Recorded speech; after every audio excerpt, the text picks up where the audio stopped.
Okay, I would like to call this special board meeting Tuesday, June 20th, 2023, Orange Unified School District Board of Education. Call it meeting to order at 5:30. Trustee Rumsey, have we established a quorum? Yes. Public comment on closed session items. Trustee Rumsey? Speaking time is limited to 3 minutes per speaker with a maximum of 20 minutes per topic. Persons wishing to speak should submit a public comment card prior to the meeting. We have 5 comment cards. Frank Rodriguez.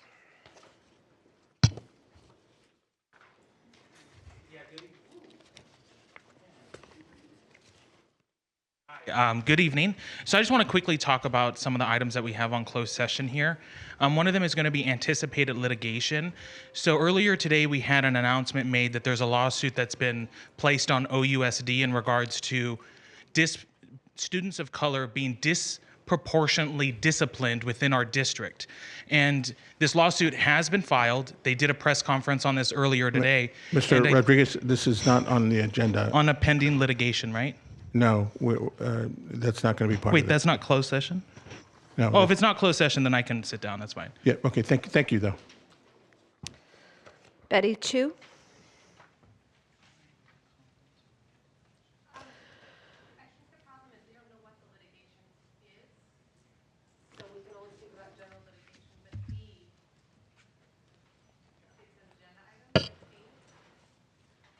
Right, but we have specific litigation that we're going to speak to. But we don't, it's closed session, so we can't know what the litigation is, therefore we can only speak in general terms. Thank you.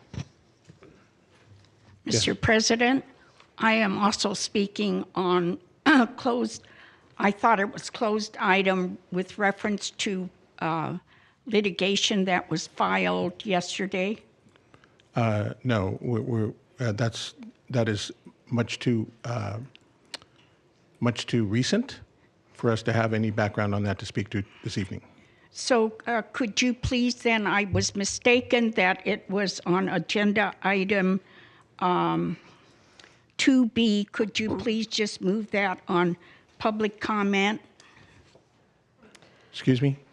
On public on general. So we don't have a non-agenda public comment tonight. Right, this is a special board meeting, so when we have a special board meeting we don't speak to non-agenda items. Can I please move that then to the open session on non-agenda items? Even in the open session, we do not speak to non-agenda items. Oh, no non-agenda items today at all? Unfortunately, it's because it's a special board meeting and Okay, only thank agenda you. items. Thank you. Thank you. Joe Lindling.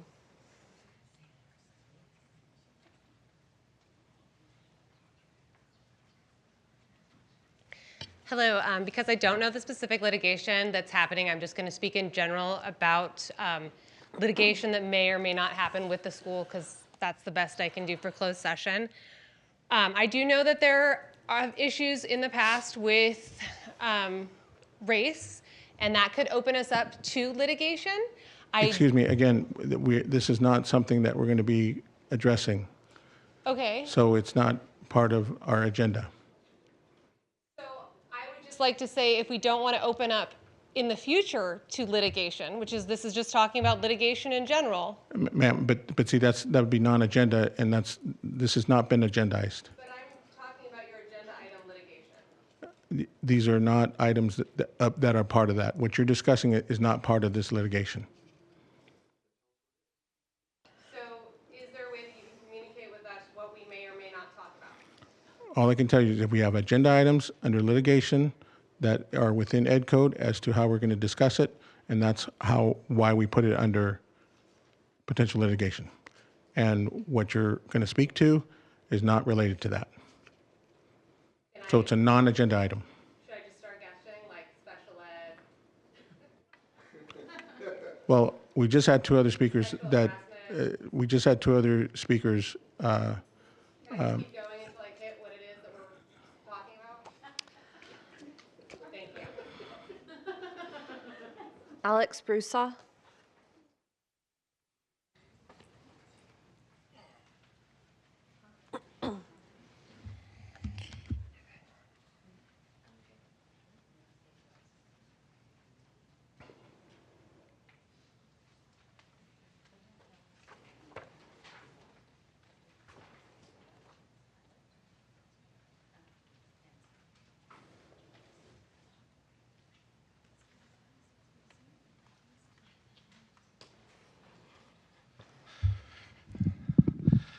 I'm speaking about the closed session item regarding the real property negotiations with Explore Academy, specifically Madison Minor's participation therewith.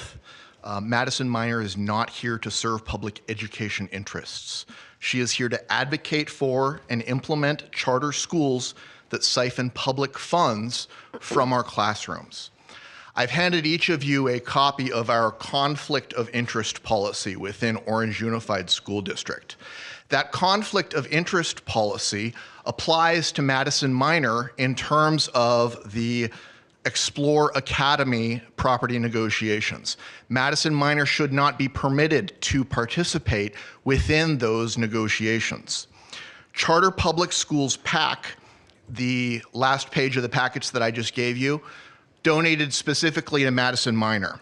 They are financially related and have a joint fundraising agreement with Orange Charter Advocates for Greater Public Schools. Now, why is that joint agreement important? Why does that joint agreement matter? It's because Orange Charter Advocates for Greater Public Schools are the same people as Explore Academy. John Pham is listed as the co-founder and chairman of Orange Charter Advocates for Greater Public Schools. He's listed as the president for the board of Explore Academy. Sherlyn Mendoza, excuse me if I pronounced that wrong, Ms. Mendoza, is the executive director of Orange Charter Advocates for Greater Public Schools. She's the secretary for Explore Academy. Mike Tardif is the treasurer for OCA GPS. He's also a board member for Explore Academy. And Ms. Betty Tom Chu is also listed as a board member for OCA GPS. She was the lady with the colored hair up here a little bit earlier. She's also a board member for Explore Academy. Now, there are prohibitions when somebody gives to your campaign that you cannot come back and then vote for their interests. Those prohibitions are many, those prohibitions are varied. The penalty for doing so, even though you know you have a conflict of interest, Ms. Minor, are criminal, are civil. So, Mr. Ledesma, this is your board. You need to ask these questions. You can't just let people like John Ortega or Madison Minor say there is no conflict of interest and then not actually explore the underlying facts. I have brought you underlying facts multiple times. I've brought you underlying facts today. I hope that in your closed session you actually discuss these things. Thank you.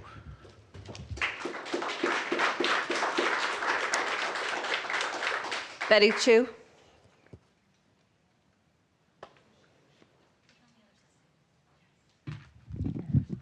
Mr. President, members of the board, I first of all want to deny what that gentleman just said is a big fat lie. I am a member of the Explore Academy. I don't even know the organization that he's talking about that I am also a member of. That is a lie. And just like any other voter, any other taxpayer in this school district, we have the absolute constitutional right to be able to donate to people that we believe in that will carry out the cause. And in this cause, this is for our children in the Orange Unified School District. I applaud this board for what it is doing. And with reference to Explore Academy, remember, all children are not made out of the same cookie cutter mold.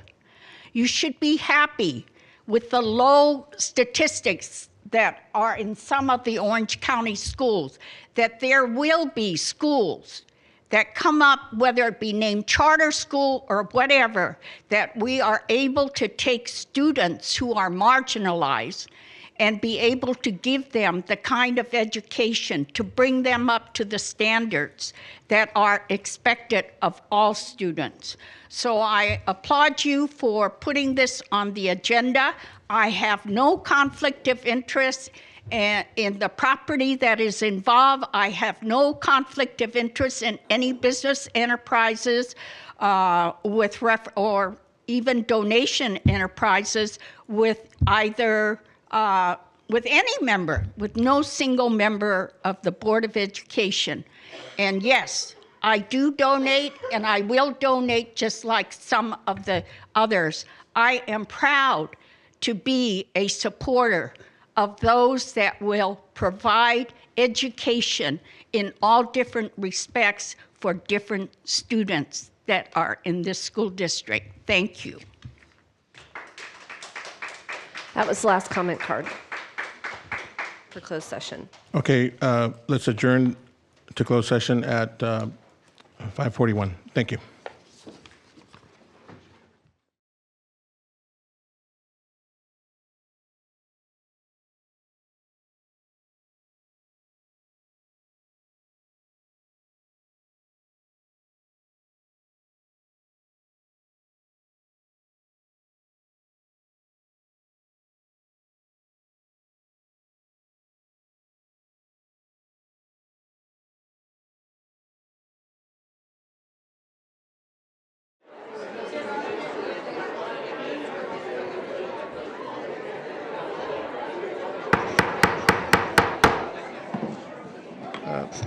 I'd like to call this meeting to order of the Orange Unified School District Board of Education, Tuesday, June 20th, special board meeting. I'd like to call the meeting to order at 7:11. Please join me in the Pledge of Allegiance. Begin. I pledge allegiance to the flag of the United States of America and to the republic for which it stands, one nation, under God, indivisible, with liberty and justice for all. Okay. All right. Item 3B, report of closed session decisions. Mr. Gonzalez. Yes, the Board of Education is pleased to announce the appointments of Ashley Higuera Oaks and Jonathan Hurst to the position of Assistant Principal, Senior High School. We would also like to announce the appointment of Paul Flores to the position of Principal, Elementary School.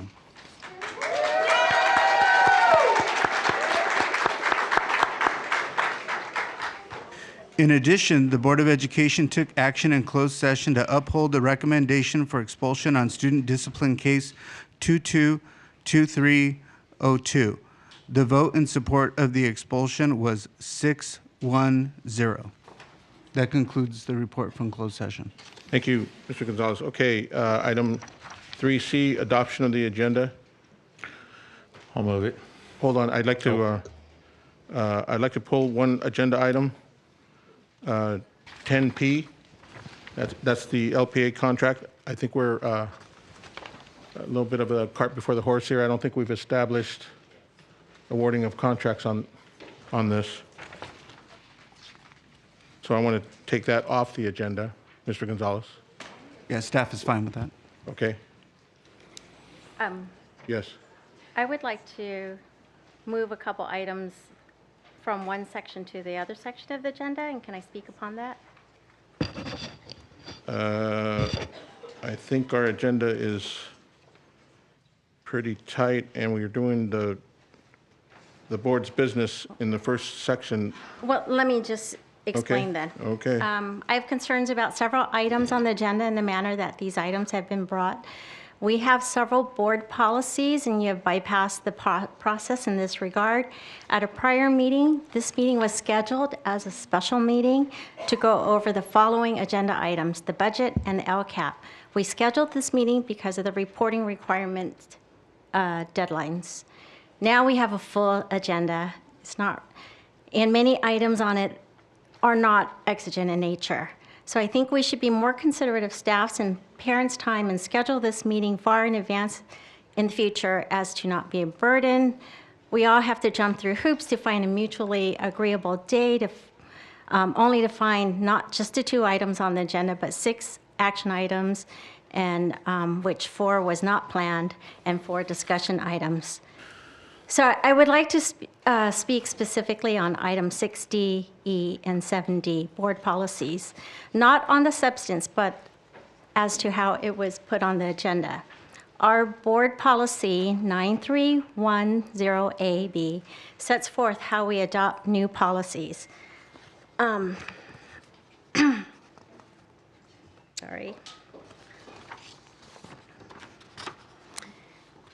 So I'm not going to read it in its entirety, but just the important parts.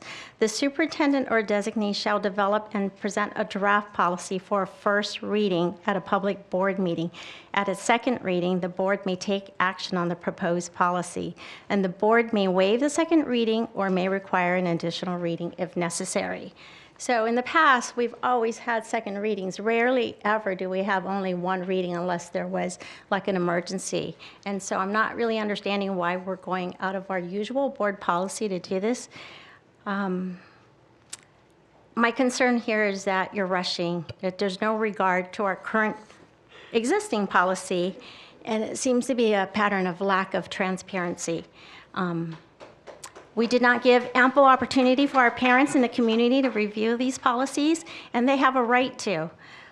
Board members, well, at least some of us didn't get it until Thursday night, and with a celebratory weekend, hope you guys had a good Father's Day, it was not enough time for us to do a deep dive and look up the reference education codes. And if we don't have a second reading, you are depriving parents and community to give input. I would like to amend the agenda and move these items to discussion item for a first reading instead of an action item, and put in a format that is consistent with our board policy. I'll second. Okay, so we have a I'll motion. second the motion. We have a motion and a second. Any discussion? I'd just like to add one thing. Again, there's been several times where I've wanted to address board policies, and I have been told repeatedly that we have a process for that, and that we follow that process, and I have not been able to get those on the agenda previously. Obviously, President Ledesma, you're kind of doing your own thing here, and you're allowing it to go completely out of the normal process. But what I am concerned about is this first reading versus second reading, because as you know, or as you may not know, this is the first meeting that we've had since families have been on vacation for summer break. And so we may have families that are interested in these topics that don't get any input. They're being completely shut out. And we're talking specifically about our parents, our Orange Unified School District parents.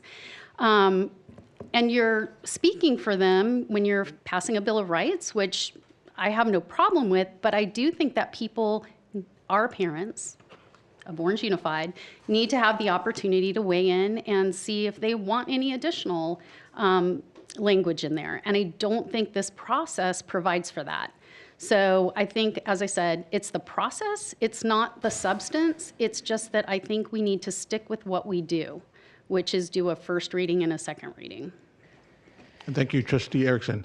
I appreciate all that. I just think that these items that we are considering this evening are compelling items. And we can sit here and talk about what parents want or don't want that from your perspective. But from my perspective, the Parents' Right Bill came to me from parents. So that was a great number of parents. So whatever group of parents you're considering, I mean, we can't sit here and say, your parents are better than my parents or whatever. I mean, parents brought this to me. So this is, and they were very compelled. They, urged me, and this. So I think for compelling reasons, are the reasons why we are considering these. But those are the same reasons why they should be available in different Exactly. languages, and families didn't know about it until Friday evening. I just think that going back to our board policy with a first reading and second reading, like, we're not trying to take this away. We just want to be able to offer it to families who didn't get that chance. And you're right, your parents and our parents, we don't have your parents and our parents. They're all our parents. And all of our parents should be able to, You know what I think? I'm sorry. So, All of our parents, no matter what side you stand on, sit on, should have a right to be included in the process. I agree. I believe that, again, these are compelling items. I think we should move forward on them. And if there's, for some reason, we want to bring them back, even after we vote on them and make any changes or after review, we can do that. But the fact that they are compelling to you means that all of the parents should be able to participate. You're saying it's compelling. So why wouldn't we then want to include the most, the highest number of parents to be involved in it? And if it's that compelling? I just think we ought to consider these this evening, and then I'm not excluding anybody from bringing this back. Yeah, So but you're you've- welcome to bring it back, But you've Trustee only Erickson. given parents 3 days' notice to review these policies. And after we consider this, if they do pass, the parents have 365 days to reconsider. So, Generally speaking, we don't change policies month to month. That's just not how we operate and would be inefficient too. Like, is it going to hurt to wait another month to have a second reading? again, this was brought to me by parents who But- put this together. I am just Why are we not working with following? them, and You're working with, this is of a compelling nature. Let's just, we have a motion and a second. Any further discussion? Let's just vote on your amendment on whether or not we should consider these. I believe we should. we still will be And there's no discussing reason it. why we can't bring it back.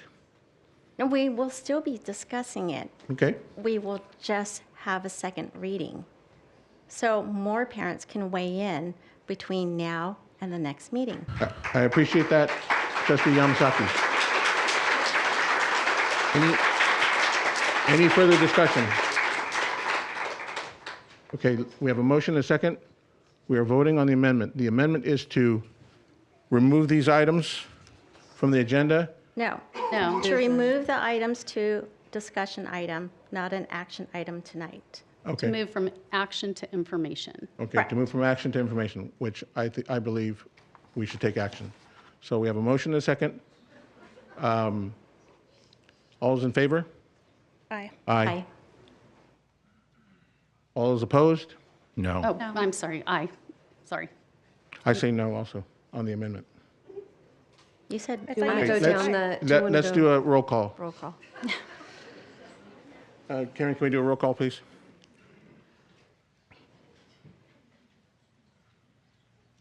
Ms. Yamasaki? aye.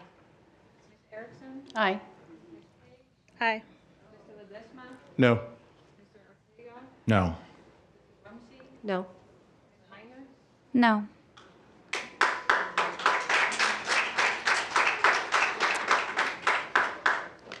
Okay, motion passes. We need to adopt the agenda, though. Yes. Yes. So I make a Okay, motion to adopt. Hold on, make a motion with the item pulled? Yes. With 10P. I'll second. 10P pulled, is that what? 10P pulled. Okay, I'll make the motion. Mr. Ortega second. okay. Motion to adopt the agenda, pulling off 10P off the agenda. Second by Trustee Ortega. Any discussion? All those in favor?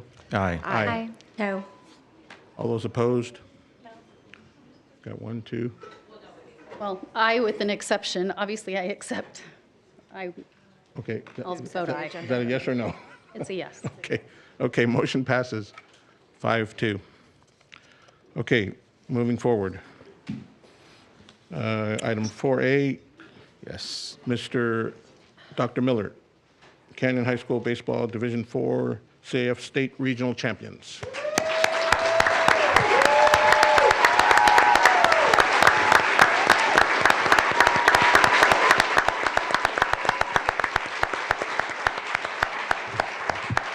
Good evening, Mr. President, Board of Education, Acting Superintendent Mr. Gonzalez, Executive Cabinet, Executive Directors, educators, and Greater Orange community.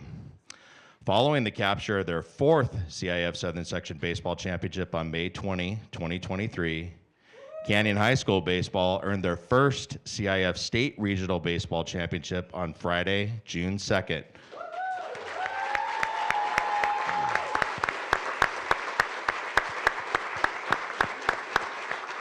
Canyon High School defeated Crane Lutheran High School 6-5. Canyon finishes an amazing baseball season at 23-12. Congratulations to head coach Jason Smith and all of our student athletes. Coach Smith and team, would you please step forward at this time? Come on up.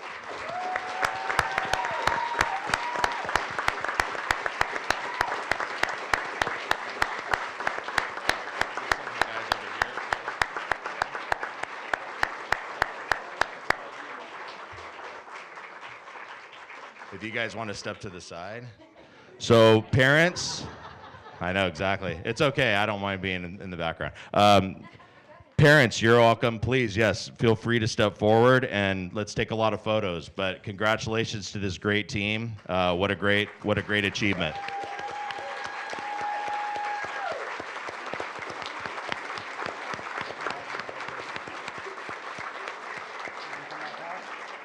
All eyes right here real quick. Ready, 1, 2, 3. Awesome. Rest of the parents. Beautiful.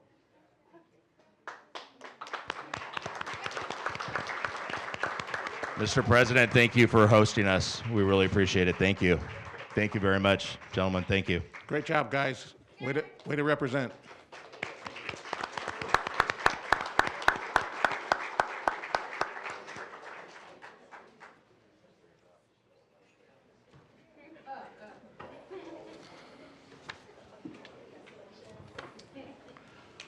Okay, we're now come to public comment, special meeting. Before I get started here, I'm going to address once again housekeeping on these cards.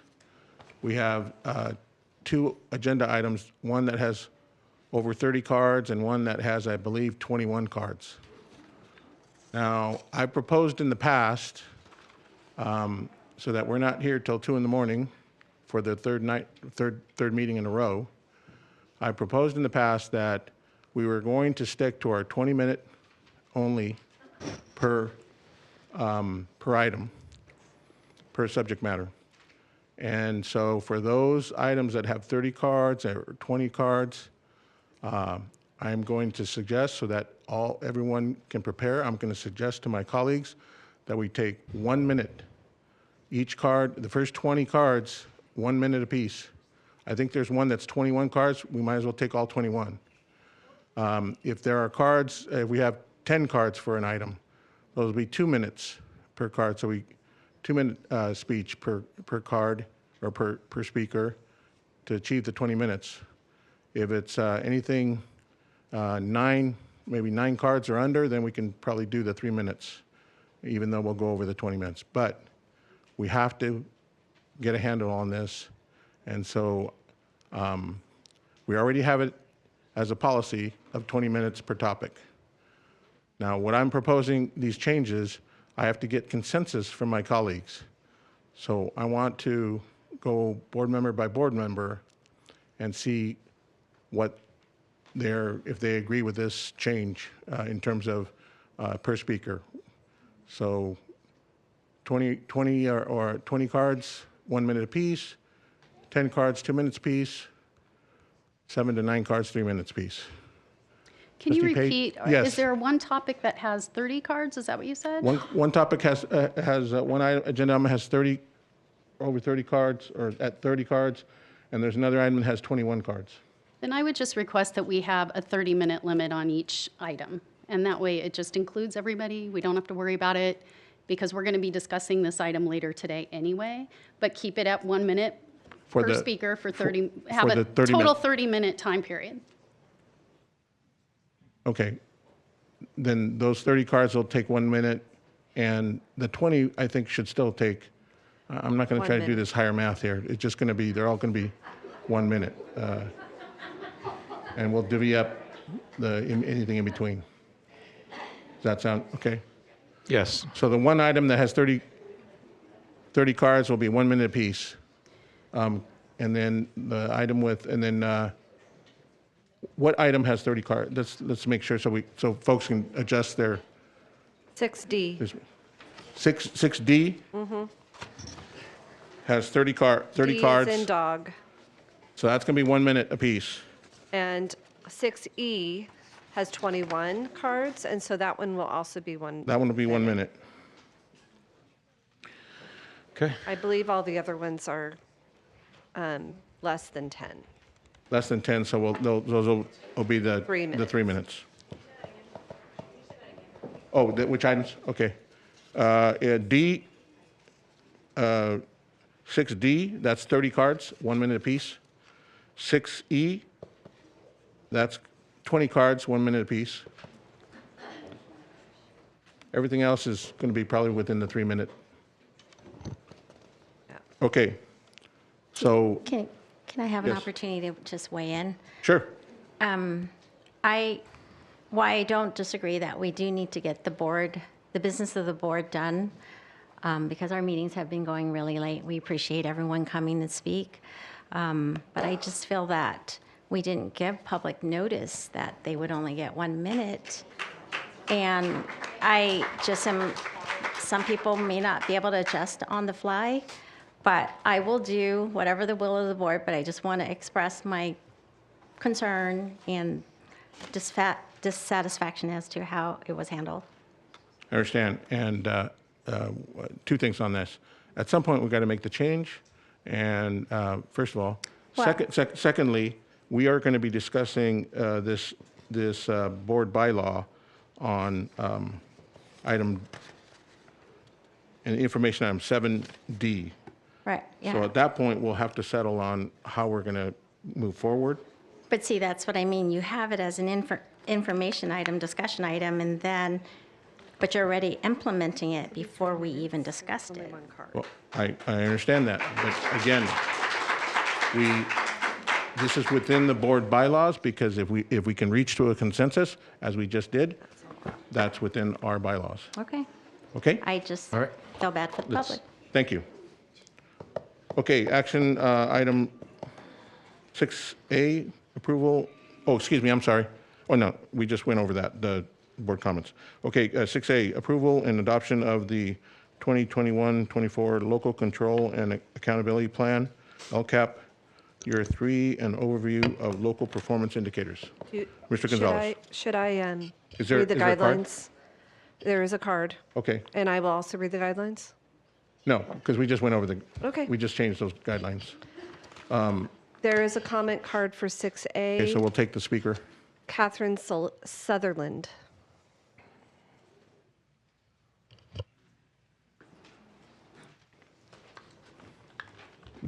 I'm a teacher at El Medina and a parent of 2 students. I have a comment on facilities.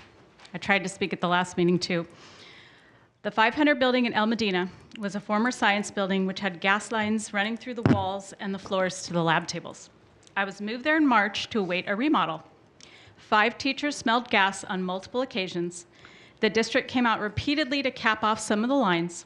The gas smell only seems to happen when the heater is on. The heater has been off since April, and the gas was not a problem after that. The building is going to house students from August until it is remodeled in the winter.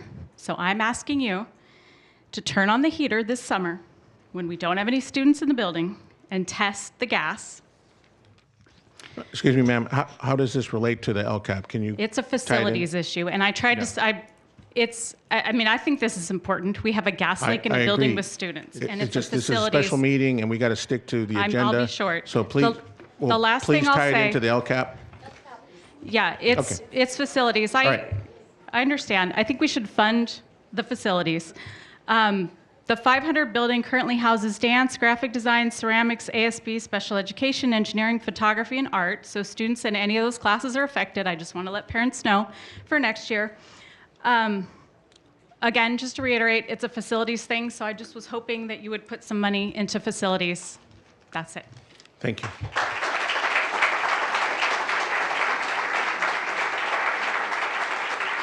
Okay. Mr. Gonzalez. Yes, Ms. Rodriguez will be presenting on this item.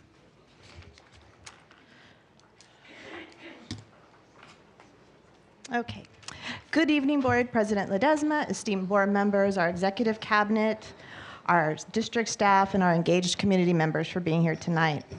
At the last meeting, I presented on the Local Control and Accountability Plan, also known as the LCAP, and tonight I'm going to do a quick overview of the LCAP process and share about the local indicators, which is a component of the LCAP process, which is required by statute to be presented at the same board meeting as the adoption of our LCAP. As we learned last time, the LCAP is our district tool to share our stories of how, what, and why programs and services are selected to meet the needs of our students. On this slide, we can see the 5 components that go into forming our LCAP actions. The first 2 that you see, lessons learned from prior year LCAP and engagement of educational partners, those are our qualitative measures. We did those through an analysis of our goals in the LCAP and the engagement of our partners we did through our LCAP survey, focus group data, as well as committees at the district level. For our quantitative measures that we use to inform our LCAP regarding our progress, we have our local indicators, state indicators, and local data, which I'll go a little bit more into. So the California Department of Education has established 8 priority areas for each district and school to measure their progress, as described in Ed Code. Listed in column 1, we have the 8 priority areas, and each one has either a state or local indicator assigned to it, and you can read those in the rows across. The state indicators are in the second column, and those are the ones that the state will generate and publish our results via the California School Dashboard. The local indicators in column 3 are the ones we self-reflect and evaluate our own progress based on our own tools provided by the State Department of Education. So when you look at the state indicators, we have an academic indicator and English learner indicator, which align with the state priority number 4. Chronic absence indicator and graduation rate indicator is for our student engagement. For number 6, for school climate, we have the suspension rate indicator, which is a state indicator, but we have our own local one, which is a climate survey. Then number 7 is access to broad course of study. We have our college career indicator, and we have our own access to a broad course of study and our local indicator. And then for number 8, we have also the college and career indicator. And then the first 3, we have local indicators for basic services, the implementation of academic standards, and parental engagement. So those I will go into in just a little bit, and you can see that every single one of the state priority areas have a connection to our LCAP for Orange Unified, which makes us compliant in the state's eyes. Another part of compliance is that we actually have performance standards to actually do these local indicators and share them with the public. So number 1, we annually measure progress in meeting the requirements on each priority, and that's what was done in the LCAP. Number 2, report the results as part of a non-consent item at a regular scheduled public meeting of the governing body, and that is tonight. And then number 3 is report the results to the public through the dashboard. So once we have these done, I will be inputting them, and they will be published in hopefully earlier fall, not late fall like it has been. They want to move up the date, and that's when the dashboard should be released. So the timeline for us to execute this for the year, from February to June, we gather and analyze our data to evaluate ourselves on the local indicators. By July 1st, we have to have presented this information, which is tonight. And then August through September, I will be uploading it to the California School Dashboard. And like I said, it should be up hopefully to the public by late fall, but they have talked about having that earlier. So let's see how we're doing. For the first one, for basic services and conditions, the description of what we need to measure is, do we have appropriately assigned teachers, access to curriculum-aligned instructional materials, and safe, clean, and functional school facilities? And we do meet this one. We have 0 misassignments, 0 number of students without access, and only 3 facilities that did not meet standard of good repair. There were fair repair. And then our next local indicator is implementation of academic standards. This is our progress in implementing standards in different areas. And we have the adopted curriculum in all of those listed, such as English Language Arts, ELD, mathematics, science, CTE, physical education, VAPA, world language, and social science. For parent engagement, we have to show progress towards seeking input from parents, guardians, and decision-making, and promoting parental participation in programs. We've shown that we have a record high participation in our annual LCAP survey this year. We've had 70 plus focus groups district-wide.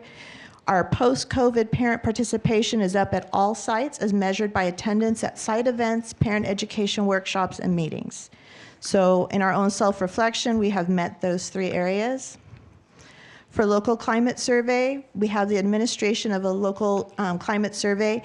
By statute, we have to do this every other year. So this was administered last year. And we did this with our 5th or 6th graders, 7th graders, and 10th graders. And so next year, we will be implementing this, the local climate survey. And because we want to make sure that we have input on what survey to use, we will host focus groups on it, on which one to select. And then the final one, access to a broad course of study. This is the progress towards the extent to which all students have access and are enrolled in a broad course of study, including programs and services developed and provided to our unduplicated students and individuals with exceptional needs. So this is evidenced by our graduation rate increase, increased participation in our AVID courses, our online courses, in our VAPA, expansion of our inclusive schooling initiatives and co-teaching, increased number of CTE pathway completers, dual enrollment courses, and then all the other students that need additional support we address through targeted intervention support at the sites, based on the use of our common assessments and strategic planning for instruction based on the data gathered. So we have met the 5 different local indicators, and that actually concludes this presentation. So we have met the requirements for our annual LCAP process. So if there's any questions. Any questions by board members? I had a question. You mentioned there were 3 sites that are in fair repair. Are we given those sites, please? Yes, Parkside CDC, Okay. Orange High School, and El Medina. And are they on the priority list, including what the Ms. Sutherland just spoke about with the gas leak? Is that kind of that should be That a would priority? be a more facilities question. Okay. I'm a program person, so Dave might be able to answer. Okay. We have prepared an extensive deferred maintenance plan Yes. that addresses some of the concerns that you heard tonight. So as soon as the board approves that plan, then we're going to start the work. There's some things that we're already doing the work, but some of the major repairs, we need the board approval of the board in the deferred maintenance plan to start executing those plans. Okay. Thank you. Okay. Anyone else? Trustee Erickson? Thank you. Thank you, Ms. Rodriguez.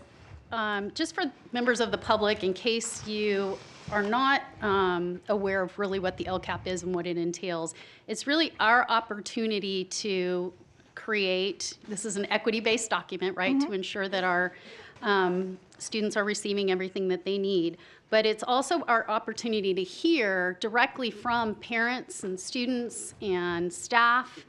And what I was struck by was the massive number of people that actually responded in the surveys and the focus groups. Yes. So we were able to hear directly from more than 16,000 people, meaning parents, students, and staff, directly from Orange Unified. So our own parents, our own students, and I think that that is really, really incredible. So thank you for that.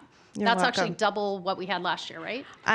Almost double. We were like 10,000, we're 16,000. When I began in this job, we were at 2,000. So I'm just so happy to increase it every year, and I'm going to go for broke next year. So keep trying. Well, I appreciate that, and that's over about about a 4-month period. So, so the themes that really struck me. So just so you know, we're looking at a 126-page document. So we're trying to ask questions as succinctly as we can. But I did want to point out that our parents expressing their opinions and concerns. Probably the number one thing that I saw in there was facilities. Yes. And the condition of the facilities, the cleanliness of the facilities, safety, maintenance.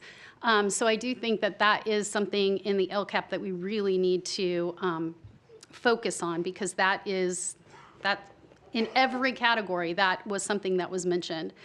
Obviously, class size is a big concern. I think we all sort of have that interest, and that's obviously a fiscal issue as well. But I do think that in any way that we can come up with ways to address that issue, whether that's through instructional aids, additional instructional aids, and how have we done that, and how are we doing that, so that even if we can't reduce the class size, we can still provide additional support for our teachers so that they are not taking on the whole load of a large class. Yeah, so for this past year, we've been using our ESSER funds, so the COVID relief funds, to actually add more instructional aids at the elementary level. And we've also been able to, at some sites where they had a lot of combination classes, meaning 2 grades in one classroom in the elementary level, we were able to provide so that they could have an additional teacher to their roster, so to bring down those numbers and hopefully break up those combination classes. And so that's still an initiative, because we know that's a priority, because it came out in the survey, and if you ask any teacher, they're going to say that. So it's still a priority to move forward with. We have an additional grant coming in that we would like to utilize to support that. But I'm also, as we increase our LCAP funds, get it into the LCAP so it's more protected, so that we keep that important for our students to have the lower class size. More sustainable. More sustainable, yes. Definitely, and where we did have that, and where we did utilize those grants, I'm just thinking of Prospect, for instance, it was very helpful to be able to alleviate that pressure for teachers to have combination classes. So thank you for that, and I do want to continue that, because that does seem to be a very large concern for parents, students, and staff. So they also, it seems to me, an overwhelming concern is for, it was interesting because when we were looking specifically at the feedback on academics and what the parents wanted when it came to academics, they specifically said that they want enrichment, arts and music, and mental health counselor support. And that mental health counselor support has been, I've been part of this district for 20 years. We've been asking for that for 20 years. And I do appreciate, can you explain that how we have increased our counselor presence on the elementary school campuses? Yes, on our elementaries, we also applied for the community schools grant.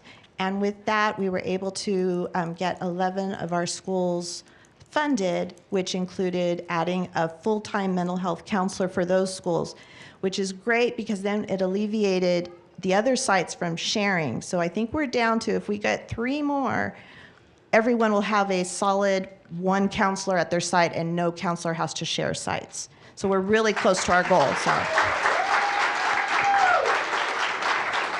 Thank you. And it sounds like a lot of the programs that parents and students and staff liked were some of those more, I guess we'll just call it innovative things, like our dual immersion programs, our IB. They love VAPA. So we need to make sure that we're continuing that. I was curious about, there was questions about Alivo, which is our Sports for Learning program.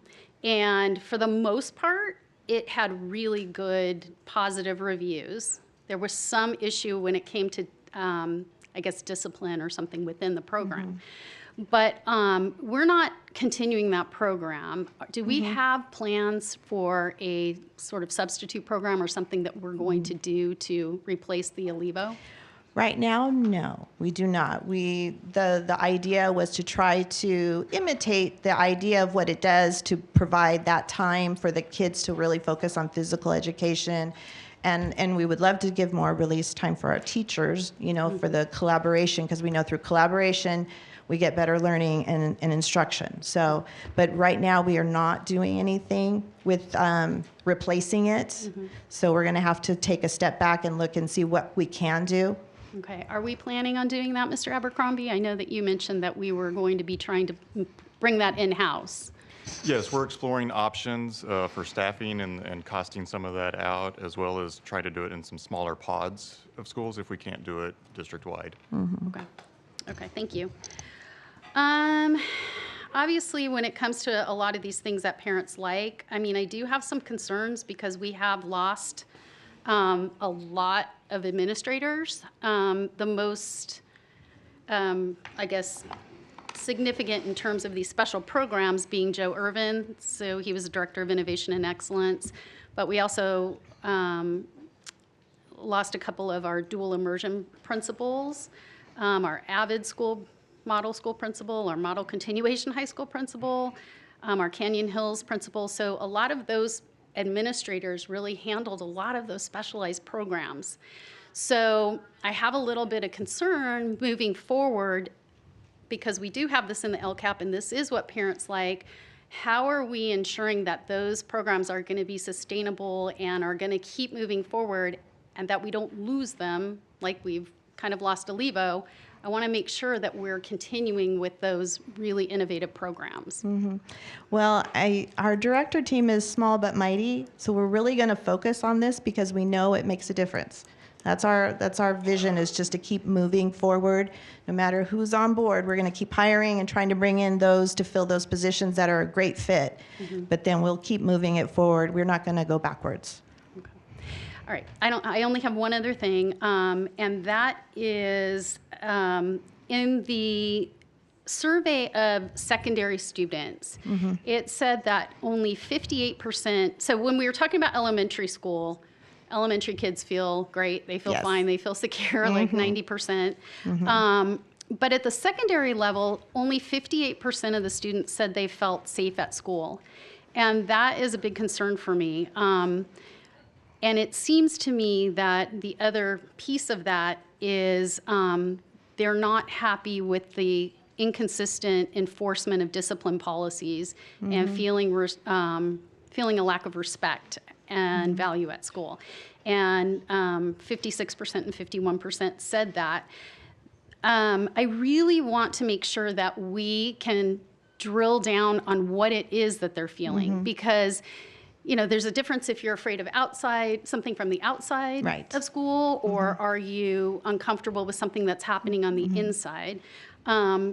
I do know that we've had a lot of teachers, parents say that they feel like the disciplinary system is not evenly applied and is not clearly stated, that they don't have the expectations that everybody's going to be treated the same.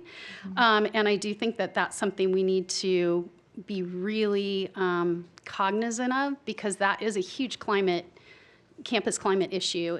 If students don't feel like they're being treated equal to their peers, that's a huge problem. So on that climate survey, do we have a way to really drill down on what those concerns of our secondary students are? So in the climate survey we did last year, So this was the data from this year, and we had purposefully divided elementary and secondary so we could get some more definitive data. So as we move forward to next year's climate survey, we definitely can make sure that we have questions that will address it. And they usually do. They do talk about climate, they talk about safety, they break it down. Okay.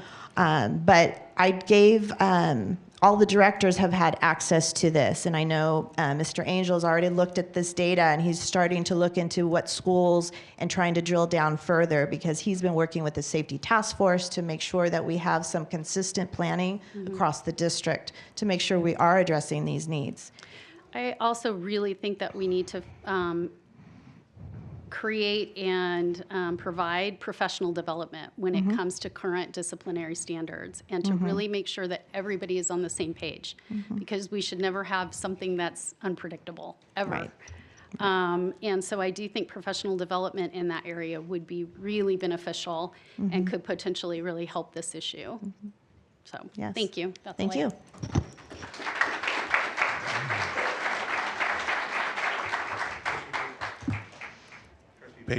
Trustee Page. Thank I you, thought I Ms. could get away. Rodriguez. Sorry, yes, it's all highlighted and tagged. I still wanted to point out, like, in addition to the number of participants in the virtual and in-person focus groups, there were 406 parents, 331 students, and 221 staff. So that's amazing. Like, in addition to survey collecting data, Yes. gathering that narrative in order to be able to create this report is absolutely amazing. So Yes. thank you for Yes. the hard Thank work. you. When looking at like the reflections of the past year and identifying areas of need, you know, an area that stood out to me the most, not just from the dashboard, but just consistently in an area that we're trying to recover from, is chronic absenteeism. And I know that there's a detailed plan in here on how to be able to expand outreach efforts and really connect with families to get down to the root of why they're being absent, as opposed to just simply encouraging them to come back. Because there's like multiple areas of need potentially that a family could get support in. So I'm wondering if, in addition to that, whether it's the staff that's doing outreach or within the department, that there's language support. Language support to reach out to the families? Language in terms of like the person reaching out to Yes, them can yes. speak their native language. Yes. We have that definitely for our Spanish speakers. In fact, in student community services, we have multiple people in that department that speak Spanish. So, and they're the front lines of that.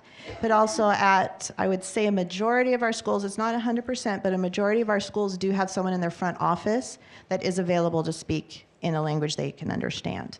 And when they don't, then they reach out to our department for support. We have a full-time interpreter available and also friends all over the place to go and help out at a site when needed. So Okay. Do you think that's improved over the years, or Definitely. do we need more improvement? Oh, we can always improve. Okay. I'm always about improvement, but yeah, but we're at a better place than when we have been in the past.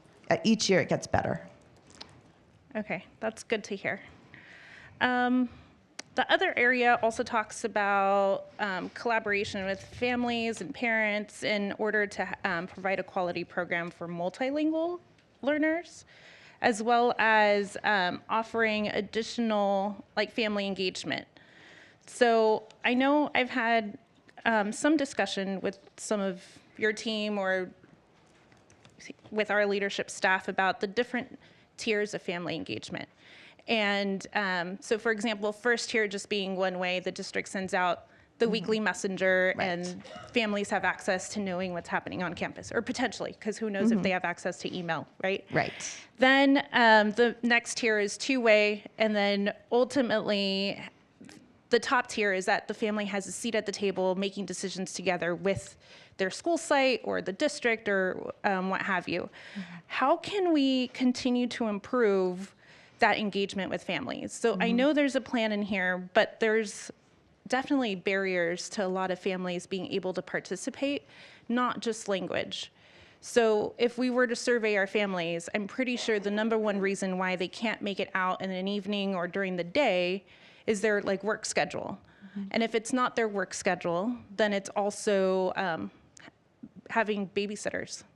So is there a way for our district to brainstorm how we can offer childcare in order for families to continue participating, which will only benefit their child because they're helping make decisions for their learning environment? Especially at our Title I sites, you know, where we know that comes up as a barrier, they do pay someone to come and help take care of the children while the parents attend a parent workshop, and that has been successful. So we do that at those sites, but it usually comes up through a survey because they're required at each of, especially our Title I site, to do a needs survey with the parents at their first ELAC meeting. And I also encourage them to do it with their PTA, their school site council, to get all the different voices to see what are the needs of that site. And when it comes to parent workshops, they need childcare, then the site tries to figure out how they're going to manage that, and they do. Okay, so the family would need to bring it up instead of it being offered? Usually, because sometimes we've done the offering and no one shows. Okay. So they have to sort of take the temperature of their parents that they have that year in front of them. All right. Then on page 15, it talks about the need to increase early learning programs. Is that the CSPP contract? It's a mixture. Early learning for us is the UPK, so it's CSPP, which is the state preschool programming. It also is the expansion of our TK programming, and we're expanding on both of those. CSPP preschool, we're adding 3 more sites this next year, and then in our TK, we have 5 more classrooms opening for next year. Okay. So we're working on that, which is a heavy lift too. It is. It's a huge contract already. I think it's one of the biggest ones in Orange County. But I know it's really difficult with the school district just because of our student calendar, but I just want to make a note that what would it take to create a full day program with CSPP, even if it's at like a small number of sites as opposed to every site being half day? And that, we can definitely look at that. And we're also looking at having Learning Link, which is in our 0 to 4 kids having that time, like a Mommy and Me class at every single Title I site. We actually have one also at Canyon Rim, which is just, it's full all the time. So we're trying to expand that programming as well because it's been hugely successful. So we're growing there. That's good. Yes. I definitely want to see more messaging on that just because it is already confusing, especially if it's the first child. You know, with multiple children, you kind of already know what's going on at the district, but knowing kind of like an org chart of my child fits this criteria, so which program would be best for that family. And then when discussing dual immersion materials and then expanding on that and being able to, is there a way to also add and have the district pay for DI training? For the teachers? For the teachers. We already do that. We can definitely continue that. Okay. We offer that through our department as well as through curriculum department. And is that all year, throughout the year, or just over summer? Well, sometimes there's conferences at certain times of the year that we tend to send our people to. But then they also have a DI, what we call TOSA, Teacher on Special Assignment, who works with the teachers on a daily basis, coaching them and encouraging them on maybe some new strategies to try. So we have someone fully dedicated to that support. So that's sort of an ongoing professional development. And we onboarded her last year, so that's still growing. It is growing, yes. Okay, so what do we expect that position to accomplish this coming year? Well, as we are increasing, like Jordan now is going to be another grade level, so we're increasing classrooms and numbers of students being exposed. So that person is working, TK 12. We're actually 2 of our TK that we're adding are at the dual immersion. So that's going to be a new thing to have the TK material in Spanish for those classrooms and working with that. So we're in the process of developing that. So getting those off the floor into reality, that's going to be the lift as well as supporting. But we also have our English learner instructional specialists who also work and support our DI programs because it's language learning. So the strategies are very similar, and so they're involved heavily. And so we have 4 of those. 4 instructional specialists. Okay, thank you. I think my last question is going to be on the dedicated and engaged communication. Yes. So it goes into depth about parents indicating which kind of workshops they're interested in. And they state social emotional needs of children, college and career preparedness and understanding, and accessing digital learning platforms. So with that, I know we've had some parent workshops that recur every single year. And I know because I've received it as a parent to participate in a lot of these parent workshops. But But I'm wondering how we can increase attendance for a lot of the programs that we already offer, whether it be scheduling it differently so more parents can attend. I know some of them were Wednesday at 9 a.m. and the majority of the families that I know do work. And then, or offering it, whether it's the cluster of like elementary schools or before a PTA meeting, so that parents are already on campus and can attend a parent workshop and then go to their PTA meeting. So it's just some ideas that I've heard from families at different school sites that I've been to. Okay. Thank you. Yeah. Trustee Yamasaki. Thank you. Towards the end of the COVID pandemic, we had a higher rate than usual of chronic absenteeism, and I still think it's impacting us now.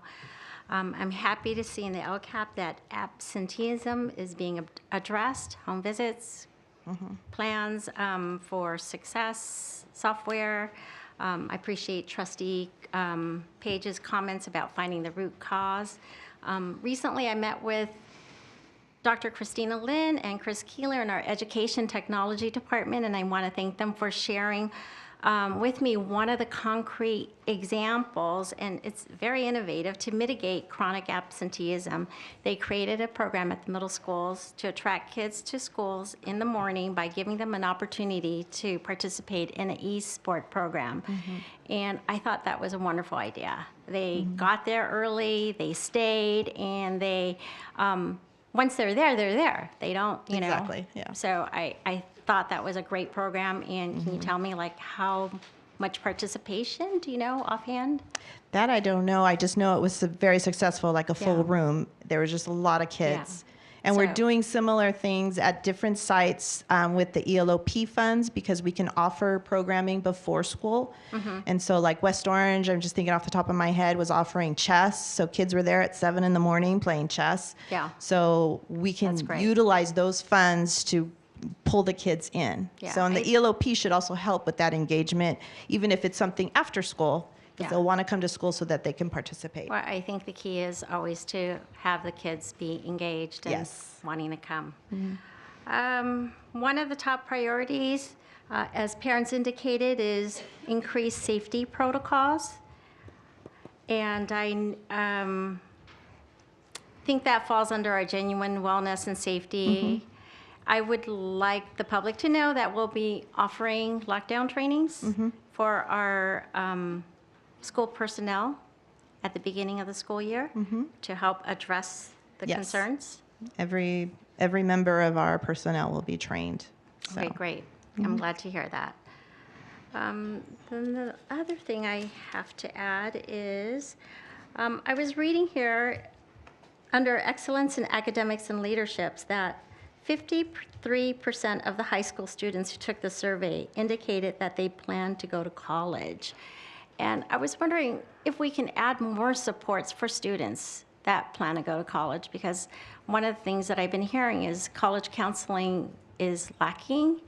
And I think to start a freshman out and tell them the different options that they have and encourage them to go on a pathway and even meet with the parents so that they're both on the same page would be a great option. Okay. So, and definitely our AVID programming, where we've brought it down to elementary to get the awareness of our colleges. We have the college banners on the elementary campuses.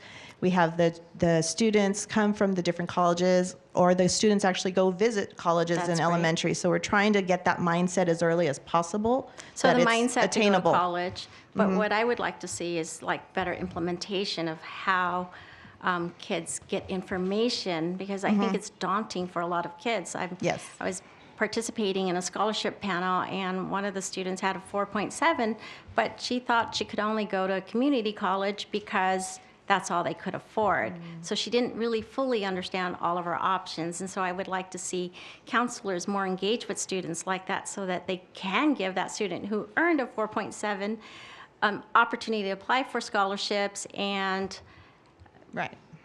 get to a school that can meet our needs better. So. Okay. And the only thing I want to add that was really cute is one of the top priorities for elementary schools is improve quality of food. I thought you guys would get a kick out of that. Yeah. Yeah, that comes up every year. And I think we had at some of our events where we had our parents involved, we actually had nutrition services bring some of the food for catering the event. And the parents are like, this is pretty good. So we tell them, go home, tell your kid, the food's not that bad. Well, what I noticed, if you serve pizza every day, you'll probably get that. That's true. I don't know how healthy, but yeah. Thank you. Thank you. Trustee Rumsey? I want to just thank you for all of the hard work that you put into this and gathering the data, getting parents to participate, creating the focus groups and such. And I appreciate the comments and the questions from my fellow trustee members. I did want to point out that students shared a mixed feedback on iReady. Yes. While many comments were positive, some students said that they felt the program was boring. Others mentioned that the content on the lessons does not match what's being taught in the classrooms. I know it's a supplementary program. In a way, it's supposed to prepare them for the testing, correct?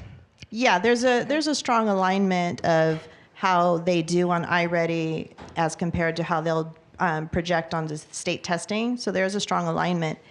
Being a boring programming because it's not esports, so Right. I think that's part of it. When they see electronics, they want to do something exciting and thrilling, and no, there's work involved. Yeah, and I understand that. I hope that it's not being used too much. Right. Because I think when we just rely on this digital program to push our kids forward, then that can become problematic. And then when it is time to take that S back, they're just, they're done. Right. So and there's ways to I monitor understand that. There's a way to iReady. monitor that. We can see the minutes. The program. I support those kinds of programs, but they need to be done. I think they need to be done correctly and find With a fidelity. balance. Yes. Yeah. That's all. I agree. Thank you. Yes. Okay. Okay. We have a recommendation. It is recommended that the Board of Education approve the 2021-24 LCAP Year 3 as presented. Do I have a motion? Move. Second. Okay, moved by Trustee Ortega, second by Trustee Yamasaki.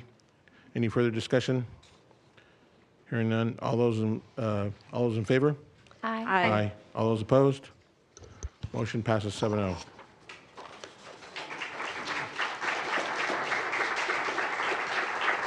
Okay, let's move on to item number 6B. Public hearing, Orange Unified Special Education Local Plan Area, SELPA Local Plan. We have one comment. Okay, let's hear it. Jennifer Alvarado. Real quick, Mr. Gonzalez, I'll read the whole thing.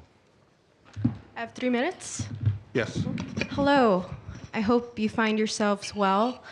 I come before you as an independent. I don't belong to any party, and the issue that I want to push forward is a matter of safety for our students inside of the classroom. I would like to point out that we have been addressing many of the issues at stake that are important, and I'm glad that there's been data to collect,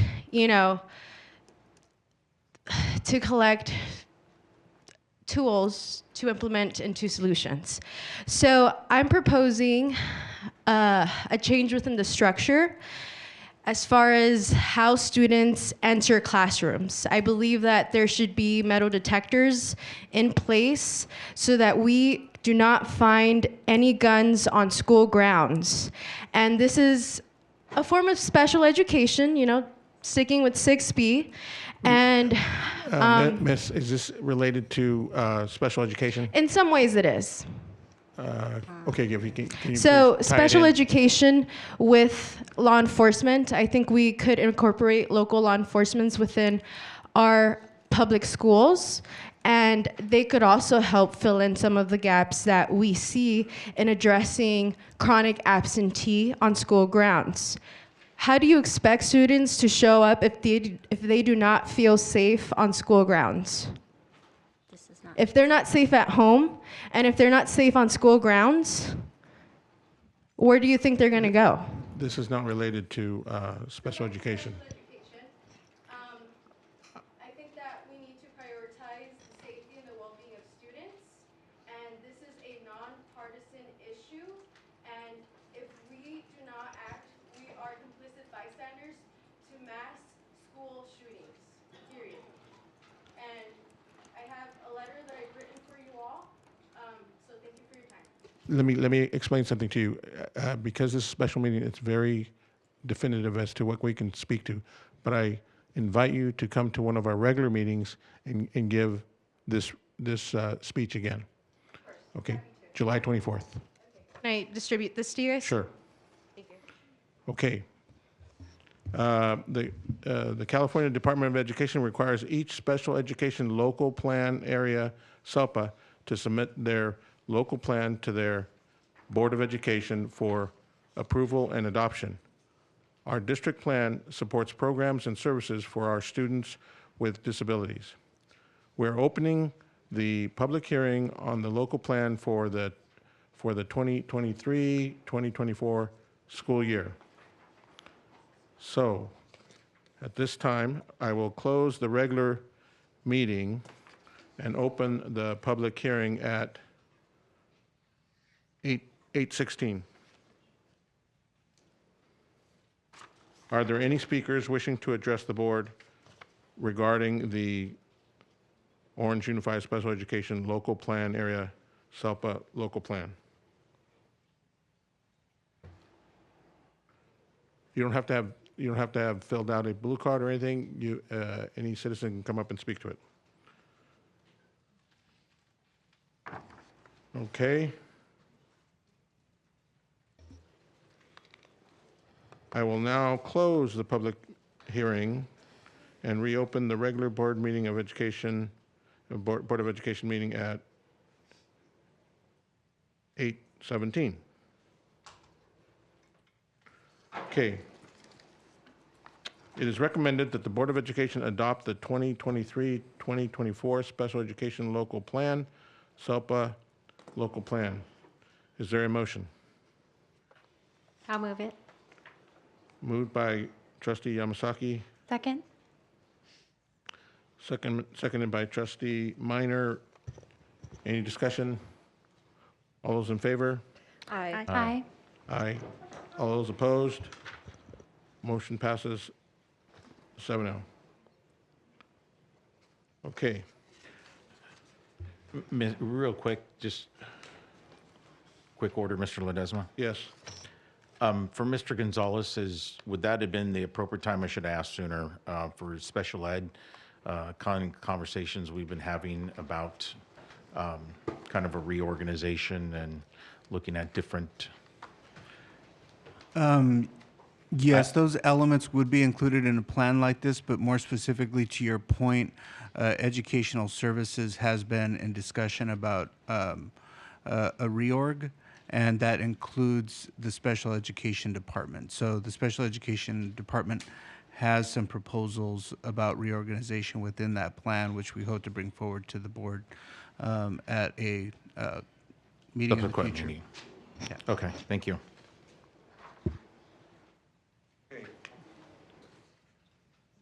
Okay, item, let's see here. 6C, approval and adoption of the 2022-23 estimated actuals and the 2023-24 budget. Mr. Gonzalez. Mr. Rivera will report on this.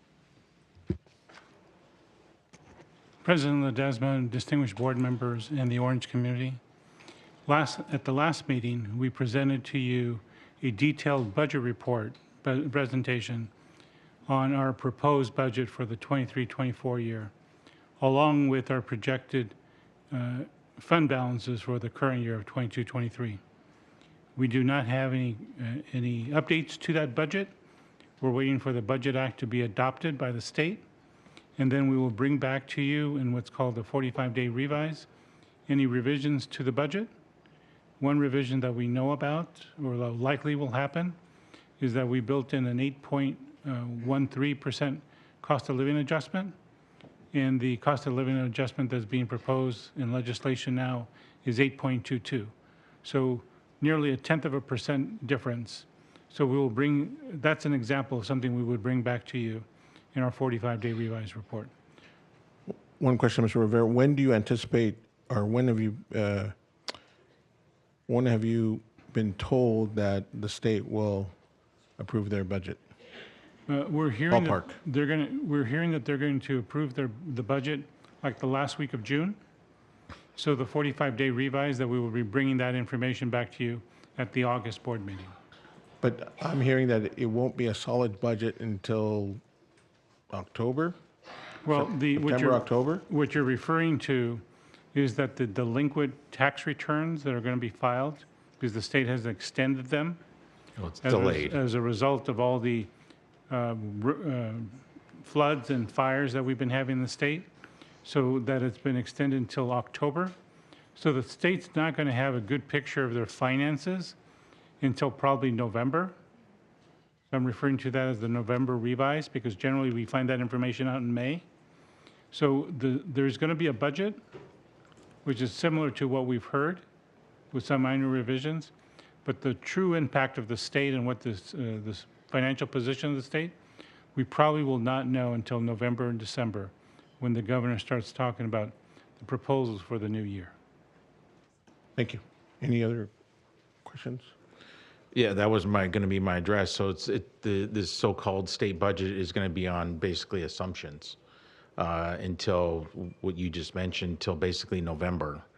So, I mean, it's just that moving target, as we've said in the past. So there's no basically stable budget.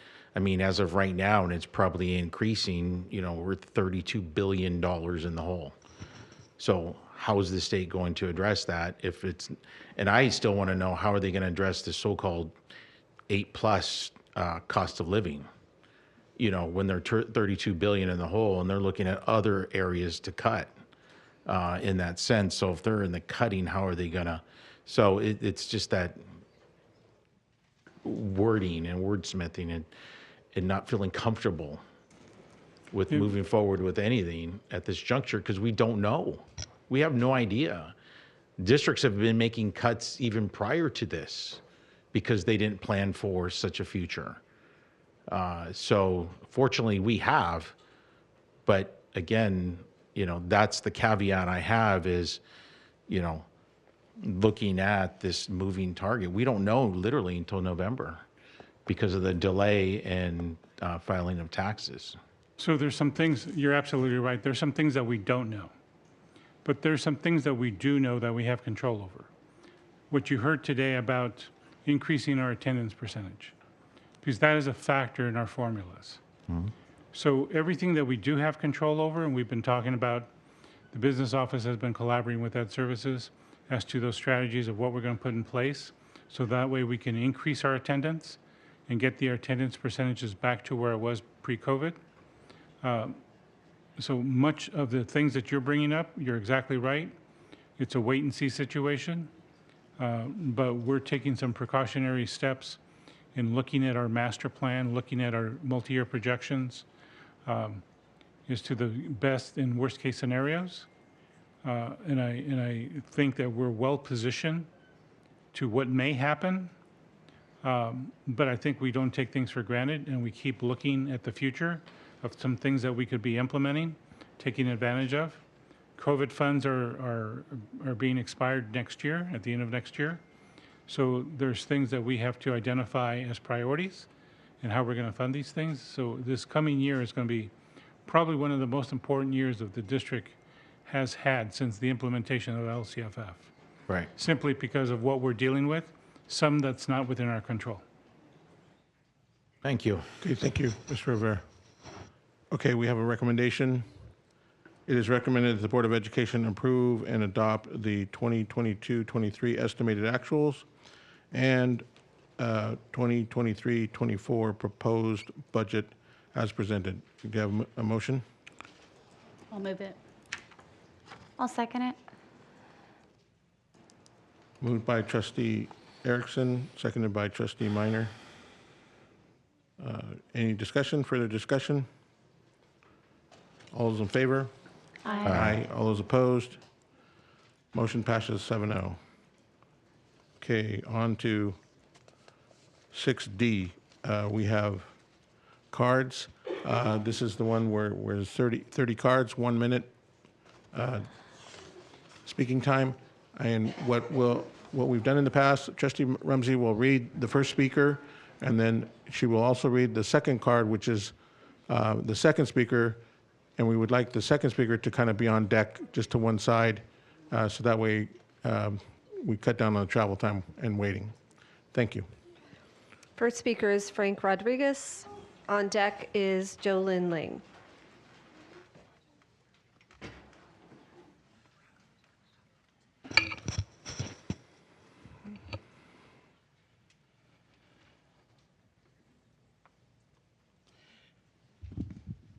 So I just want to quickly talk about, there's a lot of misinformation that parental rights aren't under attack here at OUSD. My office has done 2 independent investigations against OUSD and found 2 violations that have inflicted on parental rights. One of that is going to be we didn't properly notify parents that Planned Parenthood was going to be on El Medina campuses during lunch hour.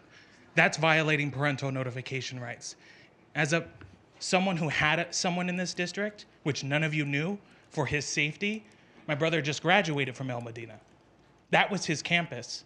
His parents should have known that Planned Parenthood was going to be there. Second, there was an illegal survey that was embedded in a curriculum that goes against the Ed Code that was surveying students about their sexual orientation without parental notification.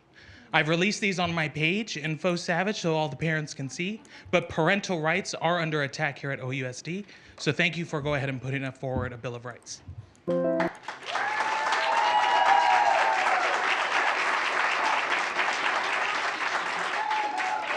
On deck is Marcy Strange.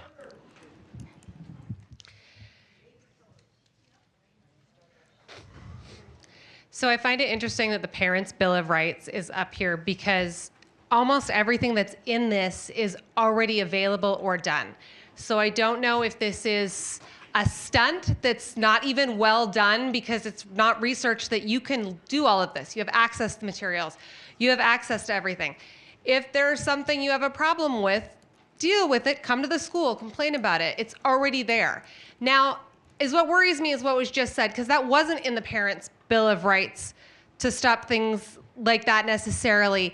And so is this just an open door that's going to allow review of every book or supplementary material the teacher or student may come in contact with?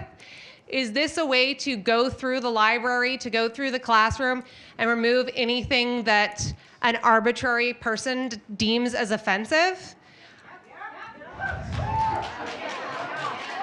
So parents have rights. We need to use those rights, not make false things.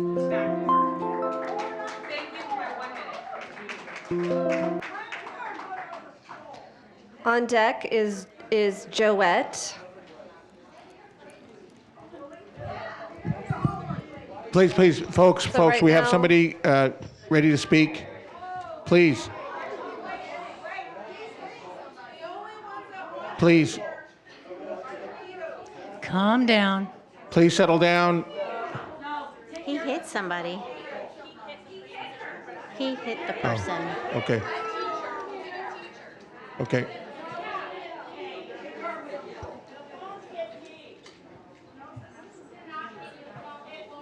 Okay, hold on, ma'am, and then, I understand.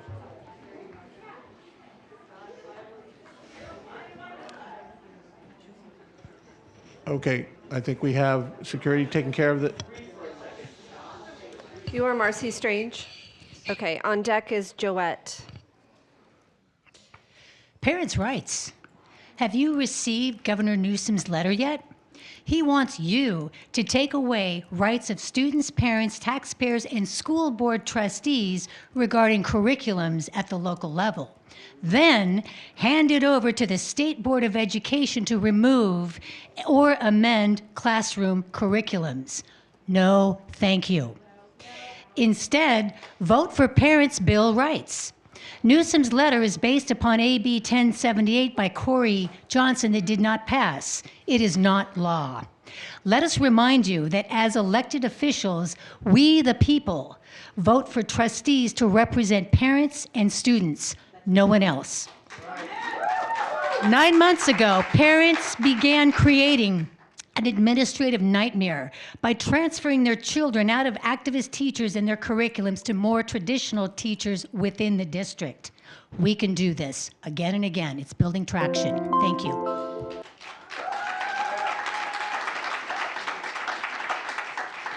On deck is Tanya.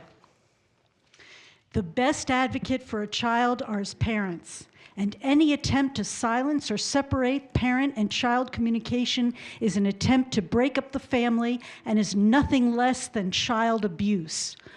What is going on here at the OUSD? We've got two operating factions. One is fighting for our children. One faction is fighting against our children. If I were to ask you if it was okay for your children to be exposed to sexual porn in their school library, what would you say? Transgender grooming. What about having Planned Parenthood clinics in your child's school campus? Or boys in your girls' bathrooms? Do you really know what is going on in your child's school? What if I said that there are groomers in your child's counseling office right now trying to convince your child to doubt his or her gender, and that they are not only intending to make your child doubt their gender in the classroom? On deck is Karen Barone.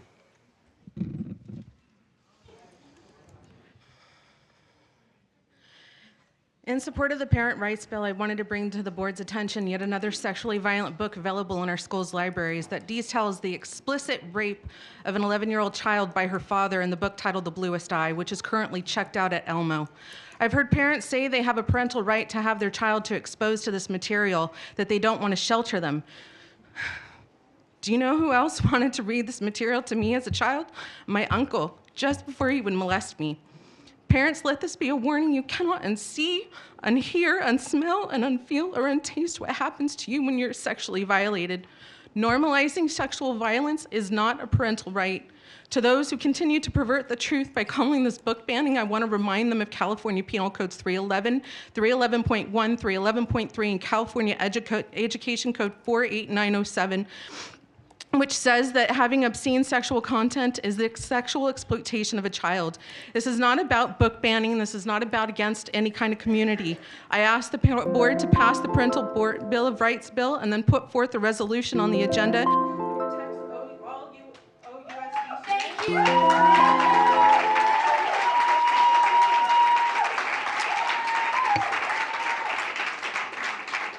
On deck is Linda Horist.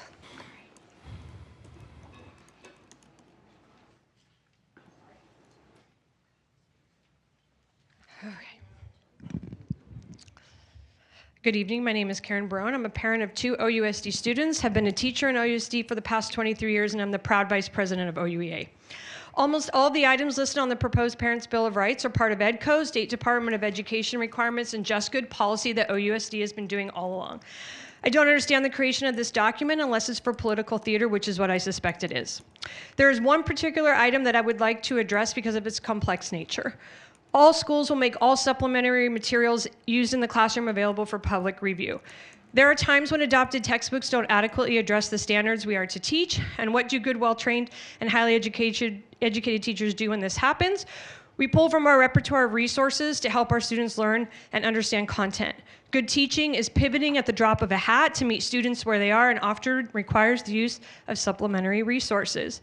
If I've created my own lessons with curated materials that better address the content I'm teaching, then I must have the professional right, respect, and academic freedom to use those materials without having to post it first.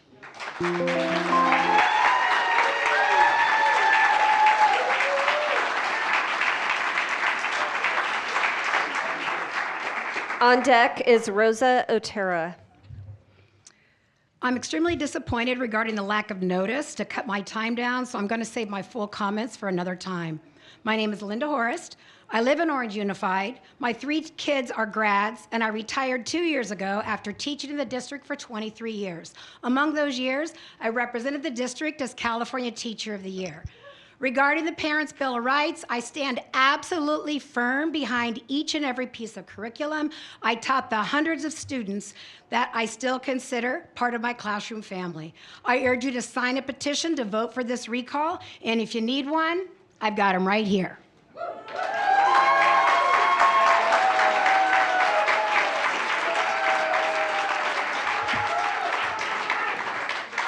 On deck is Kelly. I'm here in support of this Parents' Bill of Rights. Who more than anyone loves their children? We as parents who sacrifice everything for our kids to be saved, loved, and have a quality life. My experience in this fight is unique as I have a younger brother who is LGB.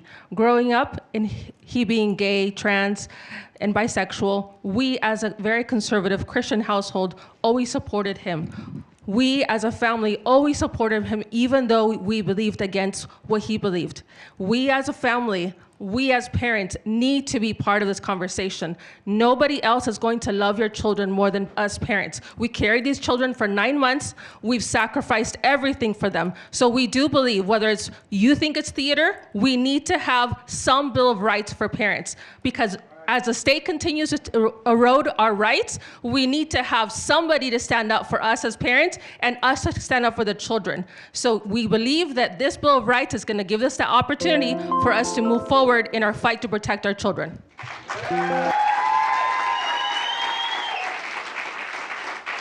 On deck is Julie Gentle.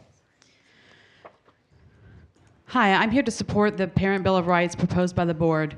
Right now, there are ideologies that are being taught inside classrooms that parents need to see, understand, and have a voice.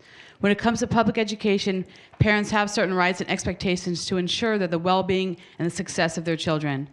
Parents have the right to know what subjects and topics are being taught in their child's school, as well as the curriculum standards that are being followed.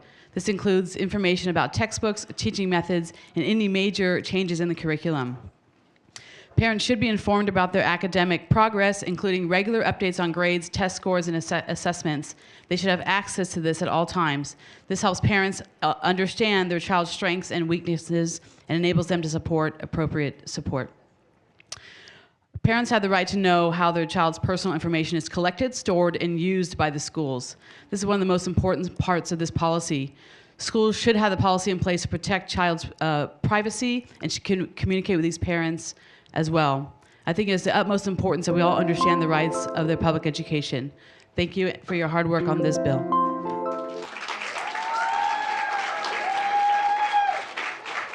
On deck is Scott Resnick. So some of us parents have concerns that many topics are being incorporated into teaching that are based on belief systems rather than academics.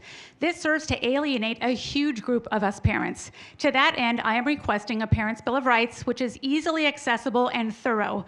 Parents have a right to know exactly what is in the children's curriculum and in the school library, and it is ridiculous to say otherwise. By the way, for those worried about book banning, you have every right to buy your child any book from the internet or check out from your local public library. Problem solved. I would also like to be notified of fights, drug use, sheriff intervention, and other significant behavioral problems taking place at my child's school. Those are issues that make her feel unsafe, in case you're wondering. I believe I have the right to know about any and all issues taking place at school that could affect my child. Without the parents, there is no school, no staff, no teachers, and no union. We need a Parents' Bill of Rights to reinstate trust from these parents into the school system. Thank you.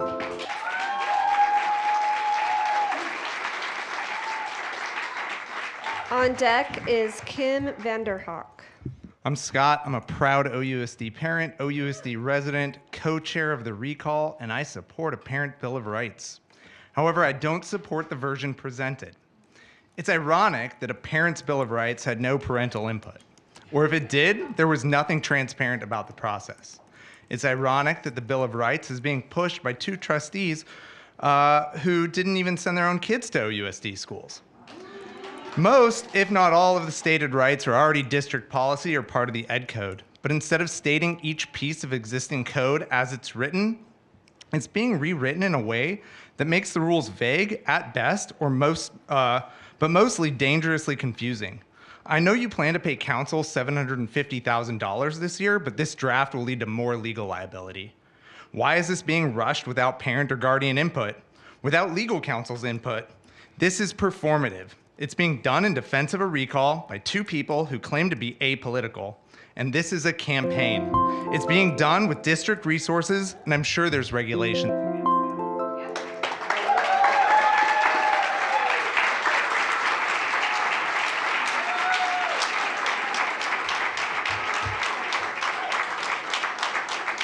On deck is Soren Williams. Hi, my name is Kim. I'm a longtime OUSD parent with 2 kids in the district. I've been an OUSD parent for 13 years.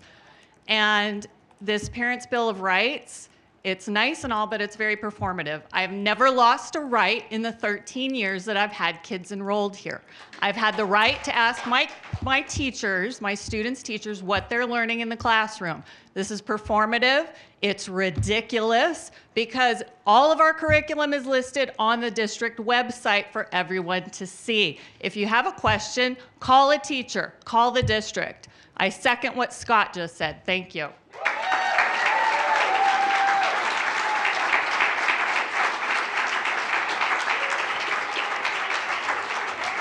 On deck is Missy. Hello again, board. Another special meeting to make up for the poor planning of Mr. Lisdesma and his board majority. I'd like to talk a little bit about the Parent Bill of Rights, I guess you'd call it.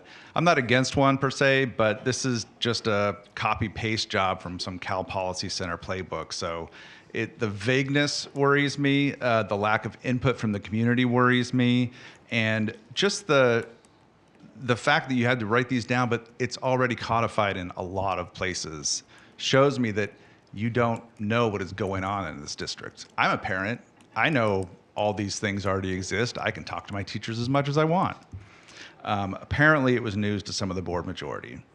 I would like to add a couple bullet points to it, though. How about the board has to publicly disclose their reasoning to hire or fire a superintendent? Or how about they have to disclose their business relationship, or or that they're buddies with somebody they're going to hire for the superintendent? It's interesting. There's no mention of transparency or accountability for the board. I guess that's the recall.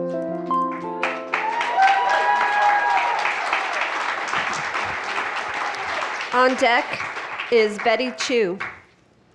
Good evening. My name is Missy, and I'm a resident of Orange, born and raised here. I went to La Vida Elementary, Santiago Middle School, and El Medina High School. My mom was an OUSD teacher for over 20 years. I love this community and the children and families within it dearly. My husband and I are now raising our 3 children here in Orange. I want to ask this board a question. Who do you believe holds the ultimate authority over the children in this community? Is it the state, the school, the parents? As a parent and resident of this district, I firmly believe that the parents hold ultimate authority over their children. Research shows that parents being involved in their children's education yields the highest educational outcomes. I support the Parents' Bill of Rights policy as I believe that it will support a clear objective of protecting our kids and parents. There indeed should have always been rules in place so everyone can feel safe, but finally this new board is making them.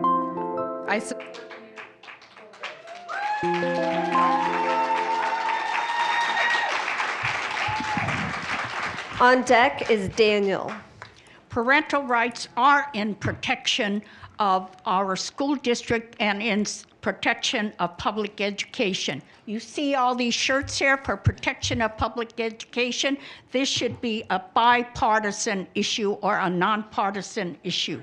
If it is missing some other things, there are no problems in terms of adding to it, but because of what has already happened in the school district with some violations, we believe that this needed to be passed now. Thank you.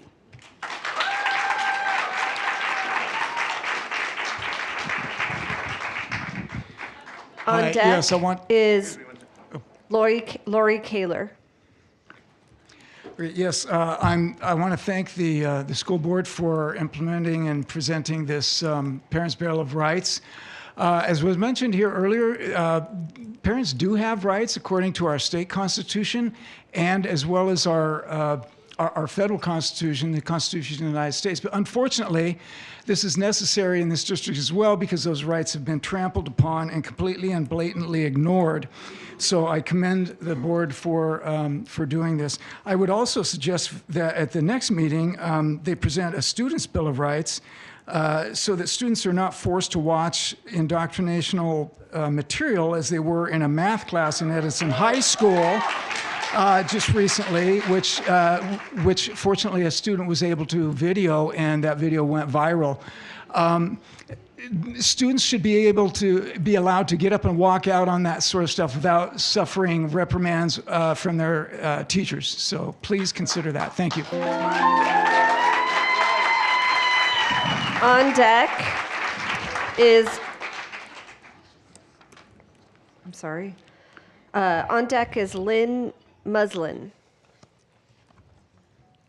Our Duty, which sponsored Assembly Bill 1314, is a nonpartisan group not affiliated with any religion, and membership includes lesbian and gay parents.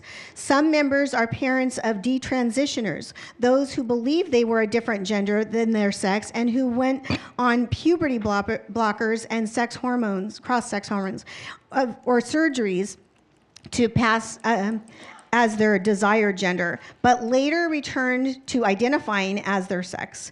Other members are parents of desisters, those who firmly believe that they were a different gender but who returned to identifying as their sex prior to medicating. Most members are parents of children still identifying as the gender opposite their sex. Our Duty works with thousands of parents of gender-confused kids, and not a single family has in any way rejected their child when he accepted a transgender identity. There is no data showing that parents are engaging in abusive behavior towards their gender confused children. We support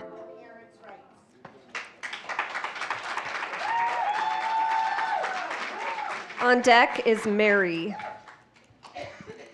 Good evening. My name is Lynn Muslin. I've lived in Orange County almost 70 years, a product of Orange County schools and a graduate from UC Irvine. We are experiencing a cultural shift toward Marxism. I believe this is intentional, strategic, and is being done by targeting family, moral values, and in our schools. Attacking the family by taking away access to what is going on with their children only serves to loosen family ties and make them vulnerable to perversions and manipulations. Causes that began as righteous, like equal rights for women back in the 60s or for blacks, have now morphed into nonsensical ideologies like getting to choose your own pronoun. And to oppose such things is considered hate or intolerance, which in itself is hateful. What a terrible state we've come to. We are now needing to protect our kids from. Please support this.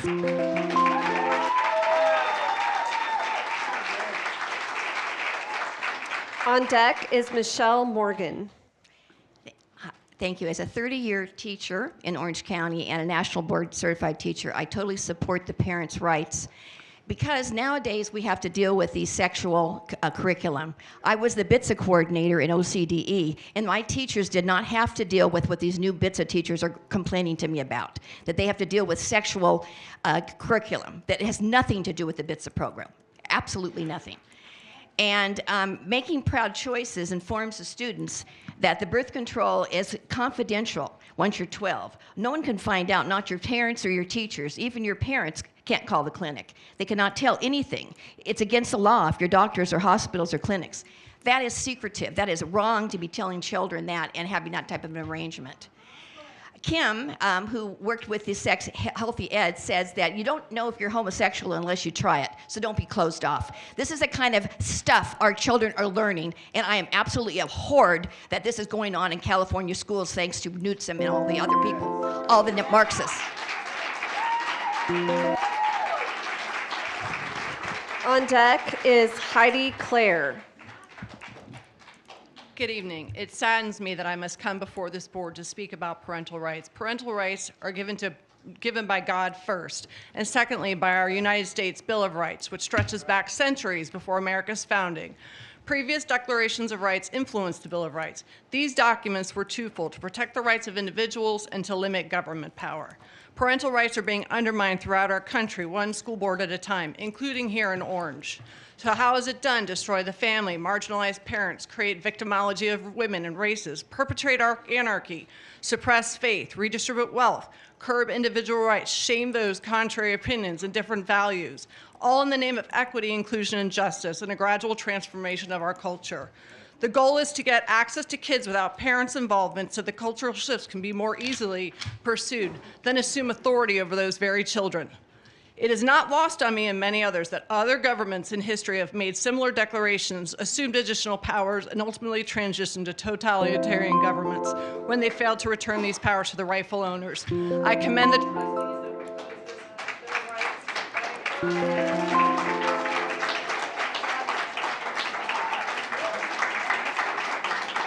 On deck is Gregory Pleasance. Hi, my name's Heidi Clare, and I am a parent, a taxpayer, and a teacher. And unfortunately, parents' rights have been under attack in our schools. Sadly, the so-called teacher unions and their chosen activists, many of them are behind those attacks on parental rights. I'm not talking about good teachers. The good teachers support and respect the child-parent sacred relationship. But the union that claims to represent teachers promotes activists and puts political agendas ahead of parental authority and the protection of children. Now, most teachers do not realize that it's the union that is behind these attacks on families. Teachers can go to forkidsandcountry.org, forkidsandcountry.org, to learn about the harmful union politics. Now, teachers and school employees no longer have to pay unions as a condition of their employment. They are free to stop completely and get better professional liability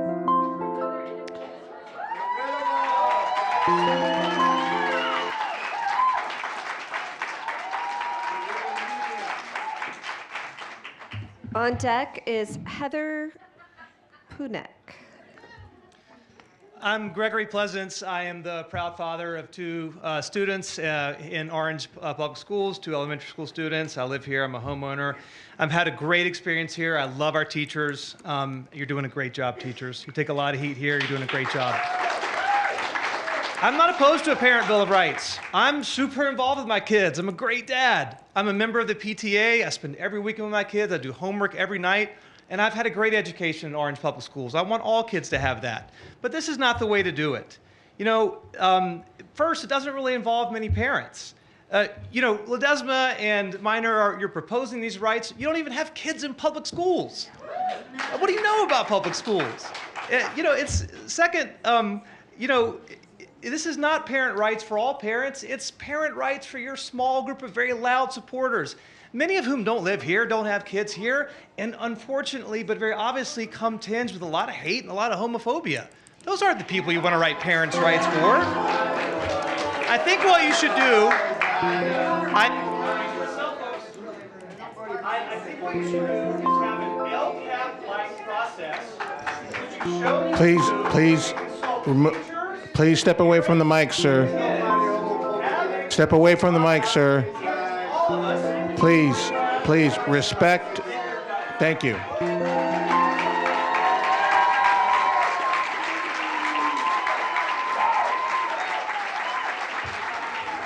On deck is Melanie Polak. Please proceed. Hi there. I'm a very concerned parent. Governor Newsom, the Attorney General, and the State Superintendent of Public Instruction sent a letter intending to pit school boards against parents when now is the time to be working together in the best interest of the students. School districts and parents have a responsibility to protect students, and yet parents get a bad rap for wanting to know what their kids are exposed to in school. Something that should be expected and freely given is now a right the parents are fighting for. I read over the suggested Bill of Rights. It's a great start, but there is some vital language missing. Parents need to be involved in the decision-making process regarding their children's mental health care and social-emotional issues. Parents have the right to know if their children are seeking counseling at school, and parents have the right to know if their child is asking to go by a different name while at school. Parents are ultimately responsible for their children's well-being and safety, and it is crucial that a collaborative environment be fostered between parents and school district. I suggest reading Chino Valley School District's newly adopted Parents' Bill of Rights as a foundation. Thank you for valuing the role of parents. Thank you for seeing parents as a potential partner. We appreciate the effort that this board is making to bring unity between parents and the staff on behalf of OUSD students.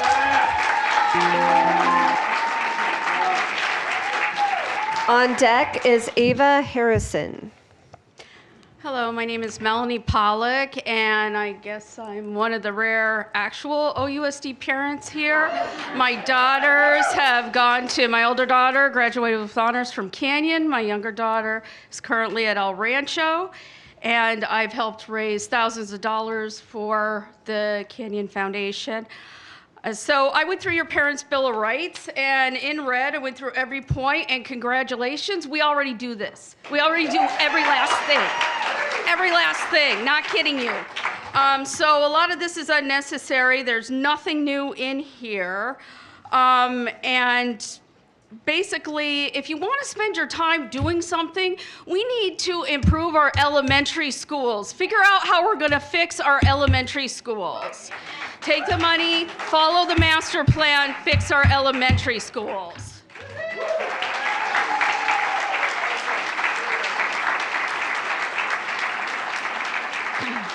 On deck is Pastor Rod Shore. Oh, okay. Contrary to Governor Newsom's opinion, parents are not the enemy. The letter sent to California school districts from Governor Newsom is intended to put school boards on the offensive against parents. Parents are not the enemy. Our children need us to work together. Thank you, trustees, for suggesting that a Parents' Bill of Rights become a part of the district policies. This will encourage a new atmosphere in the district where parents, school staff, and administrators are all on the same team. All schools within Orange Unified should be safe spaces for all children. I think there are parts missing in the suggested bill. Chino Valley School District's Parents' Bill of Rights is well written and involves parents in all areas necessary. I want to encourage you to use it as a foundation for OUSD policy. 14 seconds left. In regards to book banning, we are not banning books. We want to keep sexually explicit books out of schools. Out of schools. If you, as a parent, think it is important to expose your children to sexually explicit books, you can still do this at home.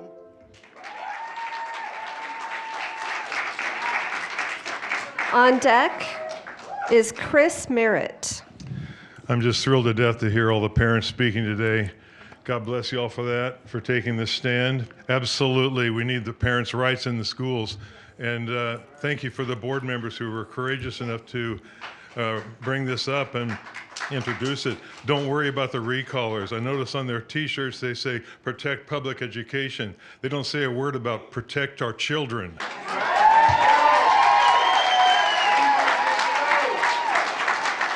The issue is this. The issue is not censorship. The issue is the sexualization of our children. And I just want to say to all you board members, too, I appreciate you greatly. I'm a pastor of a church here in Orange, and I love this town. God has entrusted you to cooperate, to share the oversight and the guardianship of the souls of our children. And that's your trust.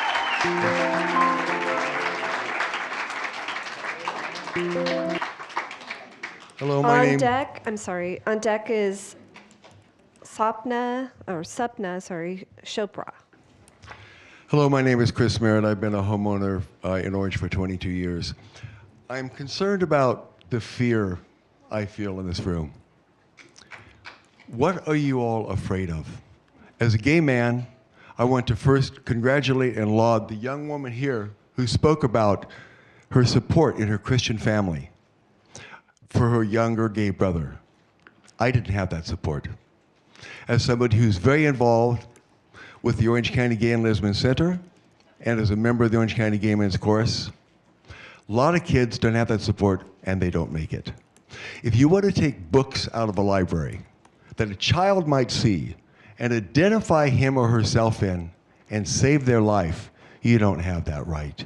You have the right to have what you have at home, but you can't take things out of a library with my taxpayer dollars when I might want to, or another parent for their child to read it. The Bluest Eye is a great book. Thank you.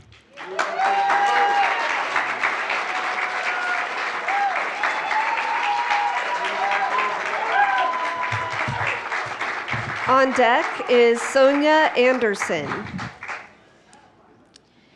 Hi, I'm a parent of 2 OUSD students. I've been a parent in the district for 15 years. I've had the privilege to volunteer in my kids' classes, get to know their teachers and classmates. A couple years ago, I participated in a curriculum review committee, helped my kids with their homework and studies. I look at what they're reading and the homework they've been assigned. Anytime I've reached out to a teacher, they have always responded. I've always felt welcome, that they've made time to talk with me. So all of this is to say that I've had ample opportunity to witness firsthand what goes on in our schools as a parent. So my initial... Hold on one second. Yeah. Hold on one second. Please, folks, please. Okay.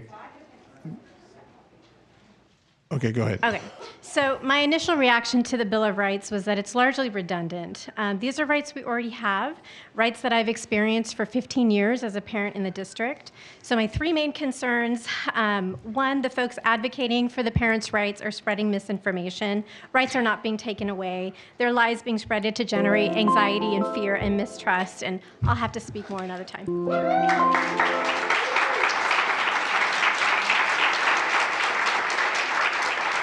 On deck is Eileen McDermott. Can I start? Yes. Good evening, ladies, gentlemen, and everybody else. I'm here because I am a parent here. I went to West Orange, Portola, and Orange High. I came, half of my life I went away into the Army. I retired and came here because I love my life here. However, everybody's talking about going to school and you can trust your teachers. Guess what? My little girl was sexually harassed in an elementary school, and it took 3 freaking times for me to be able to get done anything done about it. So no, it's not everybody that can count on the teachers, sadly. It happens all the time. It has happened at Orange High, and they haven't done anything. And it's embarrassing to now say that I'm in this damn place because it's happening. I'm not going nowhere. I participate, I'm in the PTA, and guess what? Get used to this face because I'm gonna keep on fighting.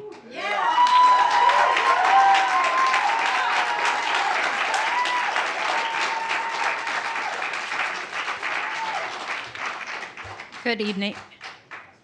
Good evening. I'm here just concerned for the parents of this school district. God is the ultimate authority. God loves his people, all of his people. God gave children parents to guide them. The parents need God to be put back in the schools. Slowly and continuously, they've been taking the rights away from all the parents. I support this parents' Bill of Rights, and I support parents, all parents, and I ask that God bless us all because we have a hard, hard journey to go. Thank you.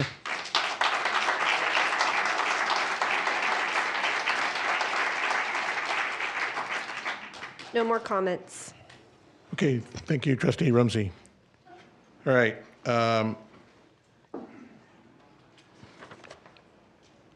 Is just my comment on this Bill of Rights is that this is a consolidation of several items, and I think this clarifies and gives parents something on one page as to what they can move forward on at this school district and at their schools. Picking, choosing one of the line items. So that's my belief. And again, I had parents bring this together and And this is what they felt. And you know, I'm hearing, you know, everything's wonderful, and you know, parents are have this right and all that. Well, everything isn't wonderful because there's a great number of parents that are upset. So if everything is so wonderful, then why are there so many parents not happy with the school system? And yet many of you out there say, oh, they're crazy. They don't know what they're talking about. They, you know, what have you. They're just bottom line concerned for their child in these schools. And there should be no concern for a child, any concern from a parent having their child to school. Trustee Minor, is there anything that you would like to comment on? Yes, as a parent that had children in OUSD, I currently have a child, 3 children, in fact, out of 4 in public school. Thank you very much. I do believe that we have a very diverse and complex district. We have families of different backgrounds. We have families with different belief systems. We have families that feel safe and feel like their kids are being served with the proper education and with the greatest potential teachers that are surrounding them, and I think that's wonderful. But there is a large amount of emails and messages and contact that I've had with families as well as teachers that are concerned. So this, I believe, as well as Mr. Ledesma, or in agreement with Mr. Ledesma, is a starting point. I think that it's a good thing that we have for our parents. And I also agree that we need to continue working through this and making sure that we are listening to the voices of our parents in this school district. And I also agree that we should probably start working on a student bill of rights to supplement with this so that we can make sure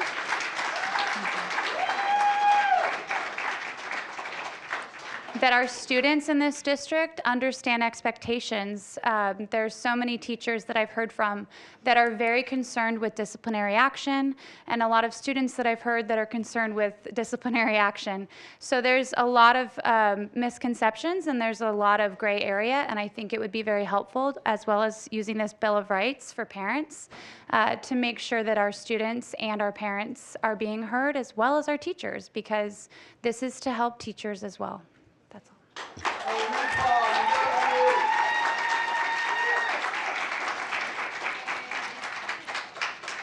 Anyone else like to comment?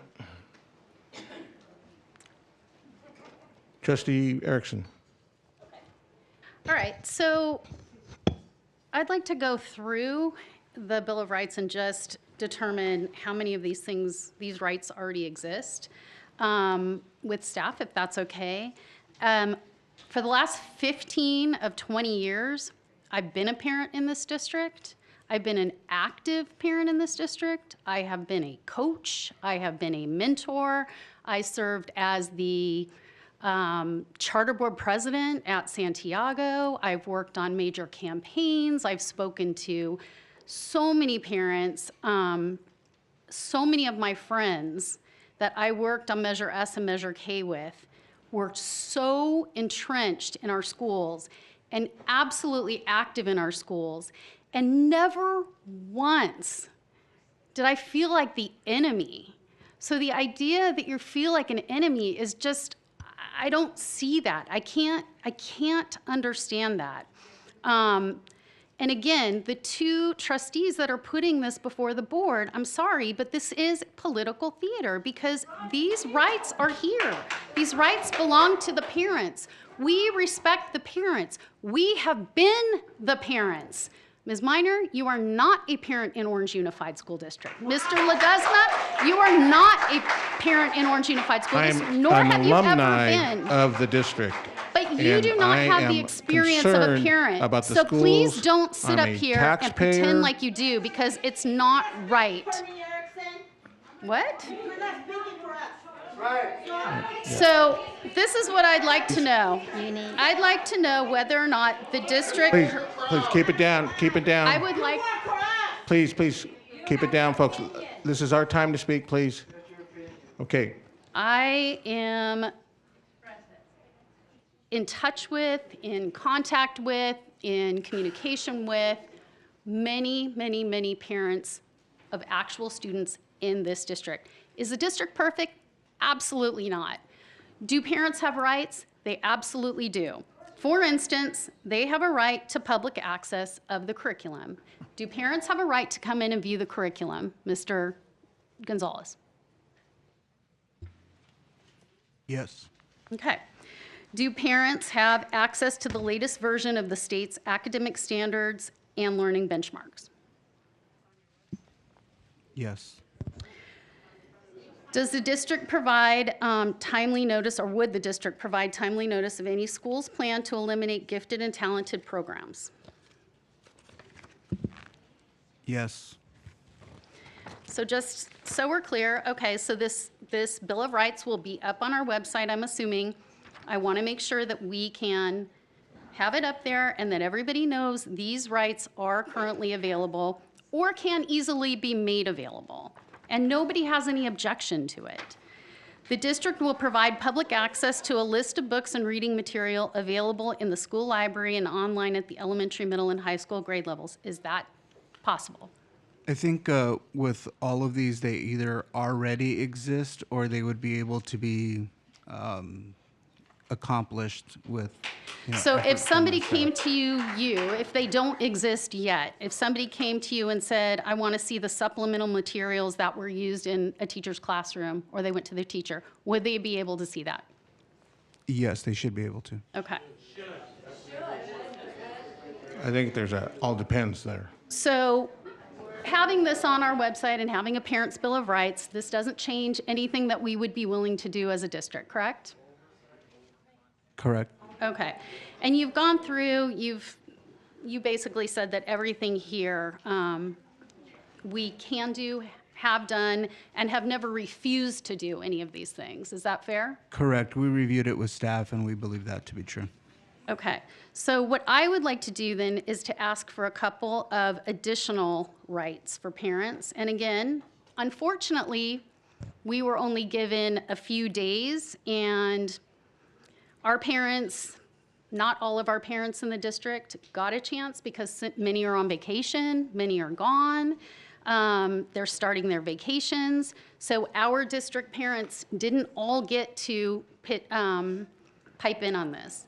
But what I would like to do is amend the first area to say that the district will ensure to parents and guardians that their children have equitable access to a full library of age-appropriate books to satisfy the diverse needs and interests of all types of students, and that the First Amendment rights of all students are protected.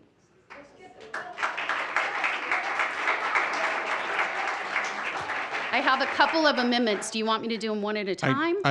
I'd rather, okay, this is, Mr. this is, Ledesma. Go yes. ahead. Go Well, ahead. let me just tell you. This is Trustee Miners and mine Bill of Rights that we're bringing forward. If we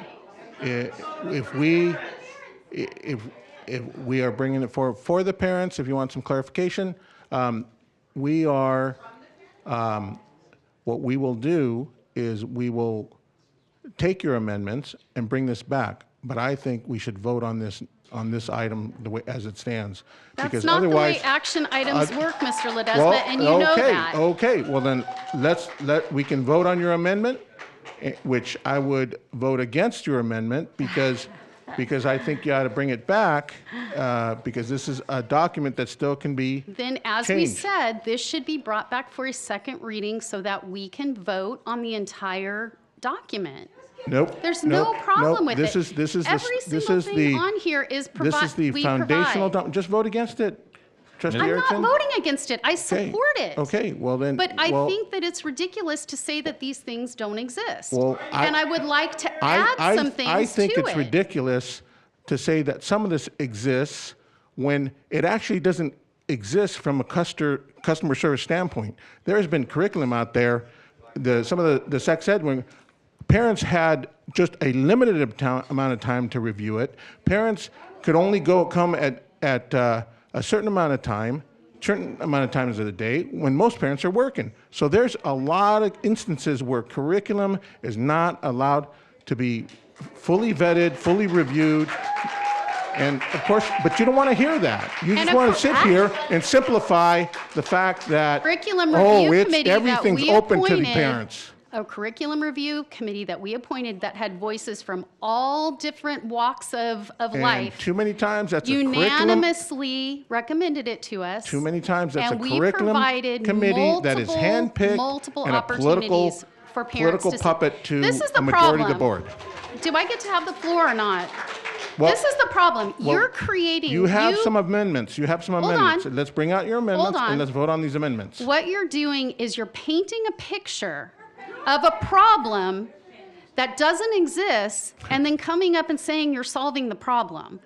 That is political theater. I never said I'm solving any problem. What I'm doing is I'm giving parents a tool here to work from and to bring before Okay, this. did you want to before- hear my amendments or not? Well, what I'm going to tell you here is I think what we should do with your amendments is we hear your amendments and we vote on whether or not we incorporate those amendments now or we hold off and bring them back at a future update of this policy.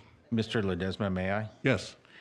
Then if that's the case, just for clarity purposes, just for everybody, if this item is by yourself and Ms. Minor? Well, we brought it forward. Correct. So then, in that case, I will move this forward. If there's a second, then we can have discussion to this item. Okay. Move. Is there a second? Okay. And I would like to make a motion to amend. Hold on. Okay. Moved by Mr. Ortega, seconded by Trustee Rumsey. Now we're going to have discussion. Trustee Erickson. Okay, my first amendment is to add in section 1 that the district will ensure to parents and guardians that their children have equitable access to a full library of age-appropriate books to satisfy the diverse needs and interests of all types of students, and that the First Amendment rights of all students are protected.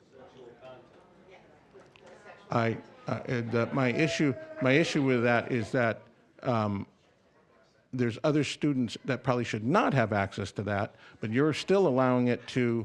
The First Amendment addresses that.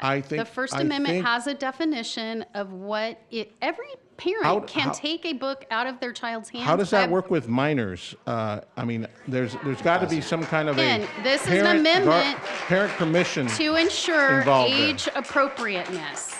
Age appropriateness. And a parent can still ensure that their child does not have access to it by. That still allows, minors access. Okay, so you're going to vote no, I'm assuming. Well, what I would like to hear is let's go through all your amendments and then we'll vote on all the amendments. How does that? If that's okay with you? So Just the for next sake of time one here. would be to add to the second bullet point.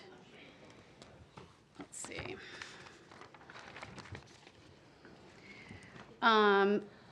Where you have the district will provide parents and guardians public access to the latest version of the state's academic standards and learning benchmarks, and add, and the district will follow all state laws with regard to academic content and standards.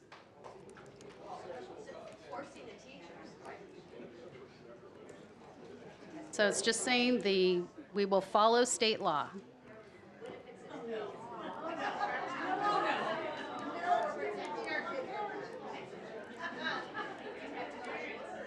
Okay, the next amendment would be, That follows state law, that just cuts out parents, right? will follow. Actually, no, because our elected officials in a democratic process create the laws. That's what democracy is. And so they create the laws, and we as a public school district must follow those laws. And this says we will follow the laws with regard to academic content and standards. Are we willing to do that as a public school district? The state also brings down mandates that parents disagree with. Okay. Completely. So if you are not willing to follow state laws with regards to academic content and standards, then vote no on my amendment. Okay. Got it. Please move forward. Okay, the next one would be to add to section 2 The district will provide parent and guardian the right to advocate for their students in their native language. Could you repeat that, please? The district will provide parents and guardians the right to advocate for their students in their native language. Okay. Okay. The district will provide parents and guardians assurance that students' rights under state and federal law are protected and that any and all harassment, bullying, or disciplinary procedures and protocols are displayed on their website.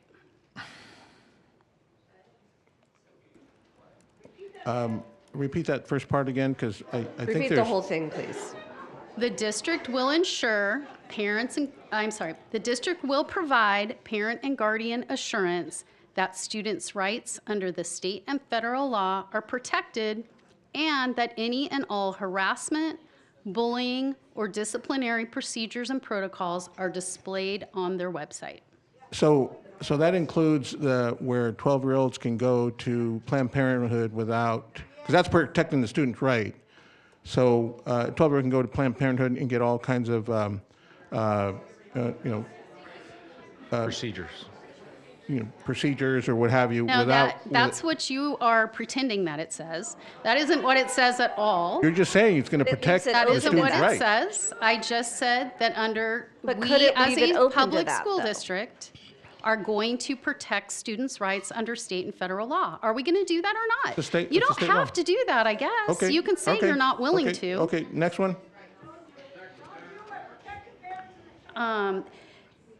That's actually that's the end of mine. So that's it. That's it? Those, Yep. Okay, so those are the amendments that are on the table here suggested. We have now we need a motion to, Are you going to ask for other discussion for? okay, other discussion? members? I Well, don't think we have some an of us amendment, didn't we have amendments here.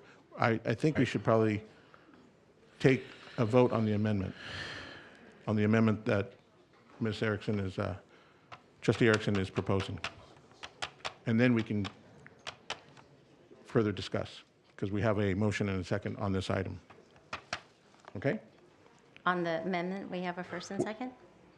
We need, I'm You have a I'm first and asking second on, the original item. right. But now But we not need a on the first and a amendment. second on the amendment. Is there a So motion? I'd like to for the make a amendment? motion to accept the verbiage added to the Bill of Rights saying advocate for students in native language, but not the rest of the amendment items.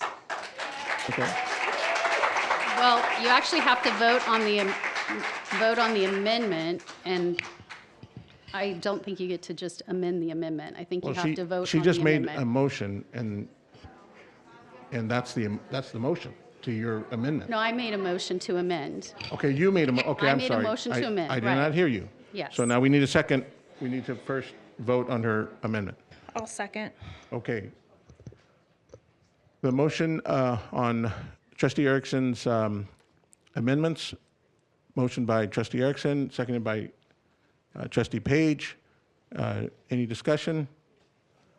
My discussion would be to not include any of that on this current item. And it doesn't mean that Trustee Erickson can't reword it or bring it back at a later date to be incorporated. That's what I feel. Anyone else?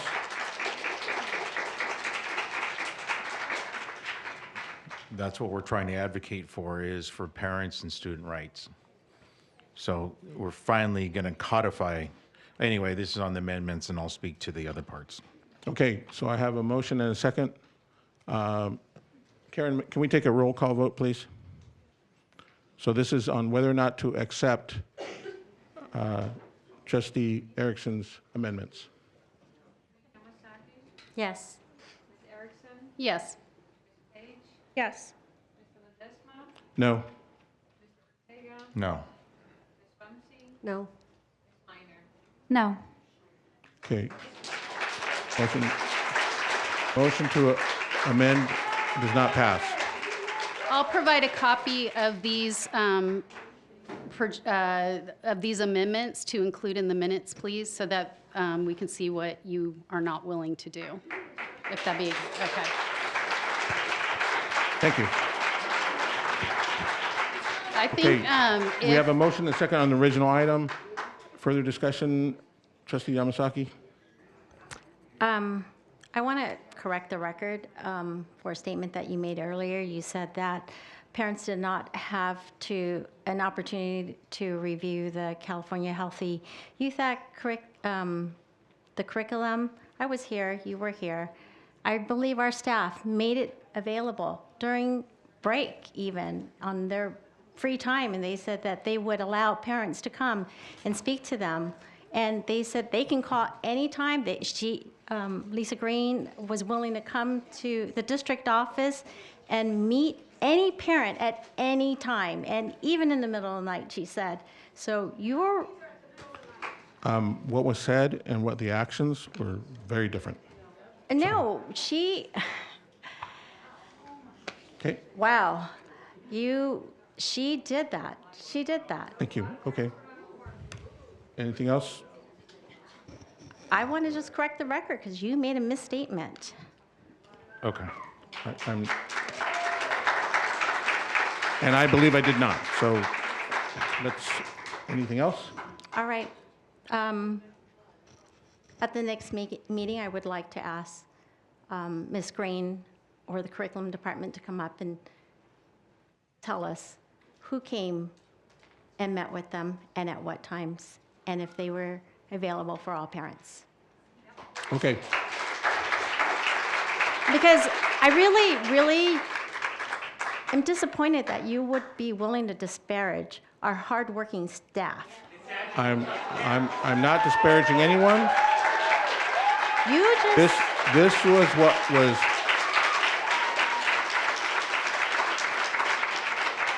This was what was discussed with me by Superintendent Gunmarie Hansen as to what the parameters were, and I was against what she presented to me, and she just said, "Well, that's all we can do." That's the state law. And we only had like a month or something like that. So anyways, there just wasn't.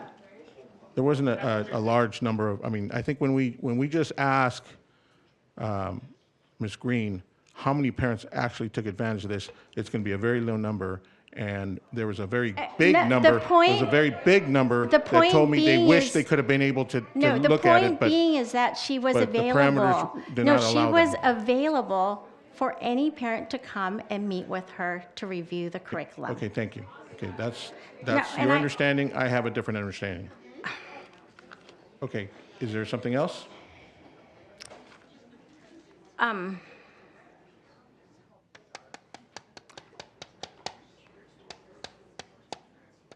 Trustee Erickson already said some of the things that I wanted to say.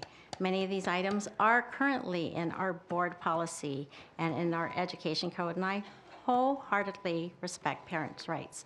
I was also a parent here in Orange Unified to three kids, and they were here for 20 years, so I can relate to the importance of being informed, transparent, and involved. And I am still involved because I really care about the students and their education. My concern is that the board policy structure that's listed here is not clear. It's not in a typical board policy format.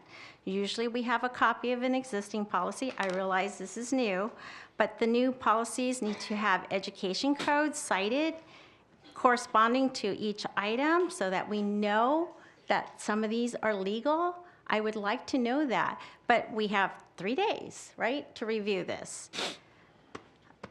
Which is why I suggested that we have a second reading so that we can get proper input from our staff, so that we can get some more input from our parents, and I think that's important. Parents have a right to give input, and you are squelching that.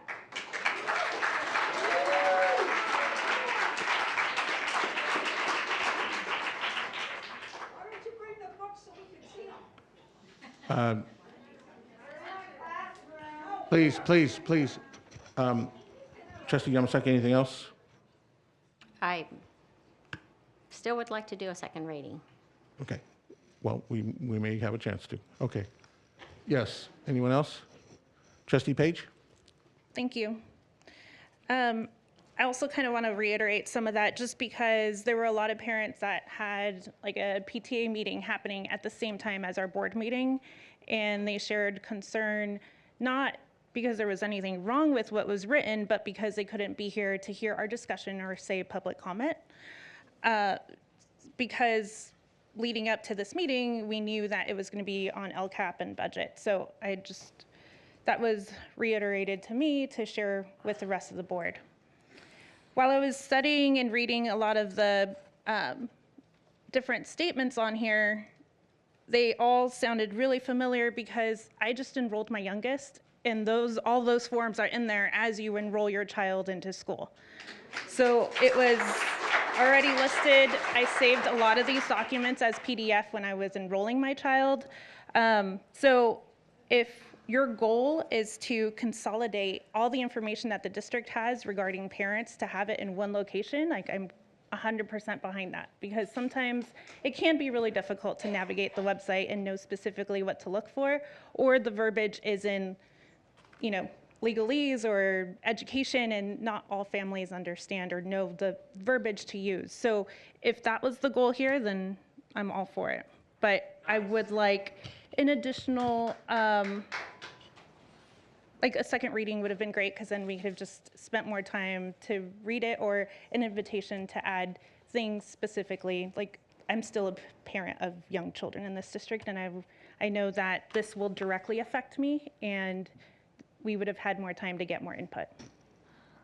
Thank you. Can I just add one more thing? Sure. I would like to know, don't we have an OUSD parent handbook?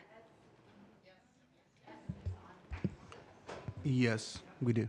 And the items in the handbook, a lot of it covers these issues, right? These Well, I think it's been policies. said that there are a lot of cross references to either other board policies or ed code. So, yeah, these items here, cross reference a lot of different. In working aspects. with staff and our attorney, that was brought to my attention, and I still felt that. So how long I did sti- you have I to still work on felt- this for? I still felt that this was a good consolidation and one-page sheet for parents to work with.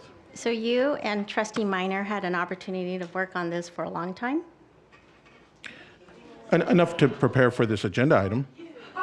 But why do you not give other board members the same opportunity? You still have the same opportunity. It's not something I could No, share not with. to work with each other, but an opportunity to review this. There's two board members that worked on this. To have a third or Well, a fourth. that's the other and issue that then- I have, because I think that this is so performative, because normally, under the action item, or the recommended action, it says right here, it is recommended by you and Trustee Minor. That typically is a spot to say that the staff recommends. I've never seen where it says a board member recommends. It is always a staff recommendation in that area. Mr. Ledesma? Yes. So May I? Sure. Just because other board members have spoken and not given this opportunity.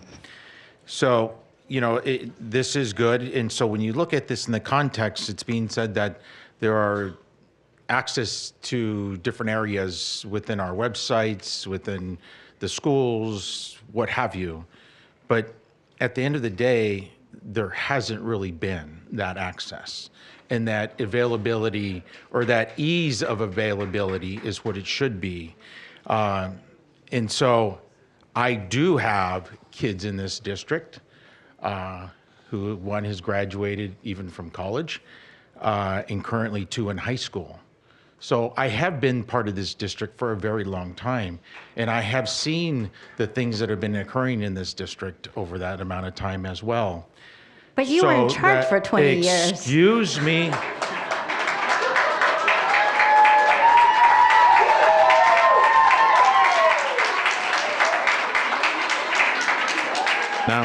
Now that's a misstatement. See, that's the misstatements and your rudeness Did of you interrupting not me. have I I believe did it's, not. majority I believe for it's 20 Mr. or Ortega's 22 turn to years? speak. Ms. Can't you Yamasaki, wait? you're being really rude. Stop Can you being please rude. stop? I have to make some clarifications when he makes some At comments. least let him say his comment, and then. He's interrupted me many times, and so does Trustee You know what? Doesn't mean you need to do it. Why don't you Mr. adhere Ortega. to your own civility policy that you enacted with your group? We can have So, conversation, we the, can have discourse. It please- doesn't mean one person can talk at a time. Yes, it is. Please allow him No, to the finish. Please. civility policy does not say So that. let me speak. Trustee Yamasaki, Civility please. policy only had one reading, didn't it? Boy, you're rude. I'm and sorry. disrespectful. So again, as I was stating, and how the Please, folks. and how the misstatements have been around that, you know, again, I've been in control for 20 years, again, is another false statement. And so the last couple years, if you want to go there, have been in control by them as Ms. Yamasaki, and I'm going to get into that here when they were against parents and against students and how they wanted to minimize the resolutions I brought forward last year. And how these parents were shoved outside and disrespected and weren't allowed to comment. So you want to start talking about disrespect? We can talk about You it. should I look in have the mirror. no problems talking about So it. again, when we look at this and go through it, this is going to be able to go for parents and students. And a lot of this rhetoric is, you know, we already do it. We may do it, but it's not easily accessible. You know, it's been mentioned in here about, you know, First Amendment. In this resolution, the district respects the First Amendment right of parents, guardians to assemble and to have a say in their students' education. So that is listed in here, by the way. You know, the other components in here about parent guardians having the right to protect their students' privacy. As you can see, a lot of the items I've been pulling have been related to data mining and the interactions with all the variable companies in collecting your student data and how they're utilizing it, whether they're selling it, collecting it to create something else. Who knows what they're going to do with it? But you as parents should have that right to know exactly what is in that. And we've had a few of these come forward, and that we should notify you as to the information that is potential in that. The other one is the opt-out. In prior years, it has been, how do I put it,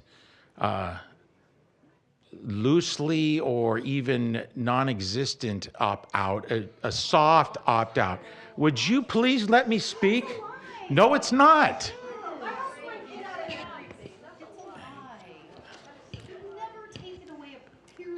Thank you for speaking, John Ortega. Trustee Erickson, please, please. So the soft opt-out is there, and it is true. And I've seen it firsthand. So that therefore now parents can literally see what it is. And we have been against this for the last several years that I have been fighting for and had tremendous opposition about providing our curriculum, our surveys online for parents to review, have the public review. And I have been fought from our staff against that continuously. And I kept asking, well, it's a vendor's prerogative, you know, it's proprietary. Guess what? We're a public agency with public funds. Therefore, we don't have to purchase your curriculum or your surveys with our public dollars. If you're not willing to put it out there for the public to review it, what are you hiding behind? That is what I am seeking here. So yes, this soft opt-out. Parents don't know what these surveys are. I get to hear what they are because my kids are in school and I hear what they are and I provide them that opportunity and educate them what it is. Again, we talked about now it's being recognized here that we're literally gonna mention this and delineate it appropriately for parents to have access appropriately. And that's called accountability. And I see no problem with that, of having this accountability document now.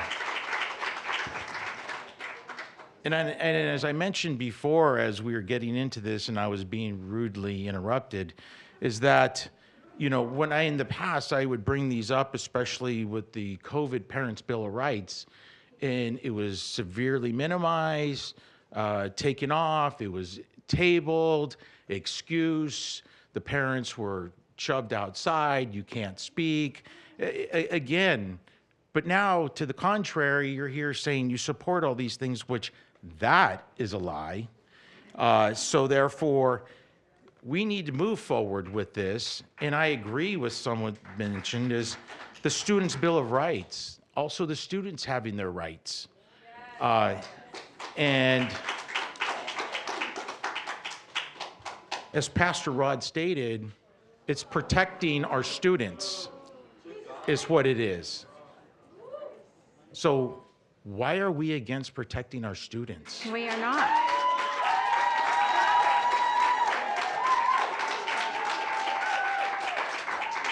You know, and I brought this up because last board meeting, our union president called us the enemy. So all of a sudden, how is that inclusive of protecting our students? So argue what you may, videos are not supposed to lie. So again,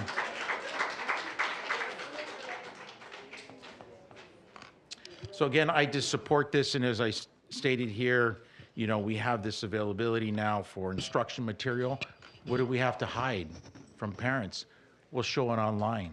And we ask staff to ask these companies now to call them, to ask them that if we're going to purchase whatever curriculum it may be, that it will be online. And if you have an issue, thank you very much. We'll go to the next one. So I'd like to. But I support this. The students' privacy policies and procedures, you know, even further with the Students' Bill of Rights.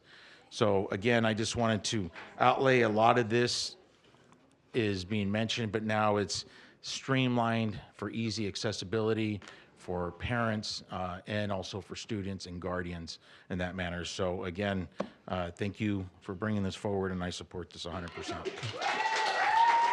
Trustee Rumsey.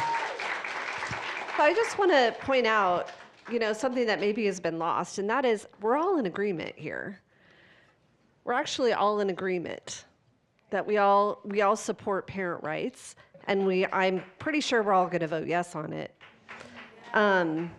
So, you know, I'm glad that, or I believe that this is bringing forward something that maybe parents are feeling rights are being taken away, maybe not from this particular district, but from the state and from various bills that are trying to be passed, that this is a way for this board majority to say, we support parents. And that's all it is. So with that, I would like to call to the question. Call for the question. Call for the question. I actually have one more input, Well, please. I'll second that. Okay, so we got a motion to call for the question and a second by Trustee Ortega. So in that case, what that means is we need to vote to End all discussion. end all discussion, and then we go straight to a vote. Well- So we have a motion by Trustee Rumsey, seconded by Trustee Ortega. Discussion? No discussion. We Yes, gotta- you do a discussion there after is- the no, there's calling no for the discu- vote. Not on, No not on, discussion. not on call for the question. Karen, can you please do a roll call vote? Is there an attorney in the house to make sure that that's Yes, correct? there are a few. He's here. I'd like to find out for sure, when you're calling for a vote, that there's no discussion? Please come to the, And can you introduce yourself, because I don't recognize you? Hi, I'm Doug Gilman from Parker and Covert. And it's true where there's a... Hold on one second. We're going to get your mic turned on. It's Okay, on? go ahead. Okay, Go ahead, just Doug. lean forward, please. Go ahead, Mr. Yeoman. Okay, again, I'm Douglas Yeoman from Parker and Covert, I'm partner. And it is true under the parliamentary procedure, when there is a call for the question, that's not debatable. And so if there's a second, then it goes straight to the vote. Yep. So I can't ask a question, just to clarify? Nope. So It's time to vote. I know, but you didn't ever present this in a policy format. It's time to So vote. What is It's it going time to to look vote. like? I'm sorry, Trustee Erickson, it's time to vote. Okay. Okay. Karen, please.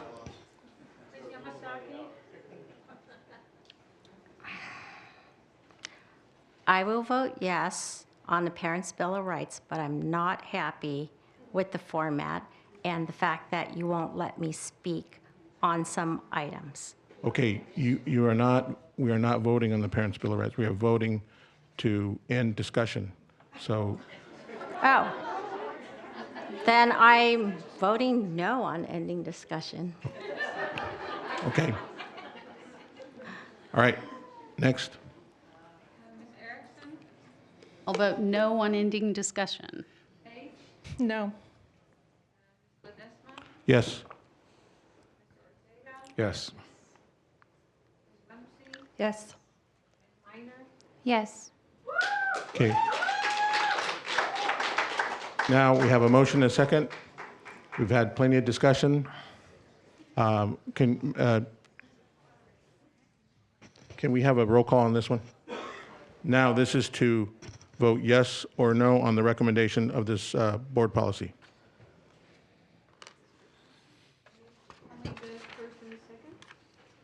First was I moved it. First was Ortega. Ortega. Second was Trustee Rumsey. Rumsey. Rumsey, yes. Yes. Yes. Yes. Yes. Yes. Yes. Yes. Motion passes 7-0.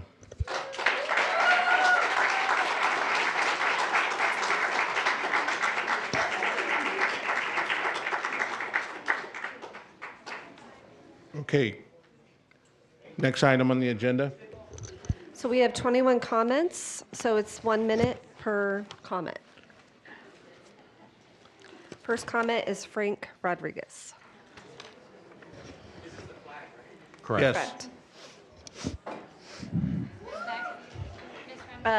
On deck is Marcy Strange. 365 days ago on this date, I set out forth to ban the pride flag out of classrooms. Today, we present forward just one step towards that goal.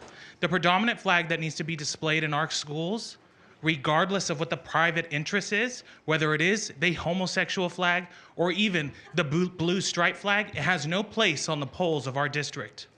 I implore you to pass this resolution forward, but I also ask that you amend it to include displaying inside of the classrooms. Right now, this is just the flag poles, and I'm a huge proponent that this no longer needs to be in our classrooms. Do we want what happened in Glendale to happen to OUSD, the thugs that attacked parents for wanting to protect their students? This is what these seats can do. These parents were attacked over a flag and over a pride parade. These are the actions you condone if you do not vote for this resolution.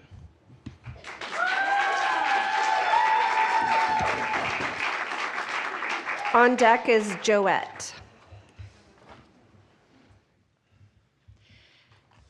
There is no pride in sexually exploiting and experimenting on children.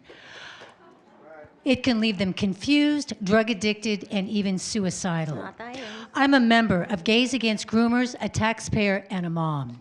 Please leave those kids alone. Please speak to the item, the flag item. Just flag. This is the flag item. There is, because it's a pride flag, there is no pride in removing healthy genitalia. It sterilizes children, makes Please, them ma'am. sexually Mr. dysfunctional. Have you- Ma'am, please. Please, You have you have not to speak to moved this, to ban the any, item, correct? I am not moved to ban. This has to do with the U.S. flag. Please speak to this item?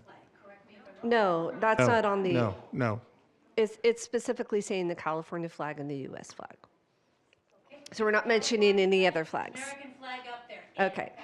Thank you. On deck is Rosa Otero. The pride flag represents so much more than pride. Ma'am, again, it has nothing to do with the pride flag. It has to do with the U.S. flag and the California flag in our schoolrooms and school flagpoles. Okay. The American flag remains the flag of America. We are all Americans. The other flag represents the other community and those in favor of it. Those parents that do not appreciate the things that follow that in the schools, namely the grooming, the sexual children's ma'am, books, please, and the children, please. and all the rest. Please stick So to the U.S. flag. we need to unite with a flag. We can unite with the American flag. There is no other flag that would unite us as much. And we don't need any more divisiveness. And what was I going to say? If anybody needs a flag to represent their kids, then we have taught their kids wrong. Next, Rosa Otero is next, and then on deck is David Default. Regarding the flag policy for Orange Unified Campuses, I would like to support having only the USA flag or California flag in support. This is for everyone that is a resident or a citizen here. I've been born in another country and legally immigrating here and having many long years of having my residency and then my citizenship. I am a proud American citizen. That is what we should be teaching our youth. We should be telling them that that is our Pledge of Allegiance. When I pledged my Pledge of Allegiance, when I became a citizen, I cried and I said, I support this flag, and this is what you need to be teaching. There's no other flag what you should be having in the classrooms, because children need to know that they are Americans first and Californians second. Anything else should not be taught in our school districts. We are Americans, and our children should be taught that they should be proud Americans. When I come back from traveling the world, I always hear, welcome home, and see the American flag. That's what U.S. immigration teaches us, and that's what we're proud of, and you should teach that to our kids.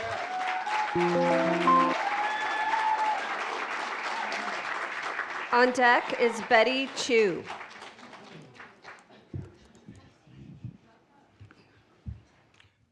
Hi, everybody. My name is David. My wife and son and I live in Orange. I retired from the U.S. Navy as a lieutenant commander. I was in the Army for 4 years, in the Navy for 16. I flew F-18s in support of Iraq and Afghanistan. I have a lot of thoughts on how to use the flag, but I'll keep this short due to this short time. Regardless of your ideology, you're welcome to use the flag how you see fit. That's one of the great things about this country, isn't it?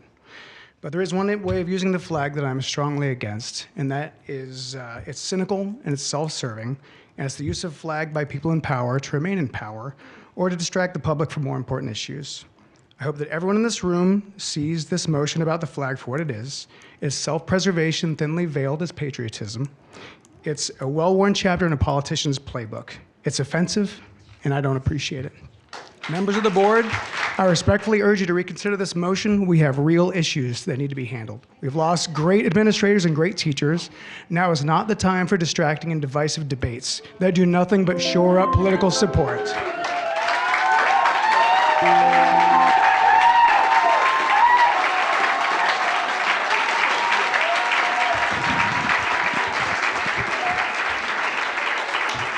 On deck is Lori Kaler.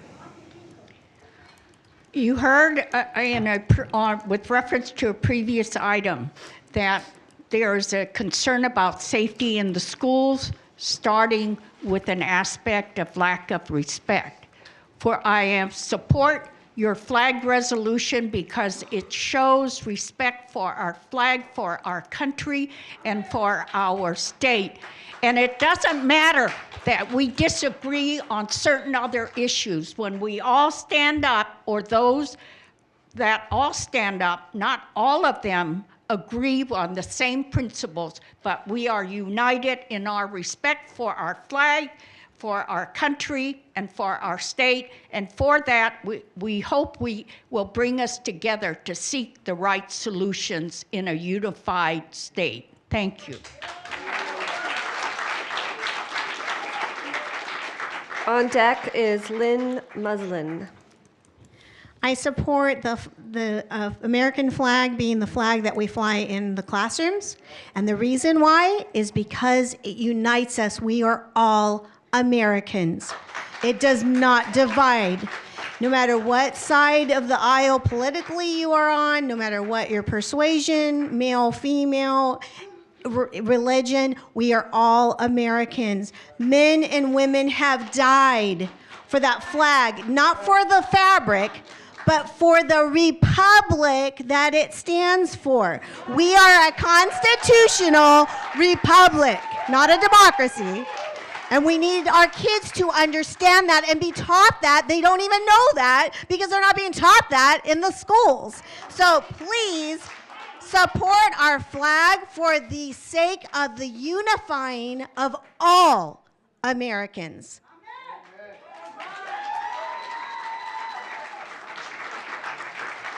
On deck is Daniel. I want to express my support of the flying of only the United States and state flags on county public school campuses. Flags are a symbol of celebration and affirmation. Our U.S. flag celebrates inclusiveness and flies every day as a reminder of that. We are a country of wonderful differences, different faiths, ethnicities, culture, even sexual orientations.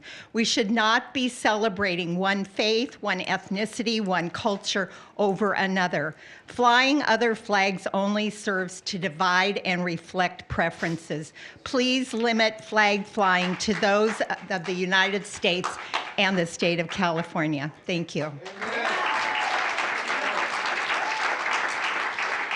On deck is Michelle Morgan. I want to thank the board for presenting this policy on the flag. I strongly support it. I would just suggest that a few minor edits or additions to it. One is that the text of the policy states that the American flags will be provided to each classroom. I would suggest that you edit that to say that they will be mandatory to be flown, to be hung in each classroom. And I would also suggest regarding the Pledge of Allegiance that the Pledge of Allegiance for the first period class be required. The California Education Code section 52720 says that the Pledge of Allegiance is acceptable for patriotic exercise. I think that it should be the only patriotic exercise recognized in the school district. Thank you. And on deck is Aaron Washington. People from all over the world look to our flag for what it represents and want to be in our country because of what it stands for. Our flag stands for freedom, liberty, and justice for all. Why is this matter even up for discussion in our country? As far as I'm concerned, this should be black letter law. The Pledge of Allegiance of the United States is a patriotic verse that promises allegiance to the flag of the United States and the Republic of the United States of America. The first version, with a text difference from the one used at the present, was written in 1885 and dates back, was especially for patriotism to children in public schools. When we don't teach kids patriotism, we're not teaching them what our history is. This is just another tool to break down our society and everything we stand for here in America. I concur with this resolution and urge the board to vote for the policy to display the United States flags and California state flags only, outside and inside the classrooms. Thank you, and God bless America. On deck is Heidi Clare. Uh, Good evening. I'm Aaron Washington, retired Navy commander, 35 years. The flag has a real good meaning to me. That's something that when I first entered the Navy brought everybody from every different background in '82, white, black, Hispanic. We all dropped all our races, biases, and all became brothers and sisters in arms. You know, I was born in 1964, so every morning we would pledge allegiance to the flag during the first period, as was stated. And for the 35 years of defending our country and our democracy, that's what this is about. This is about forget your political platform, that unites us. Our kids need to know that. Fun fact, 50 stars for 50 states, the 31st star is California in 1851, and that they should know that the 13 stripes are the 13 colonies. Educate our kids. Thank you.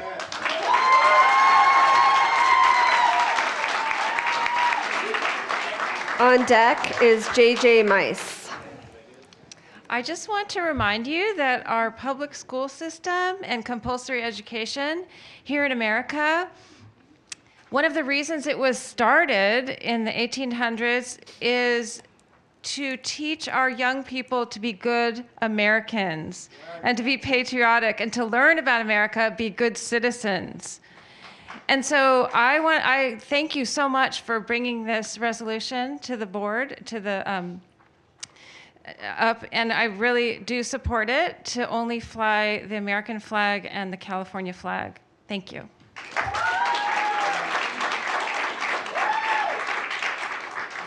On deck is Jessica Nettles.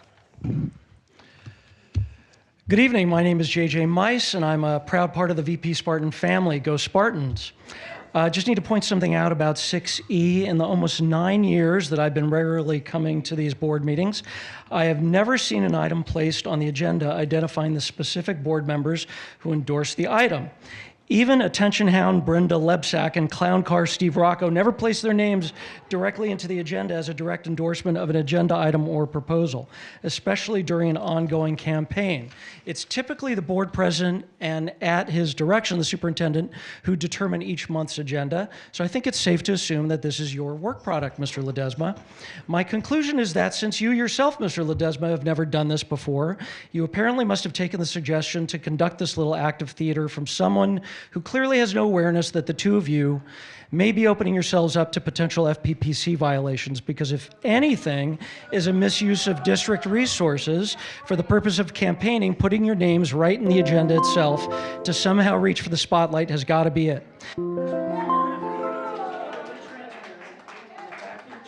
Next Jessica speaker. Nettles is next. Excuse and me. on deck is Gregory Pleasance. Hold on, wait. Give me a second. All right, here we go. All right, so I've been to many schools in our district, and I have never not seen a flag being shown, an American flag being waved. I've never seen another flag other than the US flag or the California state flag being waved. To state that there is a reason why we have to have this meeting to say that we are going to only do that is just stirring the pot. You want no problems, then first off, you shouldn't have had this meeting. But second off, what you're doing is just making more division again. Maybe you don't visit our schools enough to know that there's, no, wait a minute, you don't visit our schools. So in our schools and in our classrooms, we have the flag. So we would have to vote to not have the flag on campus, just so you know the law. So just in last thing, church and state, when you guys say amen, you are not praying to the same God, because my God is a God of love. So please do not say that you're gonna pray.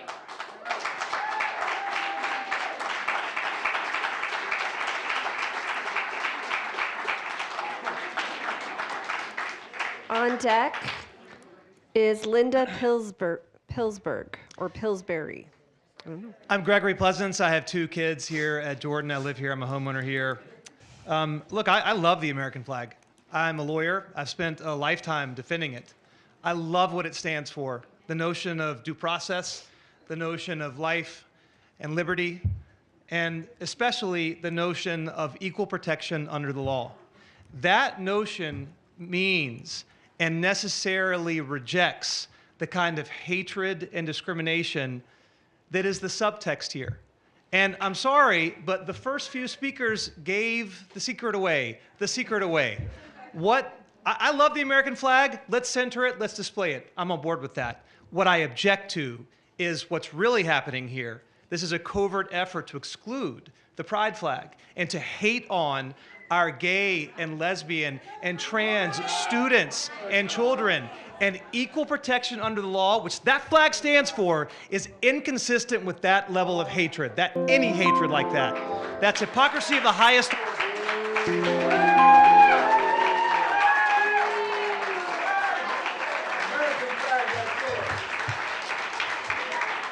On deck is Sonia Green. Board members, I'm glad to see that this board policy is on the agenda. I'm a proud American. I love my country. I love this Constitutional Republic and everything it stands for. I love my freedoms. And I think this is fantastic. Thank you for putting it on the agenda. Amen. So I'd ask that you, all of you board members, would vote in agreement with this board policy. It's fantastic. Also, I would think it's great to consider, I don't know exactly, haven't surveyed all the classrooms, but it should be in every classroom if it's not. Also, the Pledge of Allegiance should be stated or spoken, recited every day in each classroom. Thank you. On deck is Heather Puhek. Hi, I'm Sonia Green. I'm in support of the American flag because those stripes, those stars, our colors represent everybody. We don't need anything else to be represented for the excellence of freedom that represents. It fights for LGBTQ. It fights for people that feel any type of way. It fights for the freedom of religion. My grandmother, great-grandmother, was taken at 2 years old from Tahiti. It is true history. Not all blacks were slaves. My grandmother was taken because of that flag. Emancipation happened. Because of that flag also, the property that she was left by her owner, which thousands of slaves also inherited, in the court of law, his family tried to fight her in front of an all-white juror and judge as well, and they still granted her that land. Because of this flag, it should always be flown, and we should always respect our country and this flag for the freedom it gives. Thank you.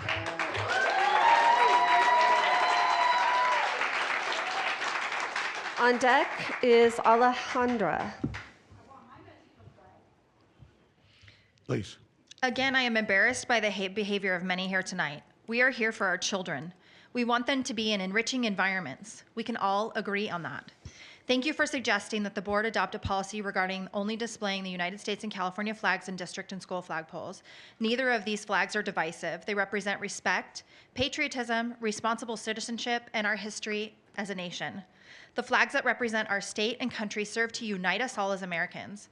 Please adopt a classroom policy as well in order to remain consistent throughout the district. Thank you.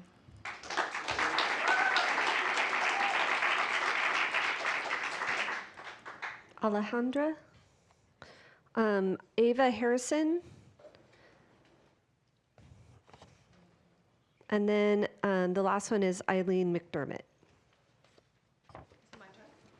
Are you Ava Harris? Yes. Yes, please. You're next. Thank you. Education Code Section 38117 states that each school district shall provide a suitable flag of the United States for outside each school, and that it shall provide smaller and suitable United States flags to be displayed in each schoolroom at all times during the school session. The purpose of the flags being displayed is to highlight our history, to respect our great nation and state, and encourage active citizenship.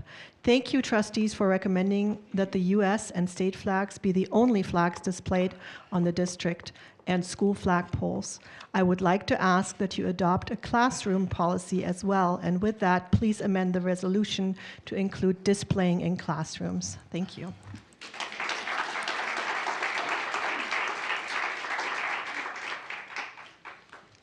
Hello, my name's Eileen McDermott, and I'm a daughter of and a niece of World War II veterans. The red in the flag represents valor, courage, willing to sacrifice. The blue represents justice, perseverance, and vigilance. The white represents purity and innocence, like our children. The soldiers and the veterans who fought and died for our freedom and pledged their allegiance to the flag, God, family, country, and freedom. And that flag right there is not the United States of American flag. The gold fringe is for the corporation. Look it up. The new American flag is this one, no gold fringe. We're not a corporation. We were taken over in 1871, and we're no longer a corporation. We are the United States for America, a republic.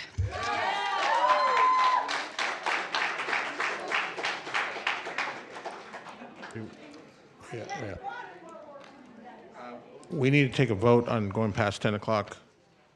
So do I have a I'll make a motion to to continue. move by trustee Rumsey? Is there a second? We need a time. 11 o'clock? Yes. Second. I think we're going to go beyond 11 o'clock. You can re-vote at 11. Yes. Okay. Pardon? What's that? How many times can we extend? One time. You're supposed to only extend once, so I would suggest putting that out for some time. I'd say at least Yeah, so at least 12:30 in the. we didn't adhere to our own policy the last time, and we extended like, what, 3 times? And according to our board policy, we are only allowed to extend 1 time. Okay, then I say that we extend to midnight.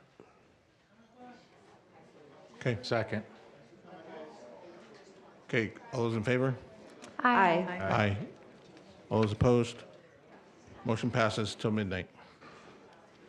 Okay, so now, those are all those speakers. Mr. Gonzalez, I have a different description on this item. Yes, if you. What's that? Okay, so the new agenda has that. Yeah, the.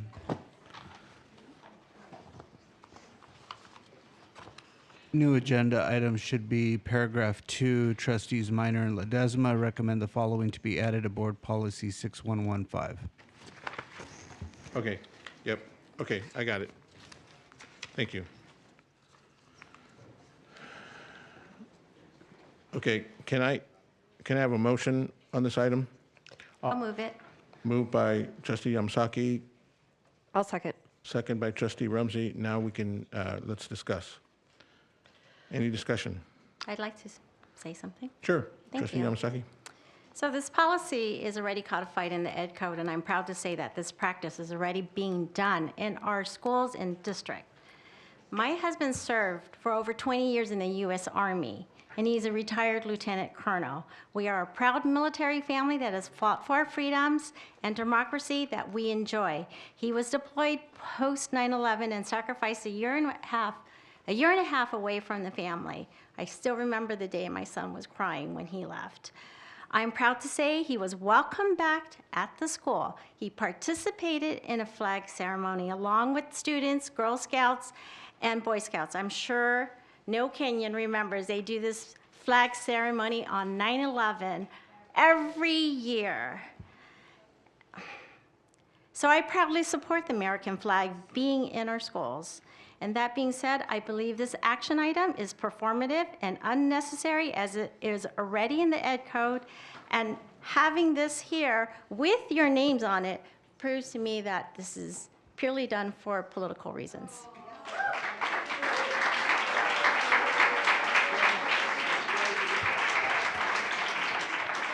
Trustee Page. I have a question for our attorney. So if we already have this in place and it's code number 6115, A is for the pledge and B is for the flag, what does this new board policy, like what does that do to the current policy that we already have?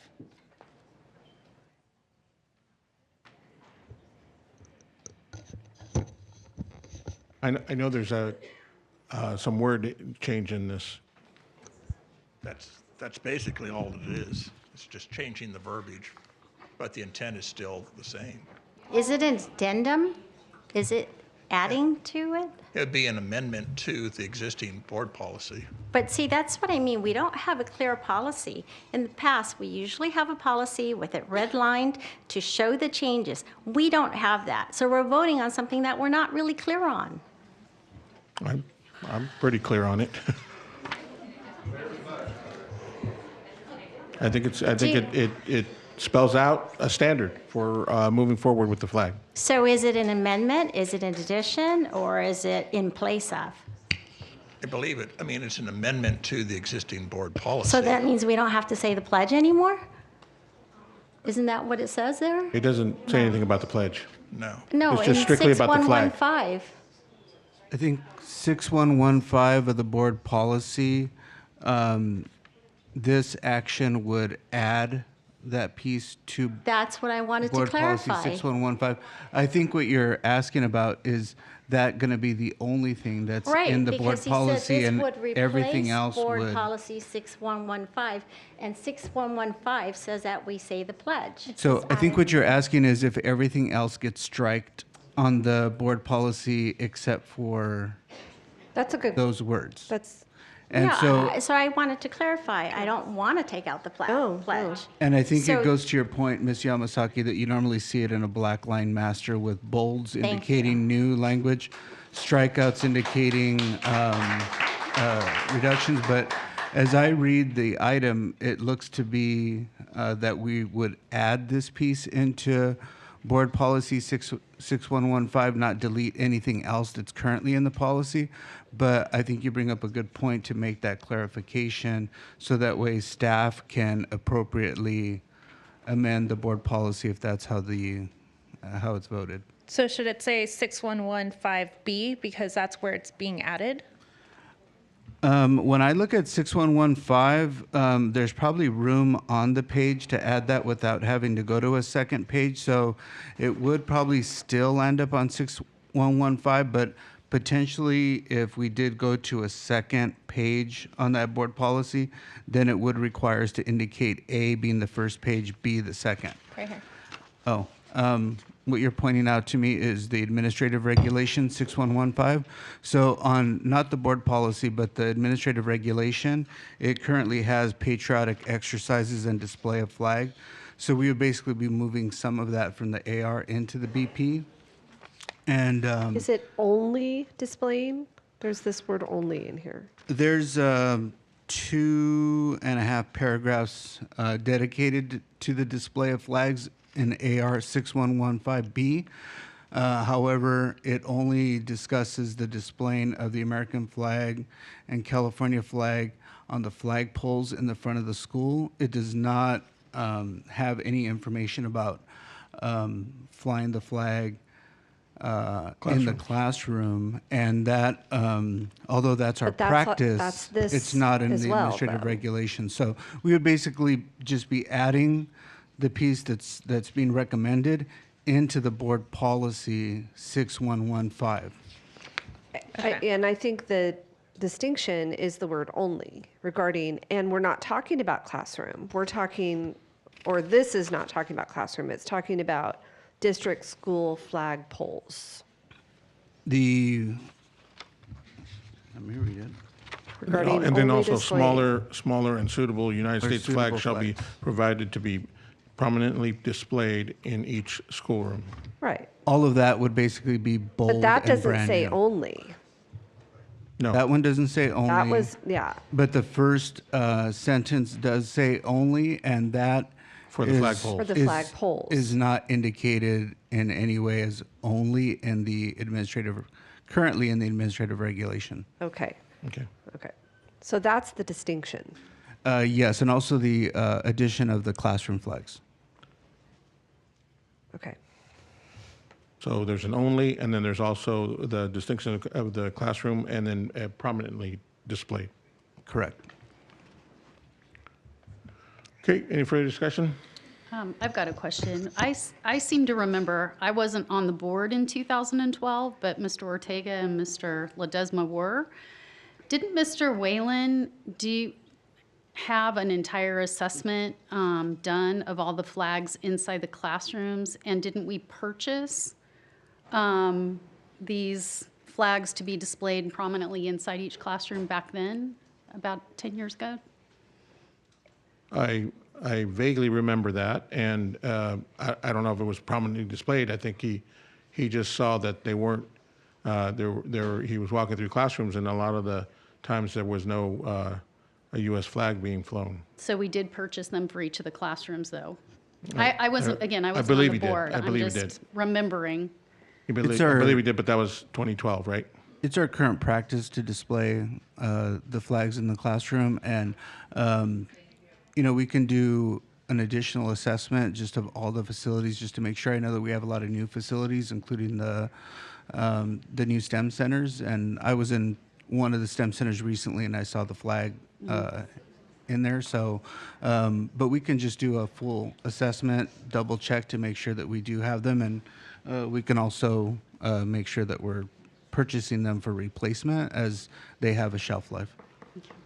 I just want to say, in the many decades that I've been around, I have never seen any other flag besides the American flag and the California flag flown in front of our schools.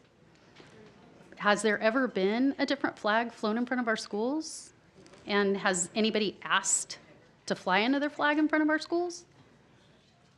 I guess my question is, like, if you just are wanting to put in writing what we already do, I don't have a problem with that. But again, implying that there's a need for this because we have all these flags that need to be flown outside of I just think, again, it's creating a misconception of something that doesn't exist. I think it just creates a standardization, that's all.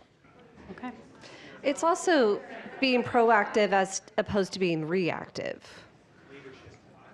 It's in our code. Proactive for what? Nobody's asked to fly any other flag. I mean, again, fine. I mean, we've always flown the American flag, which, as other people have said, the American flag stands for all of those rights for every single person that exists in the United States. So I don't have any issue with flying it, of course, and the California flag as well. But again, these flags have always been flown in front of our schools, and I just think, again, it's somewhat performative. Okay, and I think it's standardizing. I just think that, like, if we only have a limited amount of time, like tonight we only have until 12, that there's so many other real issues happening that we can really use our time on. And let's facilities. vote. Yeah, let's just vote. Yeah. Because I'd rather Agree. focus on everything else. Agree. Okay. Can I just have one more clarification? I seem to recall that there might be school flags in front of our schools. Might be what? School flags. We have school flags in front of our I schools. think there's school banners.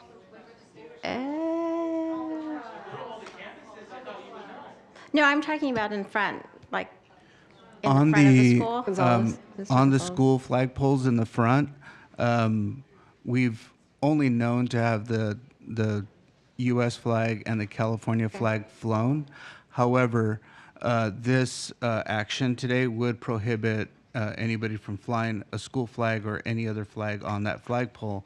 It wouldn't stop them from hanging that flag on the fence or displaying it on the fence, or a banner, poster, pennant, any other I'm thing. fine. I just having want to do make with the sure there's schools. not any unintended consequences about having a school flag. You would not be able to fly a school flag, an Avid flag, anything else. It would Okay. just be the U.S. flag and the California flag. Distinguished schools flag. Distinguished schools flag, you would not. You would not be able to fly a distinguished schools And, flag. and those aren't always flown. I've seen them displayed. You can display hanging them from- in other ways. Right. Correct. All right. Okay, we have a motion and a second. I'm going to take a vote. Karen, can we have a roll call vote? Yes. Yes. Yes. Yes. Yes. Yes. Yes. Motion passes 7-0.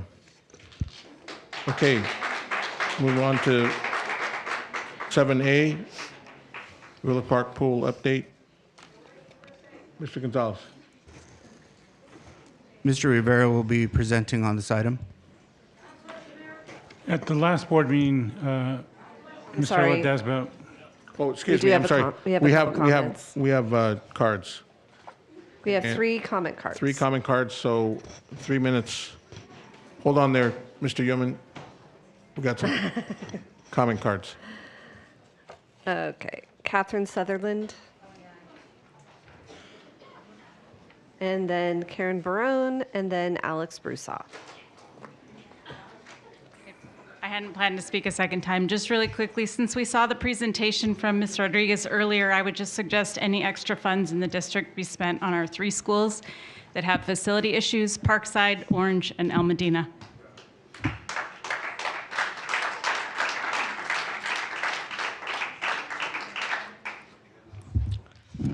Good evening once again. My name is Karen Brown, parent of 2 OUSD students, one who is here tonight and quite embarrassed by some of the adult behavior in the back of the room.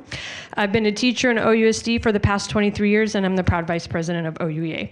I'm deeply concerned regarding the cost of the Villa Park pool and the use of deferred maintenance funds that should be used for our elementary sites.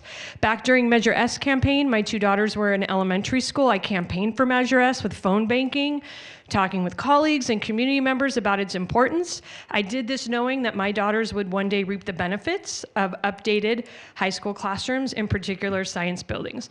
I did this because a promise was made that while this bond didn't cover improvements for elementary schools, we would not be forgotten, and there would be money elsewhere to fix our ailing schools. Now here we are some years later, and the board majority wants to go back on that promise and use all the extra money to build an Olympic-sized pool that will deplete the deferred maintenance fund and leave no money for elementary schools. I've been teaching at La Vida for 23 years and have seen only the bathrooms updated in that time. Meanwhile, we have classroom doors that are rotting, full of mold. The solution has been to just paint over the mold, which can't be healthy and possibly not legal either. We have fascia extremely loose from our roofs that's hanging precariously and needs to be repaired. We had an outdoor light fixture almost fall on a student because it also needed to be repaired. We have sidewalks and asphalt that's being lifted by tree roots and is a tripping hazard for staff and students. We have a wood shade structure that students eat under and hasn't been touched or improved upon at all. We have no MPR, but have rooms that can be converted to an MPR. We have stucco that continually bubbles up and peels off. The solution: to scrape the stucco in certain parts and re-stucco instead of looking at the issue inside the walls causing the stucco to bubble and peel off. So we're just putting lipstick on a pig in all of these scenarios, and it does nothing to maintain the physical plant of our school. We're in desperate need of outside paint. My understanding is we were supposed to be painted in the summer of 2020, but we all know what was happening then. So are we just never going to be painted?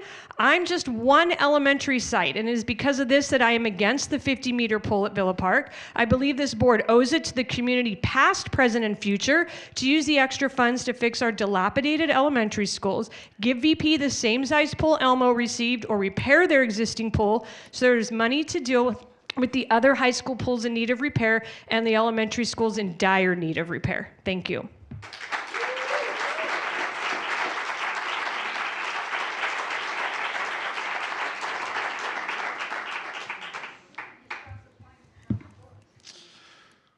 So here we are on the pool item again.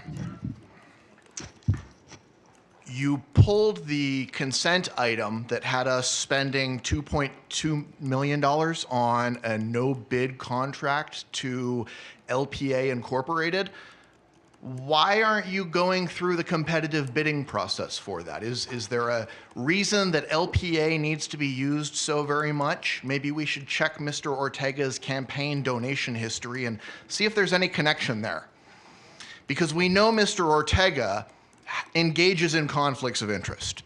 We've seen it with Orca, and we have to ask why he's pushing so hard on this pool for Villa Park.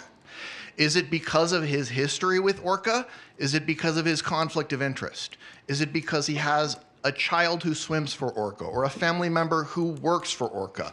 We don't know, because when he's asked about these things, he won't respond substantively. He'll go, no conflict, no conflict, no conflict, and just spaz out and walk off.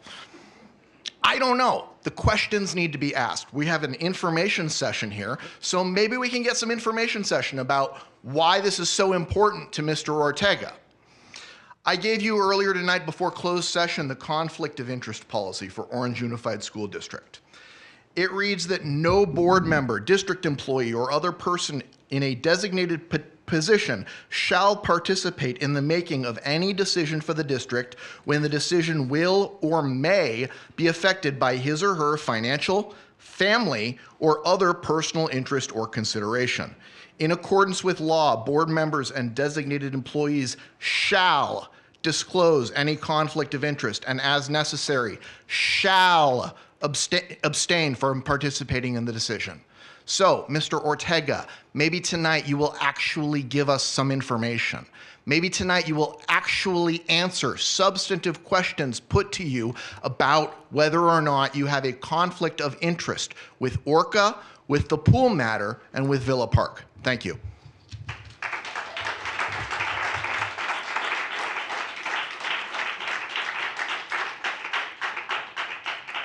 Okay, no more cards. Mr. Rivera. Yes, Mr. Ledesma and respected board members. At the last meeting, I was asked to bring back information about a different delivery method that could provide some potential cost containment on the pool project. So, we have Mr. Yeoman here to cover that item for you. After Mr. Yeoman's done, then we're going to have information about the Murtha pool, which was the other request. And we have Mr. Dumey here to share that information with you after that. Very good. Mr. Yeoman? Okay, thank you very much. The overview of lease-leaseback method of contracting is an alternative to what the district traditionally has used, which is the design bid build, where the district hires an architect like LPA or someone else, generally through an RFP process. The architect puts together the plans and specifications. They obtain Department of State architect approval. Then the board or the district goes out for competitive bid, and then it's the lowest responsible bidder is awarded the project. That's the typical scenario. The benefits are it's best known, no learning curve, and you have competitive pricing. But the limitations is that the low bidder oftentimes is not the best value because all you're looking at is the price, not the experience, not any of the other intangibles that you can't determine from design bid build. And oftentimes it's an adversarial relationship because there's change orders frequently, and sometimes there's delays as a result. There's stop notices that are filed, and there's, I think, a greater chance of litigation too as a result. So what is lease-leaseback? It's been around forever. It's an alternative method of contracting. Personally, about 80%, 85% of the clients I represent on public projects that includes a building are done by lease-leaseback. And so, I mean, it's a proven model, and I'll go into a little bit more detail. But basically, it's three different documents. You have the site lease where the district leases a piece of property to the selected contractor. You have the construction contract where they're obligated to construct whatever the plans are. And then you have the sublease where the completed project and the properties lease back to the district for a designated period after completion. And I think that's important. You'll find out why. And it can be used for any project where there's a building involved. So if it's just a landscaping or an outside stadium or something that has no interior, no buildings involved, you can't use lease-leaseback. The benefits, it's a team approach in delivering the project to the district, because what happens is that you can select your contractor early on in the process. You don't have to wait until you have DSA approval. And so you can go through the RFP process, you do the same competitive solicitation, you give the notice for at least 2 weeks, just like you do in design bid build. You have to set forth criteria of how you're going to evaluate the contractors. And I'll go into that a little bit. But the pre-construction services performed by the contractor can alleviate a lot of the problems and the complexities up front because you're working collaboratively with the chosen architect. And so the issues that you have much of the time are resolved before the project ever gets to DSA for approval. It provides a guaranteed maximum price and a project schedule, so there's more dependability. You know when a project is supposed to be done. The RFP always sets forth the estimated guaranteed price, maximum price. That's before you have the DSA approval. Once you have DSA approval, then the selected contractor has to then determine, give written evidence of what the dollar amount is, and the board approves it or doesn't approve it.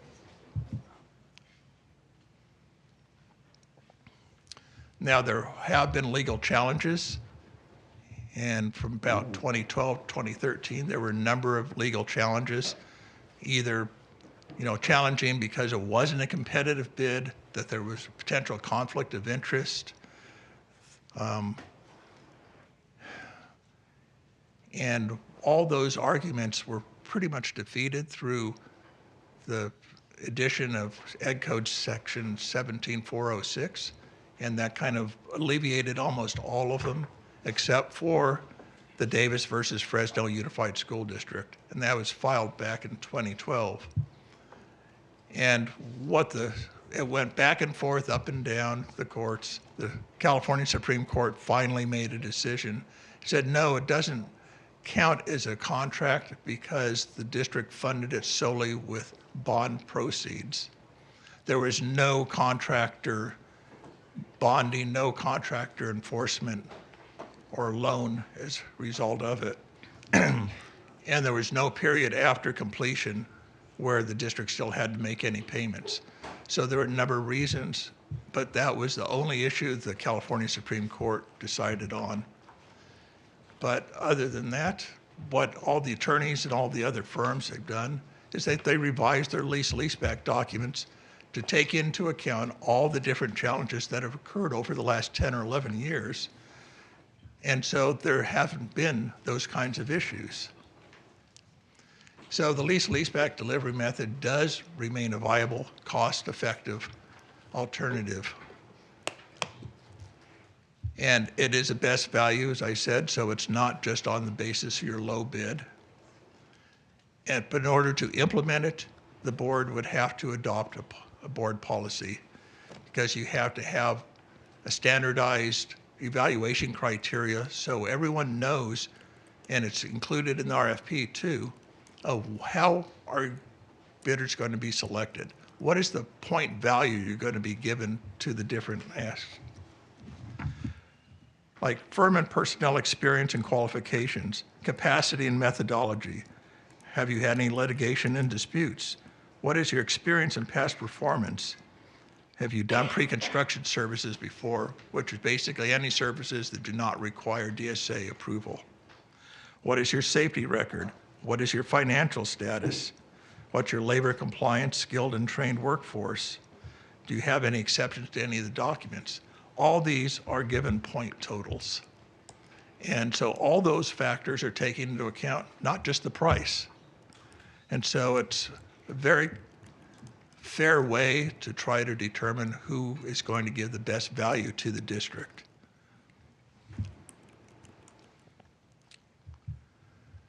Now, the procurement process, very simply, because I know it's getting late, is that either you have a project where the architect already has DSA approval, in which case the RFP is submitted to the qualified contractors, and then they just submit their proposal based upon what their guaranteed maximum price is.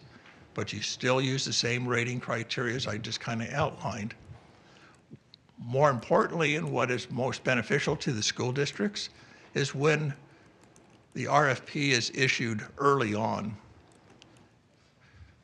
and the contractor is selected, they're awarded the project based upon what criteria the district puts out there, and they have a firm price for the pre-construction services, then they have an estimated guaranteed maximum price.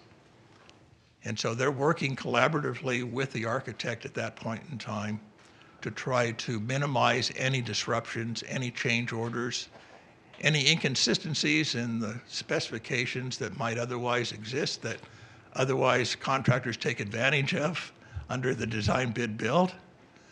And so it goes forward, and then when they have DSA approval, the contractor then finalizes, this was what we said the estimated guaranteed price is, this is what I'm going to guarantee it. And then the district either can accept it and award the construction phase or not.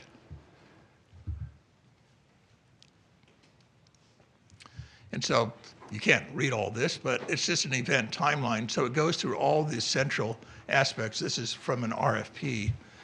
From when it's submitted, when the RFP is issued, you usually have a mandatory pre-bid conference. You have questions and answers from the contractors. You have the proposal deadline. You have the evaluation. You have shortlisted interviews. And then you have the award. And so it can be done fairly succinctly. But the thing is that the district knows what's going on, the architect knows what's going on, the contractor knows what's going on, and so it can be done very efficiently. And whether it's in conjunction with a pool project or any other building project, it's a very effective method. And in almost every single circumstance where I've been involved in these lease-leaseback, there's always been money that's come back to the district at the end that they have not utilized all the funds that, since it's a guaranteed maximum price, so anything left comes back to the district at the end. Questions or comments? Yes. I understand that this method is used widely for buildings, school facilities. Is there a local school district that uses this lease-back delivery method for a pool locally? That I'm not oh, wait, let's see. Well, depends on local. You have Corona Norco Unified School District. Okay. They have a pool project going right now, and they're using lease-back. Okay. That's the one I'm involved in currently. Is there any way to find out, like, if there are other districts that are using this method? We can for a research pool? it. Okay. We that can would be research it great. for the board. Would you be willing to share the RFP for that Corona Norco lease-back? Oh, certainly. Okay. Yeah. As just an example to us? Certainly. Any other Is it questions? similar to what we're suggesting? Excuse Is me? it similar? The pool project? The pool Yeah, very project? similar. I mean, they're relocating their pool. They're making it a 50-meter pool, but it includes an equipment building and a locker room. So there's a few different buildings that are associated with it, which allowed the district to utilize the lease-back. Okay. Well, that's kind of what we're looking at too, equipment room and locker room, bathroom, and then the pool. Right. Okay. Mr. Yeoman, we're going to have a need, whether it's now or later, to replace pools. So if it's the district intent to build the same thing, the same type of pool, same dimensions, it's going to have to be customized for the site, of course. But if our intent is to build the same pool over and over and over, is this delivery method going to help us with that? And do you anticipate that there's going to be any cost savings if we were to do that? It could very well. I mean, there's not a guarantee that it would, but anytime you can reuse plans and specifications and concepts from project to project to project, and they're similar or if not identical, what you'll find is cost savings there. And you also find that a lot of times the architect who did the first one is successful because he's already done it. So a lot of the costs that other architects would have to pay, they don't. And the same would be true with the contractor too. The contractor that works, let's say if it were for Villa Park or any other pool project, they do that and you replicate it in another high school, there's a good likelihood that they're going to be very effective on their rating and could very well be selected as the successful contractor. So you have that collaboration, and you've already proven it once, and it can be proven down the line. So yeah, it can be very effective. Thank you. Just a quick question. I Trustee Erickson. didn't read this Davis case, Davis versus Fresno, but I see that it's specifically talking about bond proceeds being used. Is there anything specific about bond proceeds as opposed to something else that would distinguish this case? That's, in the Davis case, that's all they used. Okay. The entire price of their building project was funded through bond proceeds. But is there And anything about Davis that would preclude or cause a question to arise if we weren't using bond proceeds? No, because I mean, the issue there was that whether there was a contract, there were a number of issues in Davis. But like I said, the legislation pretty much took care of most all of them. Okay. But the way that most of the districts that have it now, your sublease where the district will pay a certain amount of the guaranteed maximum price, let's say, is upon the completion of the project for maybe 6 months, for a year after completions. And during that time, the district is paying interest on that amount that they have to pay back too. So, and during the course of the construction, the contractor's basically carrying that cost, not the district. And I think that's what kind of distinguishes it from Davis, because in Davis, the district had the whole thing guaranteed by the bond proceeds rather than any obligation on behalf of the district or the contractor. Okay. All right, thank you. And so in this process, we do an RFP and then we get responses. Yes. Let's say a handful of responses. So we would see those responses, we'd see the value of those responses, we would be able to see the team that's put together for each of those responses, the architect, the contractor, what have you. And then we as a board would make a decision on the pricing and the quality. That's right. I mean, you have the evaluation criteria that's set forth in the board policy, and then that's duplicated in their RFP so everyone knows. Then from the proposals, you rate from highest to lowest score. And from maybe the top 2 or 3, depending on how many proposals you get in, then you interview those, and you can dive into more project-specific questions or any issues that came up from looking at their proposal that they submitted that you weren't clear on. And then usually the interview is given a certain amount of points. So if it's a close call, sometimes the interview will push someone a little bit higher than another. And then ultimately it's awarded to who has the highest point of the contractors that have been deemed to meet all the criteria. And the price is guaranteed? Yes. What about, change orders or any? You typically don't have change orders because the contractor is involved right from the outset. And so in the development of plans and specifications, and in almost any leaseback, you have a contractor contingency, you have a district contingency that's built into it, and any of those contingencies that are not used all comes back to the district. So you have pretty much a dollar amount that if you actually award it for that dollar amount, it's probably, I'm not going to give a real, it's more than likely that's not going to be exceeded, and more than likely you're going to get money back at the end of the project. Okay, that would be the contingency money. Yeah.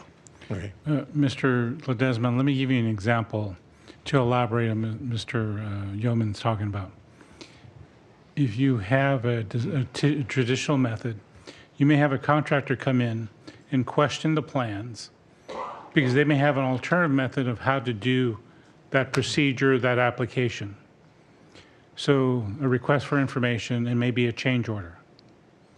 Well, since they're part of the design, those questions don't appear. So you don't have questions going back and forth between the construction company, the architect, and the district because they're part of the design process. So many of those questions disappear, and you don't have the number of change orders you would on a normal project because they're part of the design team. Right. Historically, contractors in design bid build, at least some of them, will intentionally bid low. They spend more of their time looking at the specs and saying, what isn't clear? What can we justify a change order? And after they have the bid, then you start getting change orders. Yeah. They'll give us a bid, knowing a low bid, knowing that they're going to have a certain amount of change orders involved. Okay. Yep. Yeah, this is a great concept. It's very effective. It's very effective, and it's used all the time throughout the state. Yes. And Okay. it actually provides us better monetary value. That's right. And I'll be happy to share the RFP for Corona for their pool project. That's, Please. yeah, it's a public record anyway. That would help so, us. Yeah. Mr. Yeoman, thank you for your presentation. Thank you, sir. We need to move forward here. So we have with Mirtha Pools, Mr. Doomy here.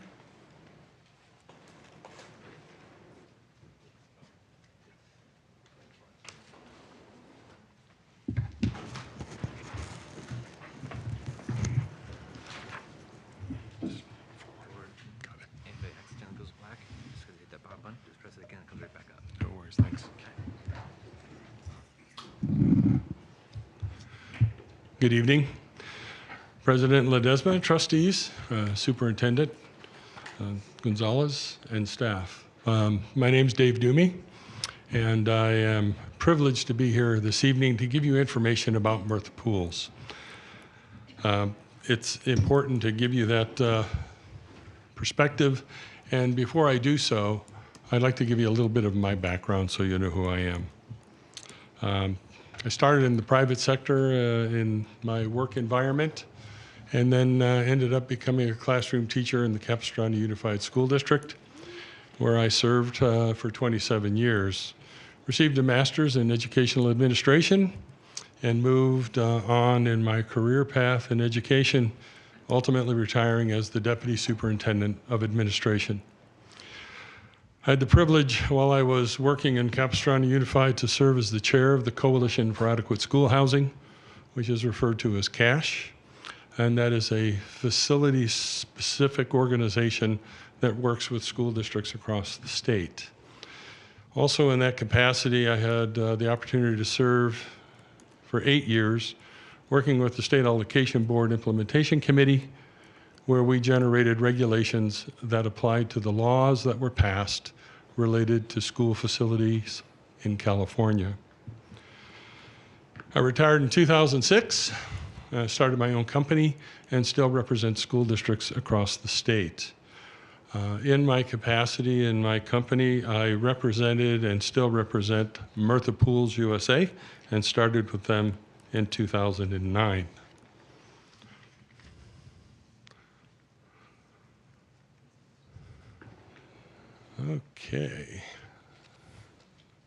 Okay, there we are. Mirtha Pools was founded in 1961. It is an official partner of FINA. FINA is the organization that determines the International Swimming Federation and closely coordinates with our IOC, the International Olympic Committee. Our company is recognized around the world for building precise competition pools for world-class competitions and for the Olympic Games.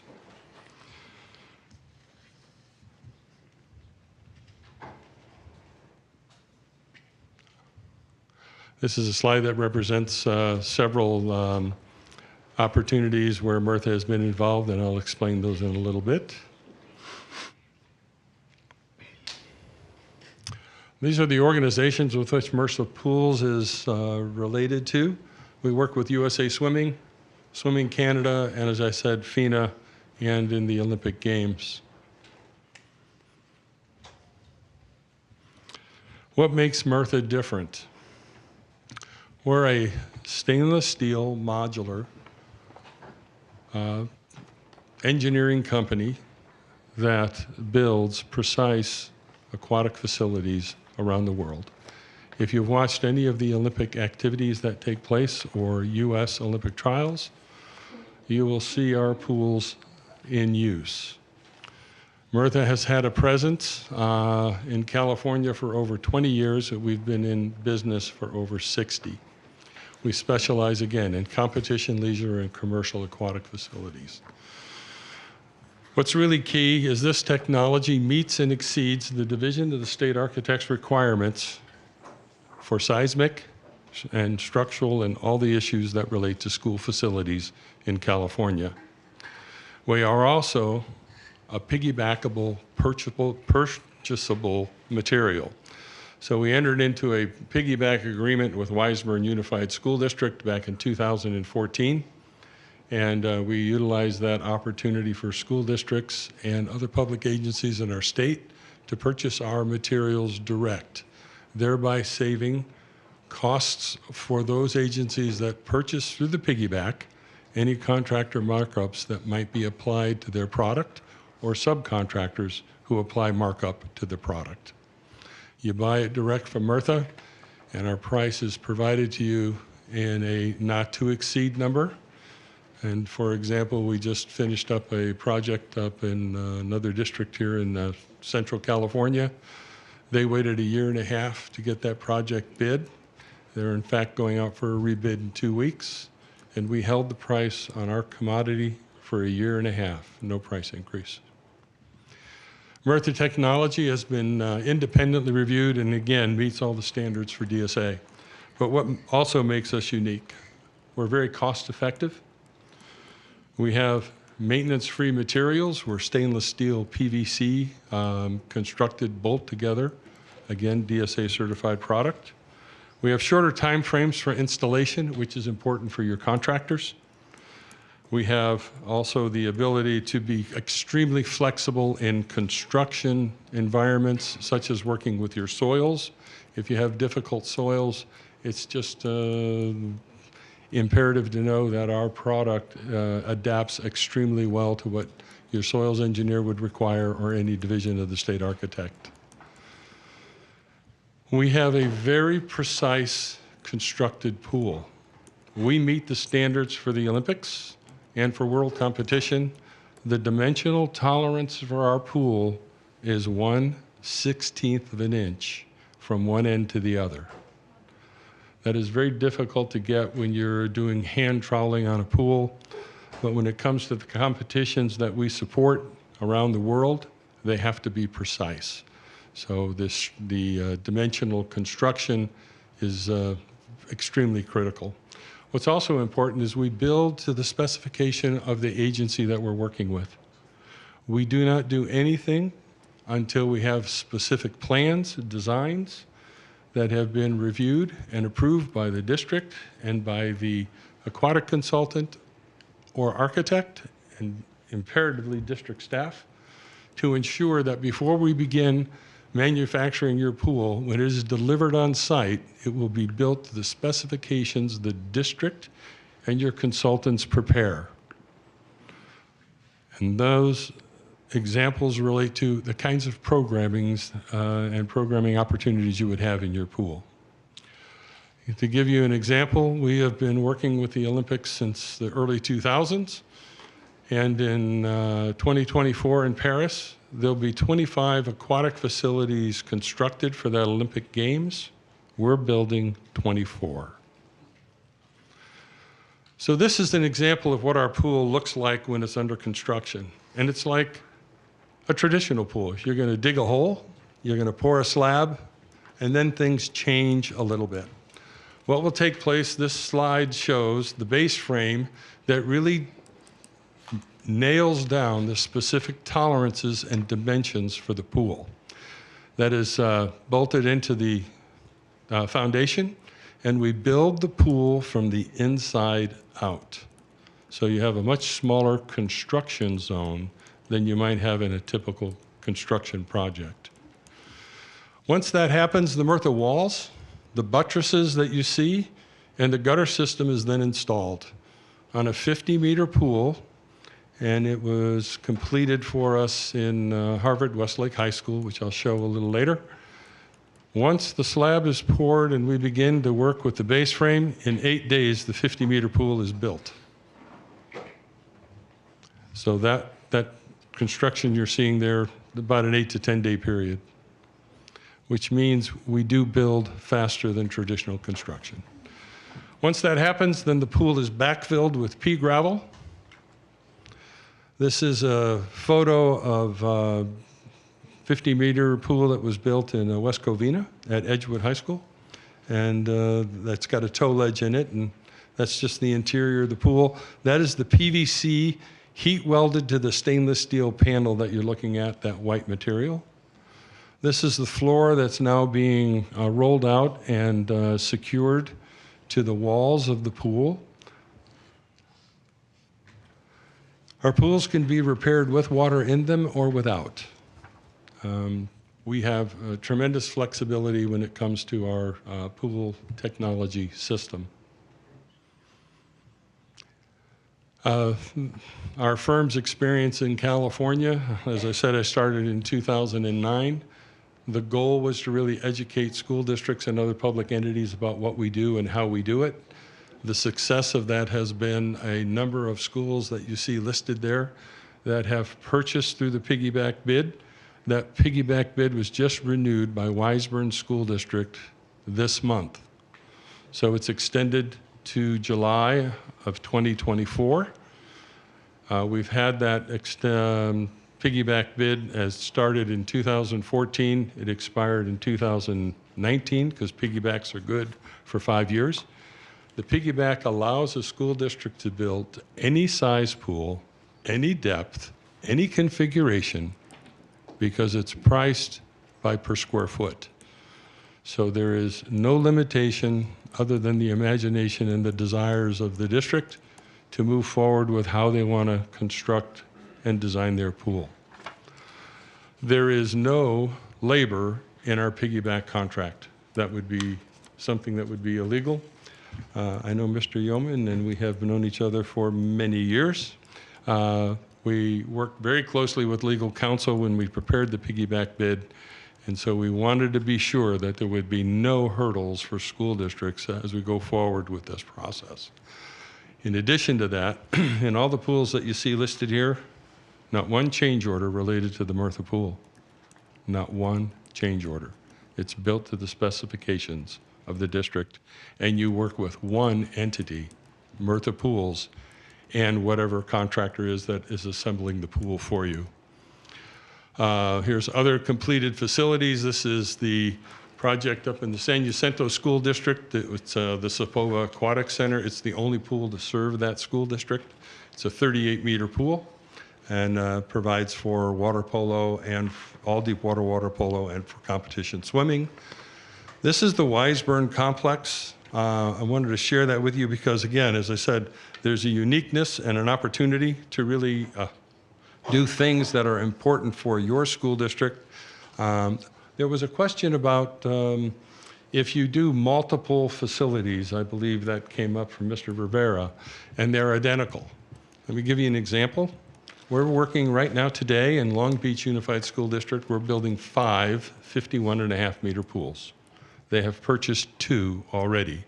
They have not started the construction of those facilities yet, but the pools are on site. What's important is they're doing 5, and we were able to provide them with some extremely competitive pricing. And that is something that can be done via working with the piggyback contract. The Wiseburn pool itself, that's a 53.2-meter pool. It has 2 movable bulkheads. It has a 4-lane warm-up pool and a handicap ramp for those students and adults who have special needs. This is a public-private partnership between the City of El Segundo. Happy to take anyone down there to take a look at that facility It is operated by the city, but it is on school district property at the Da Vinci High School. What's also interesting, you'll see above the small warm-up pool, a building. One of the other things implemented into this project was regenerative filtration for the water.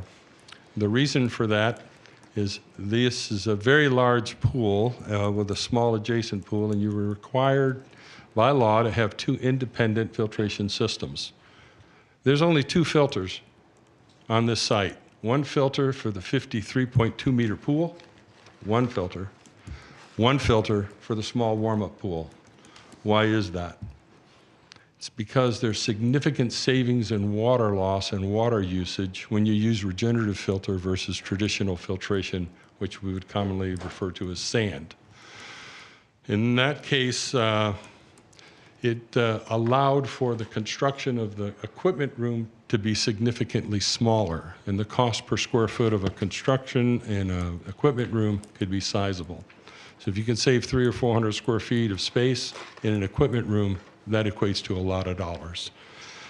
But the real other key that's important is we did an analysis for Long Beach Unified School District, and with this filtration system in place in 10 years, because they don't have to backwash the regenerative filter the same way they do sand, the water savings over a 10-year period on one pool, remember they're building 5, one pool, 18 million gallons of water is saved. It's significant for the state of California and for those who operate the pools. Mr. Dewey, I apologize, but we're on a time schedule here, so Very we'd good. like to. I'm going to go through and say, are there any questions? Be happy to answer them.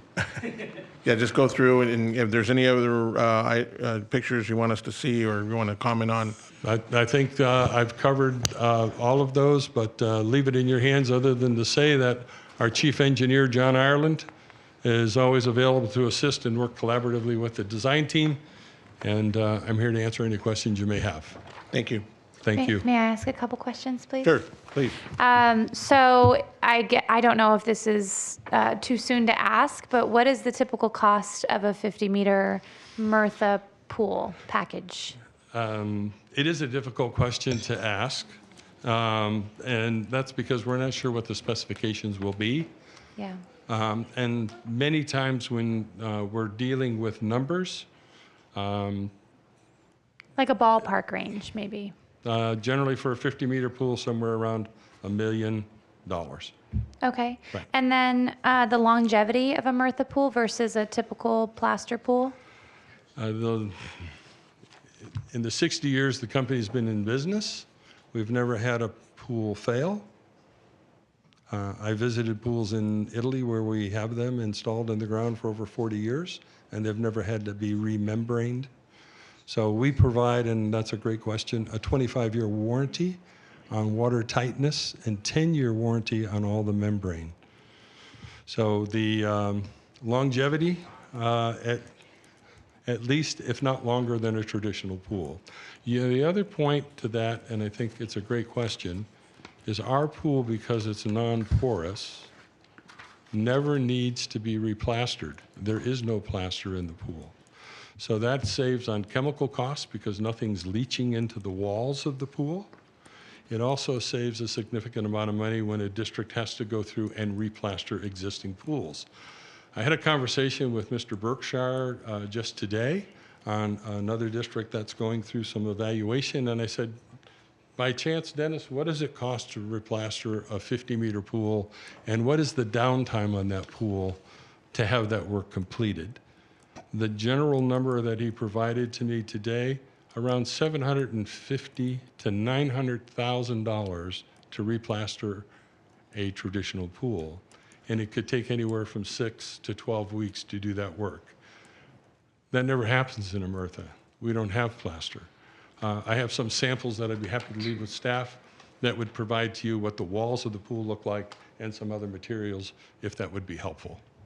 Thank you. And then the construction costs that typically goes along with it. Again, I know you don't deal as much on the construction side, but generally speaking, when you're dealing with the construction costs where the bid to assemble the pool, Normally, that also includes other scope, such as timing systems, starting blocks, all the things that you would need, filtration system, and all of that.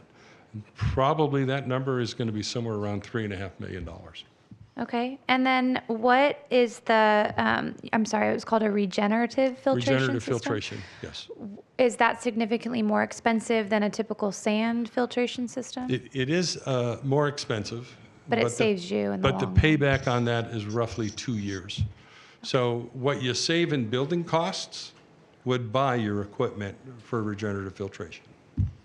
Thank you. That's all my questions. Thank you for your time. Mr. Dumey, if we were to get copies of the bid for Long Beach for us to analyze and to review, is that possible? Could you assist us with that? Certainly, and the other thing I would add, I know Mr. Yeoman's going to get you some information for Corona Norco. We're currently building a 38-meter pool under leaseback. We work with Belfer Beatty and others. In the San Bernardino City Unified School District, the San Gregorio High School, and that's under construction. We're actually going to go out and visit that site while it's under construction. I offer that as well as an opportunity if you want to come and visit the site. I can get that leaseback contract as well and provide that to Mr. Yeoman, who can share it with the board. Okay, Mr. Ortega? Yes. Usually speaking, I know you're just with Mirtha, and Mirtha pools are just amazing in the aquatic world. I mean, you highlighted that they're utilized all over the world. So where's the drawback? But generally speaking, since, you have a tremendous amount of experience in this aquatics world, to do the leaseback, the regenerative filtration, the no plaster, I just see the upside to a lot of this.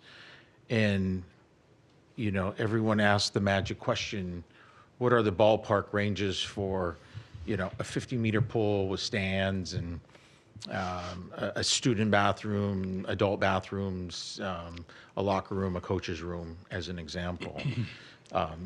Generally speaking, what are the parameters, if you will? Another great question. I was referencing Tulare Unified School District. We're doing a 50-meter pool and a 4-lane warm-up. I can actually give you some general numbers. That's going to also be rebid because it did come in a little over their budget the first time. But I am pleased to say on the pool side, the price was held for 1.5 years, and that stuck, which was excellent. They bid it. They had an original budget around $14.5 million. The base bid came in at 16.5. They had some additive alternates that they wanted. Now, what I don't know is the size of the buildings and those kinds of things. So all I can give you is the general overall number. That number came in at right at about $21 million for 2 pools and their facilities to support those pools. They have some also really interesting and difficult site conditions in Tulare. They have to over-X every piece of work that has concrete under it by 5 feet.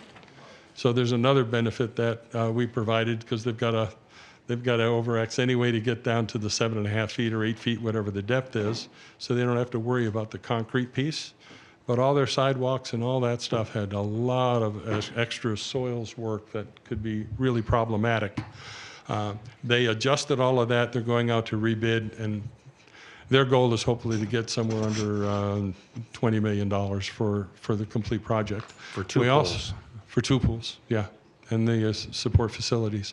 You'd have to talk to the district specifically. Sure. I would recommend Chris Hale, who is their kind of leaseback contractor up in the Tulare area. He actually works out of Visalia, and they can provide you with specifics, and he's a wonderful guy to talk to. In addition to that, we had a bid that was just completed in the beginning of 2023 for Central Unified School District. Now that's a 51.5 meter pool with an 9-lane warm-up with a dive well. So it's a little bigger facility than just a straight 50. all in for that particular district, it was 22 million. And it came in on budget. But that's a 50 with a dive. It's a 51.5 meter with a dive. Typically, 1.5 meter bulkhead is going to run about 300,000. So but it provides for different programming. Sure. So it just depends on what each district wants to do. So anyway, yeah. So what we can do is gather this information, also get all the project costs associated with the projects. So then that way you can have a full spectrum of, if we were to go down this path, what the anticipated cost would be other than just the construction. Right. I'm looking at a couple of pools here, Cathedral High School and Edgewood High School. Those are both 50-meter pools? Edgewood is 51.5. Okay, and Cathedral? Cathedral City in Palm Springs? Yes. 38 meter. Now, that's the only pool that serves Palm Springs Unified School District. Okay. And if you have questions on that one, you can talk to Julie Arthur, who's the Executive Director of Facilities, and she could answer questions about that specifics. Would you happen to know project costs on Edgewood? That's a 51. Edgewood, I don't, but what's important is we can get that for you because we worked with Aquatic Design Group on that particular project, and it came out extremely successful. And from our projects, we typically do what we call lunch to learns, or site visits, so people can see and touch and feel what the difference is between a Murtha and traditional. And so I think that's an interesting site to kind of see. But I can check with Dennis and see if we can find out what that total project budget was. Right. I mean, our project's going to be a equipment room, locker room, some bathrooms, and then the pool. Yes. And of course, some stands, pool deck. And the other thing that we hand out at the CASH conference to help school districts understand is we give out what our recent project list is, and I'd be happy to provide that to staff, and they can provide it to you, and you can literally see 15 projects that were built. Some of them only have the aquatic side, but some have the project budget. And it's really the project budget that I think is always the most important element to really know. Definitely. Okay, we have 45 minutes. I have a question. Okay, we just want to remind everybody, got 45 minutes. Well, I didn't have an opportunity to ask any No, questions. of course. Okay, thank you. So the pools that you are showing us, they're completed pools. Yes. They're done. They were probably made in, couple years ago, maybe. I don't know how new they are, but when you're giving us estimates based on the prices from the other years, it's not today's prices. Obviously, we know that the price from the El Medina pool that we had to now has gone up tremendously.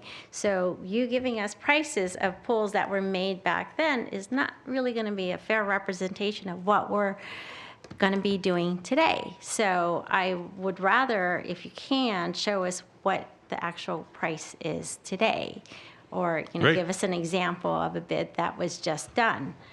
I'll be able to do that as soon as Tulare rebids its project. It's going out in 2 weeks. Okay. So you will have nothing better than a fresh bid from Tulare Unified. And the other part about that is the fact that because we're a commodity company, and what we do, when we work together with the school district and the design team, because we are a collaborative partner, we can give you a document that generally will provide you with a not to exceed number on the pool aspect, and that's just the pool. Mm-hmm. So we can always do that. Did you build the Centennial High School Aquatic Center? Is that the one in Corona, Norco? No, we did not. Okay. We would have liked to. Because I can see that they're in the process, that their bidding just completed in December, and they're in a design, and they're going to go to start breaking ground soon. Yeah, we have multiple experiences that we can share with you. We're currently under design with Aquatic Design Group on the Tulare project that's bidding in 3 weeks. We're working with Aquatic Design Group in Sanger for 2 50-meter pools. And we're also out there, like I said, with a number of other projects that are going on. We have actually another pool to provide for Long Beach Unified, and they'll be ordering that pool in August. Okay. Next So my month. question to you is that Corona Norco Unified, you said you did a pool for them. And why are they doing a pool now that not through you? So I'm We just curious. didn't, I don't think I said Corona Norco. Oh, I thought you did. No, we haven't built Corona Norco. We did the pool out in Cathedral City, which is in Palm Right. Springs. Mr. Yeoman stated he's working on that. Yeah, the lease It was back. the lease Corner lease Norco is back. Oh, lease okay, back, okay. I'm sorry then. I No, was no, confused. that's quite all Sorry. right. It's easy to Okay. be confused. All right, thank you. You're very welcome. Well, that's why I wanted the clarification because why. Not a problem. All right, thank you. Thank you so much, and I appreciate the time. My apologies for going a little late. That's fine. Thank you, sir. You're very welcome. If there's anything else you need, please let staff know, and I'll be happy to help out. Thank you. Okay, Mr. Gonzalez. Let's move on to item 7B. Explorer Academy Charter School request for district facilities. Yes. We have comments on this. Oh, we do? Okay. Tanya? Just before, Mr. Ledesma, just to clarify, so the staff is going to provide us that information to move forward with lease back and Martha? As stated with the additional information from the different, Yes, as we gather the information, Yeah. we'll be providing that information to the board. okay, thank you. So no Tanya. Betty Chu? And then Mike Tardif? Is on deck. I wish to support the presentation that will be presented more officially by the Explore board team following the public comment. It is very essential, if we can, to utilize some extra space that the school district may have, not only because it will help the school, but it will help the students and also provide a need for marginalized students in the Orange Unified School District. As many of you may have already known, I was an advocate in the campaign against Proposition 16, which was race-based preferences. We do realize that students of color, which I was, and I was relegated to a school near the, I grew up a block away from Skid Row in San Diego and was relegated to a school near there. So I know what it means to go to a school where you, as a person of color, may not receive the same attention and the scholastics that are provided for a larger class size of students that don't look like you.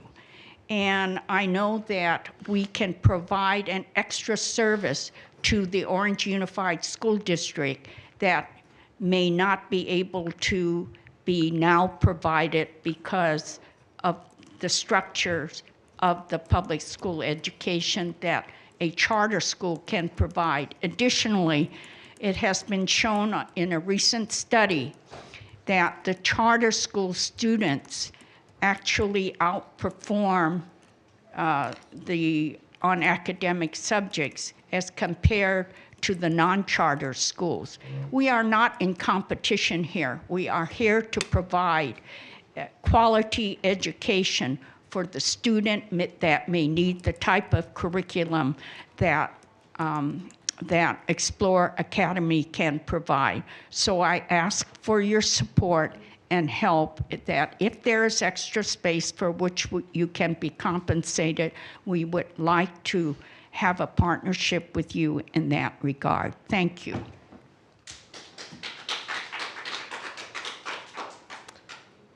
Go ahead, Mike. And then Blanca Avila. Good evening, board members. My name is Mike Tardif. I'm here in support for Explore Academy, leasing space from Orange Unified School District. I am a board member of Orange County Explore Academy, businessman in Orange County for many years. I know that Explore Academy will work hard to close achievement gaps, especially on the west side of Orange. We will work together with Orange Unified School District, and we have had several meetings with staff, and we appreciate that very much. We've had good conversations, and we've gotten feedback and given feedback to staff as well. We will work together to ensure success for the community. I ask that your board to consider and support our request to lease space that may be available. Thank you.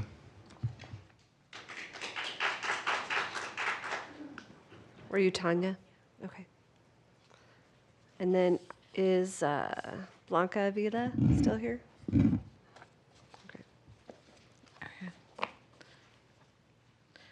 With 90% of our ESL students failing to meet state standards, and Hansen and Corella failing to provide students with resources needed to meet these state standards, I support Explorer Academy coming into our district. They can provide our ESL community an option to have resources to help students achieve high standards, and they deserve it. This was a bipartisan effort, with the board majority leading the charge to bring in options for betterment of our Hispanic community, which again, Hansen and Corella failed to do. They didn't even try. I support giving our Hispanic community another option to help our children thrive in public school. Thank you. So that's it for questions. Mr. Gonzalez, are we going to have a presentation? Yes, the Explore Academy Charter School is a county-wide benefit charter school authorized by the Orange County Board of Education to operate in various locations throughout Orange County, including within the boundaries of Orange Unified School District. Representatives of Explore Academy have submitted a request to use district facilities in order to open and operate Explore Academy site. Explore Academy has asked that its request for facilities be included in a district board agenda. And so the purpose of this item is to provide them an opportunity to present to the board its request for the use of district facilities. So they're here today, and we've got a presentation up on the screen. Okay, before you start, please keep in mind we have about 35 minutes left. So if you can kind of get through your presentation and leave a little time for board questions. Okay, yeah. thank you. Thank you. Thank you. Good evening, honorable board members, superintendent, and members of the public. My name is Cecilia Iglesias. I'm the interim startup director for Explore Academy Public Charter School here in Orange County. As was stated, Explore Academy is a county-wide benefit charter school. And, you know, it's almost 11:30, so some of our parents had to leave, but thank you, very grateful for us to provide this presentation to you. Okay. So Explore Academy is an approved public school that was approved by the Orange County Board of Education, and we have county-wide acceptability, and we are funded by state, local, and federal funds. Explore has already received startup funding and private investment capital funds. We have educational leaders, teachers ready to start, and we are ready to go. Now, we ask that the board to vote to approve our leasing classrooms to launch our Explore Academy this fall. Currently, there are limited options for school choice, particularly on the district's west side, and we can fill those needs. So we seek to lease from 6 to 10 classrooms from Orange Unified School District to meet parental demands for school choice and launch our school in Orange. So we look forward to being a collaborative partner in serving all families here in the city of Orange. Our mission is to provide each student with a personalized educational experience through the power of student choice, allowing each student to create a unique educational pathway in preparation for a college future. Our vision is to be college preparatory school, which will serve grades K through 12, and its core academic philosophy and overall vision are based on the idea of a differentiated curriculum that utilizes an expansive set of electives to provide students equal opportunity for choice in their learning. As you can see here, one of our co-founders is Senator Gloria Romero, who's here with me. She is a former California State Majority Leader, and she's the first woman to hold that leadership position in California. She's also the former chair of the Senate Education Committee. Another co-founder that we have is Robert Giordano. He has worked with leading national charter school management organizations. He's state and national charter school policy leaders, and he's also he works with local authorizers to shape the landscape to improve student achievement for urban students. Our founding board members are Betty Chu, who you've heard from, she's here with us today, Mike Tardive, who's also here with us today, John Fan, and Sherilyn Mendoza.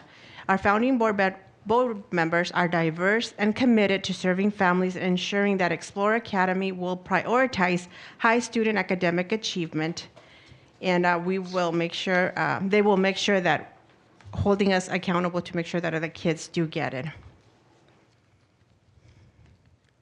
Okay, and then that's me. As you all know, I'm an advocate for school choice and parental rights, so I just want to commend you all for passing the Parents' Bill of Rights. I just want to let you know that I'm here to support you, support our Latino community, and not just the Latino community, but all the students, because we believe at Explore that every child deserves access to a quality public education, and with your support and our collaboration, we'll make sure this happens. So I'm going to turn it over to our co-founder, Senator Gloria Romero. Good evening, almost good morning, board, superintendent, and guests in the audience still. We do want to respect the time, so I'll go very quickly. Basically, I won't go through the statistics. These are your data. These are your numbers. One of the reasons why we're here, we wish to work collaboratively with you, is to really close that achievement gap. That's an area that I take great pride in having been able to do quite successfully in the former network that I led. And the goal really is to understand that education is it's the key to the American dream. It's the price that we pay to really achieve and to move forward in society. To me, it's really the civil rights issue of our time. And so the goal is really the urgency of now.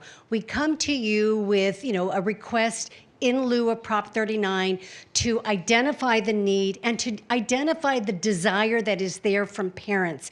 We have been canvassing, working with parents for quite some time. And I will tell you that right now, if you give us the okay, if you build it, they will come. And not in competition, but in collaboration. I applaud this board for approving the parents' Bill of Rights. I strongly stand by that. And I believe that if you do the right thing for parents and stand up for their children and their choice, they will make not only the city of Orange proud, but the county of Orange proud, and really a model to go forward with. You want to just go to the next one real quickly? Click over to, and I will go through that because you've seen the data already. I do want to acknowledge Tom Torkelson. He is our partner that's working with us on the education, the providing the professional development. Tom Torkelson is nationally recognized as a leader, not only in the charter movement, but in education reform and meeting the needs of especially low-income children of color. Next slide. And then finally, these are just some of the features that we have at Explore Academy. Most important thing is really college prep, college prep, college prep. We emphasize that. We have a proven track record for exceptional student academic growth, closing those gaps. We work hand in hand with our teachers, credentialed, trained professionals, as well as extending the hand to all of our parents. Let me stop here and to introduce, you know her well, one of our strongest parent advocates who will wind this up. Hi, I'm a parent here and a resident in Orange Unified and speaking in favor and support of Explorer Academy College Prep Charter. Why am I advocating for this Explorer Academy? Because it's strictly a college prep academy with the main focus of assisting underprivileged children with the reading, writing, and strong arithmetic that it's needed to be properly prepared for college. Currently, we have less than 40% that are approximately are meeting minimum state standards. How can kids be ready for college this way? We know there's many obstacles and parents and students are doing the best they can, but there is a gap of children who already know that they want to go to higher education, but don't see how it's possible without the extra support. Children who would like to be a lawyer, like yourself, Erickson, would like to be a teacher, like you, Ramsey, or maybe a doctor or an astronaut. We know these careers need strong, solid reading, writing, math skills, and college preparatory. You see, preparing for college doesn't start at high school. It starts in kindergarten, first, second, third grade. You learn these skills in excellent grammar. My personal experience with my mom not knowing English during elementary school, it was so difficult with me, helping me with homework. I put myself in these kids' shoes whose parents want nothing more than their kids to go to college. What a great honor. Sadly, they can't get the help with homework. This charter would offer strong tutoring support, the academic rigor they need. During high school, I did try to go to honors and AP classes. Sadly, my grammar wasn't there. This was something that should have been addressed in elementary school. Having the support of this college preparatory academy, especially the underprivileged children in our poor neighborhoods would have this access. They would have the support that's needed. The tutoring programs that are not offered currently, these students would have an opportunity, and we have the empty space. We have the attendance numbers that are low, and these underprivileged kids would have the opportunity to use them. Each of you will have a chance to vote in this College Prep Academy. So let me remind you, when you vote, each of the classroom holds 25 kids who'd have a chance to go to college, be a doctor, a lawyer, an engineer. It is selfish not to share class space with those who really need it and are asking for it and are willing to work hard to get it. When you look back in the years, you will know you will have a legacy of kids who had a path to educational excellence. We're not voting on classrooms, we're voting on kids' future. And so, just in closing, if I can say it's almost morning, we hope it will be the dawn of a new era of collaboration here in Orange. We thank your staff for having spoken with us. We thank you. I know you've seen us many times before. We just ask for you to give an affirmation of our request to work collaboratively with you in meeting the needs of our students. Thank you so much. Okay, can you hold off in case there's some questions? Any board members have questions? I have questions. Trustee Yamasaki? Thank you. I wanted to find out, what is your background in running a charter school? Is this your first one? Have you had previous experience in running a charter school? Thank you for asking. As chair of the Education Committee and having served in the legislature for 12 years, I was intricately involved in the writing of charter law, writing of laws which oversaw basically public education, so very knowledgeable in that. In terms of my direct experience, I was the founder of a very successful network, which was not only authorized in one county here in Orange County, but in 2 other counties, including LA Unified and Oceanside as well. What's the name of the network? Scholarship Prep. I was the co-founder of that, and I was the executive director for about 5 years before I left the network. Is that is that online? No. Okay. That is actually, in there. person? And I will say that before I left, one of our schools got one of the distinguished awards. Also, when we took a look at the data, because we're very much looking at closing the gaps, which means we monitor student achievement very closely, I was really excited that I think it was the second year, only the second year after we had initiated this in Santa Ana, neighbors up the road, that basically we became the #1 school in the state of California to be successful in closing the achievement gap, particularly for Latino children. That's what we bring, and I'm very proud of that record. So if I were to look up the schools, I would look up Scholarship Prep. Scholarship Prep. And how many schools do you have? At the time that I left, we had 3. We were already on track to with me as the lead, we received I think it was $10 million grant from the Department of Education as an innovative charter school. And so we were authorized by the feds, the federal government, to recognize the strength of the network that I ran. And we were authorized to construct up to, I think it was 5 more schools during the duration. The network is still in that process. It's in different hands now. But basically, I was the one that laid the plowed the seeds, got the work going, secured the grant, and made sure that we were on the pathway. Okay, because I'll do my homework and look it up. I know you will, and you'll be happy with what you find. I look forward to that. And I also want to know, were you involved with the Palm Lane Global Academy School? The charter Yes, school? well, I was very proud of being the author of, it's actually called the Romero Parent Empowerment Act. Open enrollment, also the parent trigger law as it's known, worked very closely with parents to do basically what's in federal law, and basically says that parents have a right under federal law to turn around a school. Worked with them. Today they have a very successful school, Palm Lane, that is being run now. I think it's by Vista that's taken over it now. But very proud of that work that I initiated. In fact, Ceci at that time was one of the senator's offices who worked also very closely in bringing that forward as well. There's that Senator Bob Huff, I think. Correct. He was the vice chair of education at the time as well. So when I look at the scores over at Palm Lane right now, it's not, they have low ratings, and in fact, they're far below average on some of their indicators. And so I don't know what your involvement is, but, not all charter schools are necessarily up here, which I would love to see all of our schools there. But I just want to know, why is that school not successful today? There's lots of answers I could give, but one thing I would say is I'm not the director of that, but if I were, I would agree with you. I would hold them accountable, and I'm going to go ahead and just say I put my record right there on the table, and to say that if a charter is not performing, then that district has a right to shut that down. That is the power of being a charter school. The authorizer has a right to shut that down, to expect reforms, transformation. I'm committed to closing those gaps, moving us forward, and I'll leave it at that. But you probably should bring in their directors. I helped form it, give the parents the right, but I never ran. Well, I Palm wanted Lane. to know the relationship so that I could better understand Sure. it. 'Cause It's always about good, strong leadership. I remember it was a really controversial situation because I live in Anaheim, and it was in the city of Anaheim. And so I wanted to make sure that I have a clear understanding of what happened there. And I want to see all schools succeed no matter what, because we are serving our kids, period, right? And since they seem to be struggling right now, I just wanted to find out, the relationship, or if your involvement, current involvement. Okay, Trustee sorry. Yamasai, okay, but we have 20 minutes. We still have to approve one more consent question. items.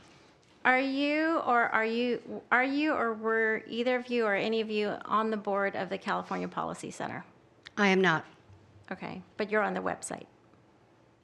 Maybe they like my pretty face. Who knows? I don't know. I'm probably on lots of websites, but I have no involvement with the California Policy Center. And Ceci? I founded the Parent Union. That is a project by the California Policy Center, but I'm not on their board. So but the Parent Union is a project of the California Policy Correct. Center? Yeah, and that's public record. Yeah, I just want to make sure that I understand. Okay. And I definitely do not Okay, thank you. have any contact with that organization. Okay. Trustee Yamasai, is that it? Yeah. Okay. I just Trustee wanted to Erickson? clarify for the public, in case anybody wonders, this isn't a charter approval or anything like that. They're already an approved charter. They're asking to lease classrooms. So even though you're talking all about your charter, it really is kind of irrelevant to our conversation in the sense that this is really just a lease or not, right? Okay, thank you. Okay. Thank you for your presentation. Thank you. Thank you. Okay, we have 2 items and consent items to approve. Item C, 7C. 7C is receiving information on renewal of charter petition, El Rancho Charter School. So I have just information to give to the board. El Rancho Charter School's current term ends June 30th, 2024.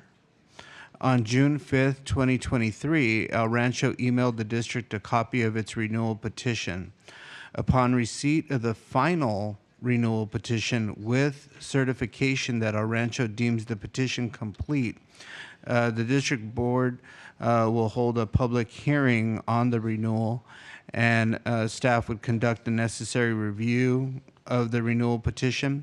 As required by the Charter Schools Act, the district will publish the staff's recommendations on El Rancho's renewal, including any recommended findings, at least 15 days prior to a public meeting at which the district board will act to grant or deny the charter renewal, while El Rancho offered to waive the 15-day publication deadline.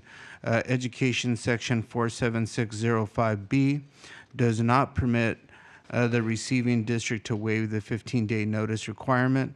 This is just information to the board, so there's no action required tonight. Okay, thank you, Mr. Gonzalez.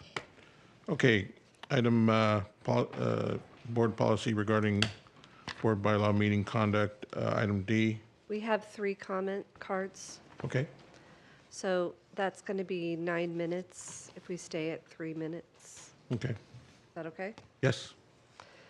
Frank Rodriguez.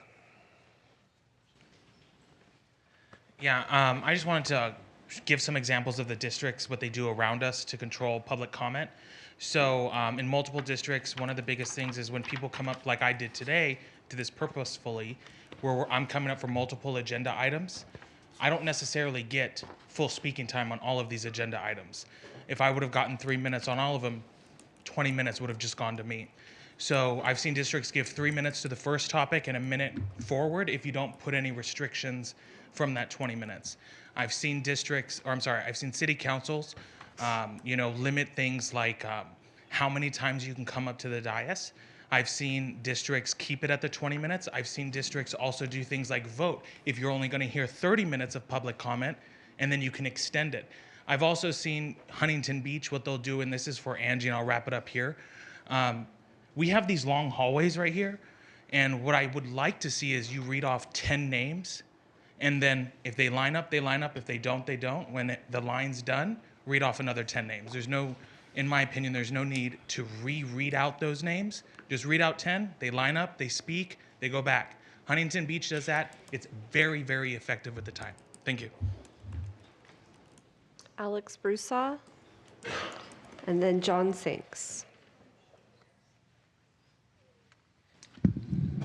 I'm going to go ahead and save my comment. I'll say it at the next meeting because we have some really important maintenance and improvement things that we need to get done for this summer and consent calendar.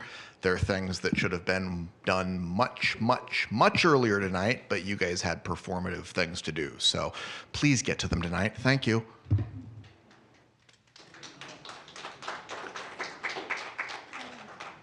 I'm just going to say you don't need to reduce the comment time, hold more meetings, and don't cancel your placeholders. Take your 3 minutes back, please. Okay, we got 15 minutes. We can discuss this policy. And just to kind of revisit something, I mean, we have 20-minute policy already. Now, how we use that 20 minutes or how we distribute that 20 minutes to speakers, I think, is the question that we need to answer. Any suggestions? If I can, actually, there is one thing that I would love to address that's been talked about before. This is sort of dealing with the 20 minutes, but not really. I would really, really like to see a specific agenda item on every single agenda that comes at the beginning of the night that allows for student speakers on any topic, they either agenda or non-agenda, but that they have 1 to 3 minutes per speaker, 30 minutes total, I guess. or 30 minutes per topic, however we want to do it, but that we have this item at the beginning of the night so that our students, who many of whom, most of whom are minors, aren't stuck here until midnight. Like they can get their Right. comments out of the way. I'm not going to interrupt you. I just Yeah. want to comment something to Mr. Gonzalez. Mr. Gonzalez, 'cause all that we're going to say is going to be fed into Mr. Gonzalez, and staff is going to visit the policy, right? And Certainly, we can be prepared to bring back take our inputs. Take your input. Bring Black Line Yeah, there you Master go. back to you. Okay. But if there is some disagreement, it would be good to get Right. some. Okay, go ahead. I'm sorry. That's okay. I just really feel strongly that we need to add that so that our student speakers, when they come in, can get in and out and back in bed so that they can be up early to come to class. And then, I mean, I have ideas about the rest, but I'll wait and see what other people would like. Okay. Anyone else? Trustee Rumsey? Sure, I'll give it a Just crack. Ortega? I mean, basically what was done tonight should be going forward. As been mentioned already and throughout the state, everybody, regardless of who is majority, minority, it doesn't matter. They adhere to that strict 20 or 30-minute rule. That's it. And they cut it off, and the public knows about it. There's no continuance or allowance, or it's done. And that's the way business should be ran. You're provided the opportunity or you're afforded the opportunity to come speak, to us as part of the decision making, but not a continuum of thereof. And so I would really stay hard and true to those 20 minutes. And as you put it, give you the ability to say if it's 20 cards, it's 20 minutes. In other words, 1 minute per. One of the other things I would echo that the student go first, but then I would swap that out with the student first and the board comments last. Because that tends to take up a tremendous amount of time at the beginning of the meeting. We must spend at least anywhere between 30 to 45 minutes at the beginning of a board meeting when we can take care of business of the district, and therefore the board comments can come at the end of the meeting, closer to 16 or 17, somewhere in that nature, so that it streamlines it and we get to students. We'll highlight the employees or whoever it may be, so we can continue the meeting, because we need to look at, when we do all these presentations, they're great, but then we involve these comments at the very beginning. It's taken anywhere between 30 minutes and an hour sometimes for them. And that takes away. And so we get the students in the front, we go forward with the board meeting, and the board comments at the end. I would recommend something like that. Are you suggesting to put non-agendized item board comments at the end? Board members' comments. Oh, board members. Okay. The community reports that are at the beginning, towards the beginning of the meeting. Yeah, I'd agree with that. I'm not a fan of that, only because I do think it's a celebratory way to open our meetings, and it's really, in some ways, it's the only positive thing that we have in a lot of our meetings, the truth. I think a way to deal with that might be to limit the time, perhaps, to, 4 minutes or 5 minutes or whatever it is, so that we don't end up talking for too long. But I do think that it's important to start on a positive note, personally. I do understand that, but again, it's taken somewhere of up to an hour. Right. If we limit the speaking time, I think we could probably deal with that issue. I'm not saying speaking time, I'm saying the board members. Okay, so what if we limit the board members' Speaking time of the board members is what I meant. Yep. I think what we ought to treat it is what Mr. Ortega commented on, and then add on what Trustee Erickson said. Kind of. Randomize them, stop doing time-based stuff. Okay. I have no comment. I'd like to get to the consent items. I'd like Trustee to. Yamasaki? I'll try to make it quick, but at the last meeting, you had made a comment that, We took public comment in the beginning. We've always done that, but we didn't do that in the last 4 or 5 months, but you arbitrarily changed the rules on us twice. So we used to do public comments in the beginning, and then you made it at the end around March, and then you made it in the beginning again without warning any of us. So I want to make sure that whatever we decide, it's got to be consistent and fair to all. Because this random, like, oh, you want to decide by yourself without consulting the rest of the board is not acceptable. Okay. Anything else? This, if I can, what I would suggest, and I think it should be timed because I think random can be not representative necessarily of who all's here.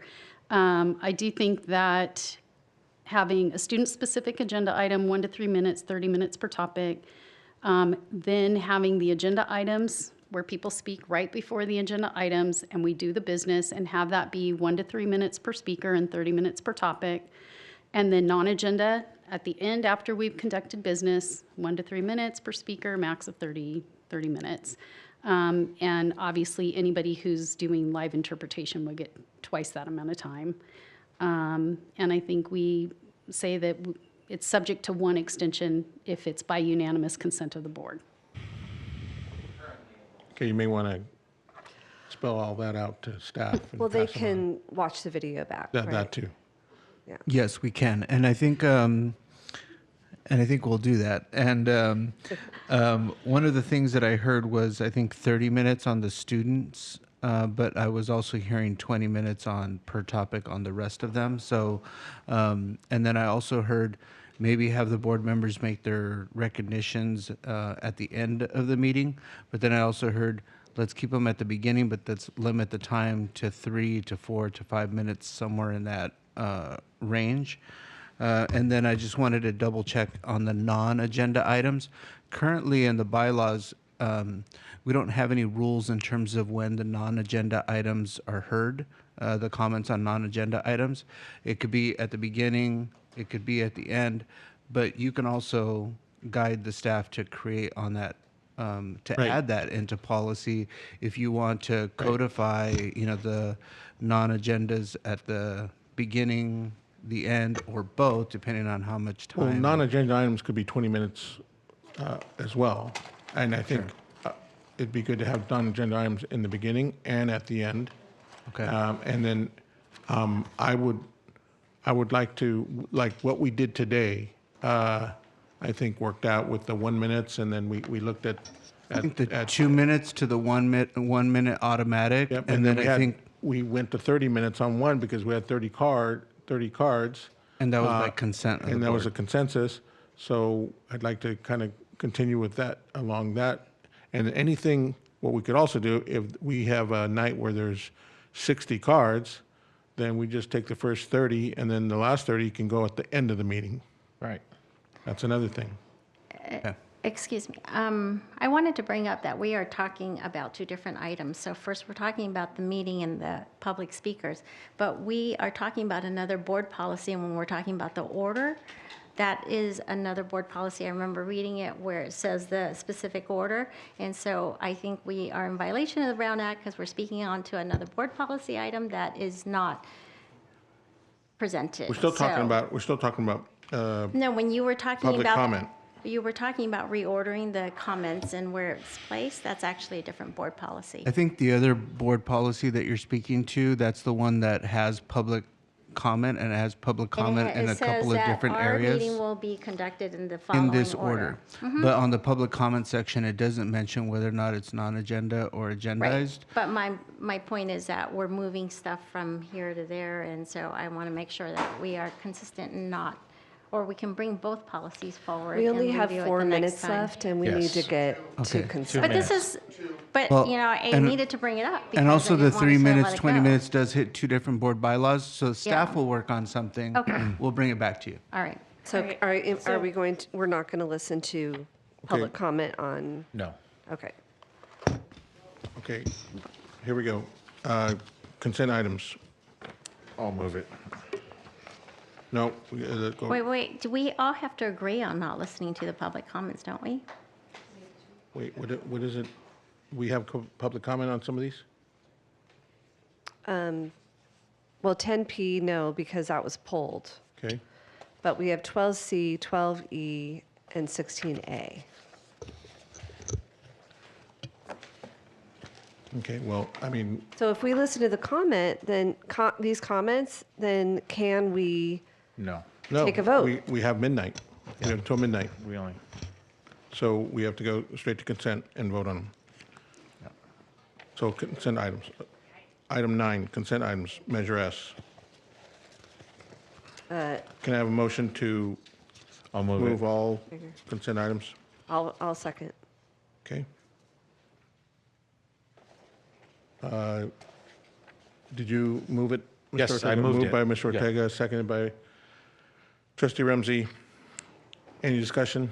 Yes, I'm concerned that we're not listening to the public comments, so I'm Well, not- it's either we listen to public comment or we break our own policy. So I think we have a first and a second. then I think I'll vote no, because we I need feel to like vote. we needed to hear the public comments. All those in favor? Aye. Aye. All those opposed? No. No.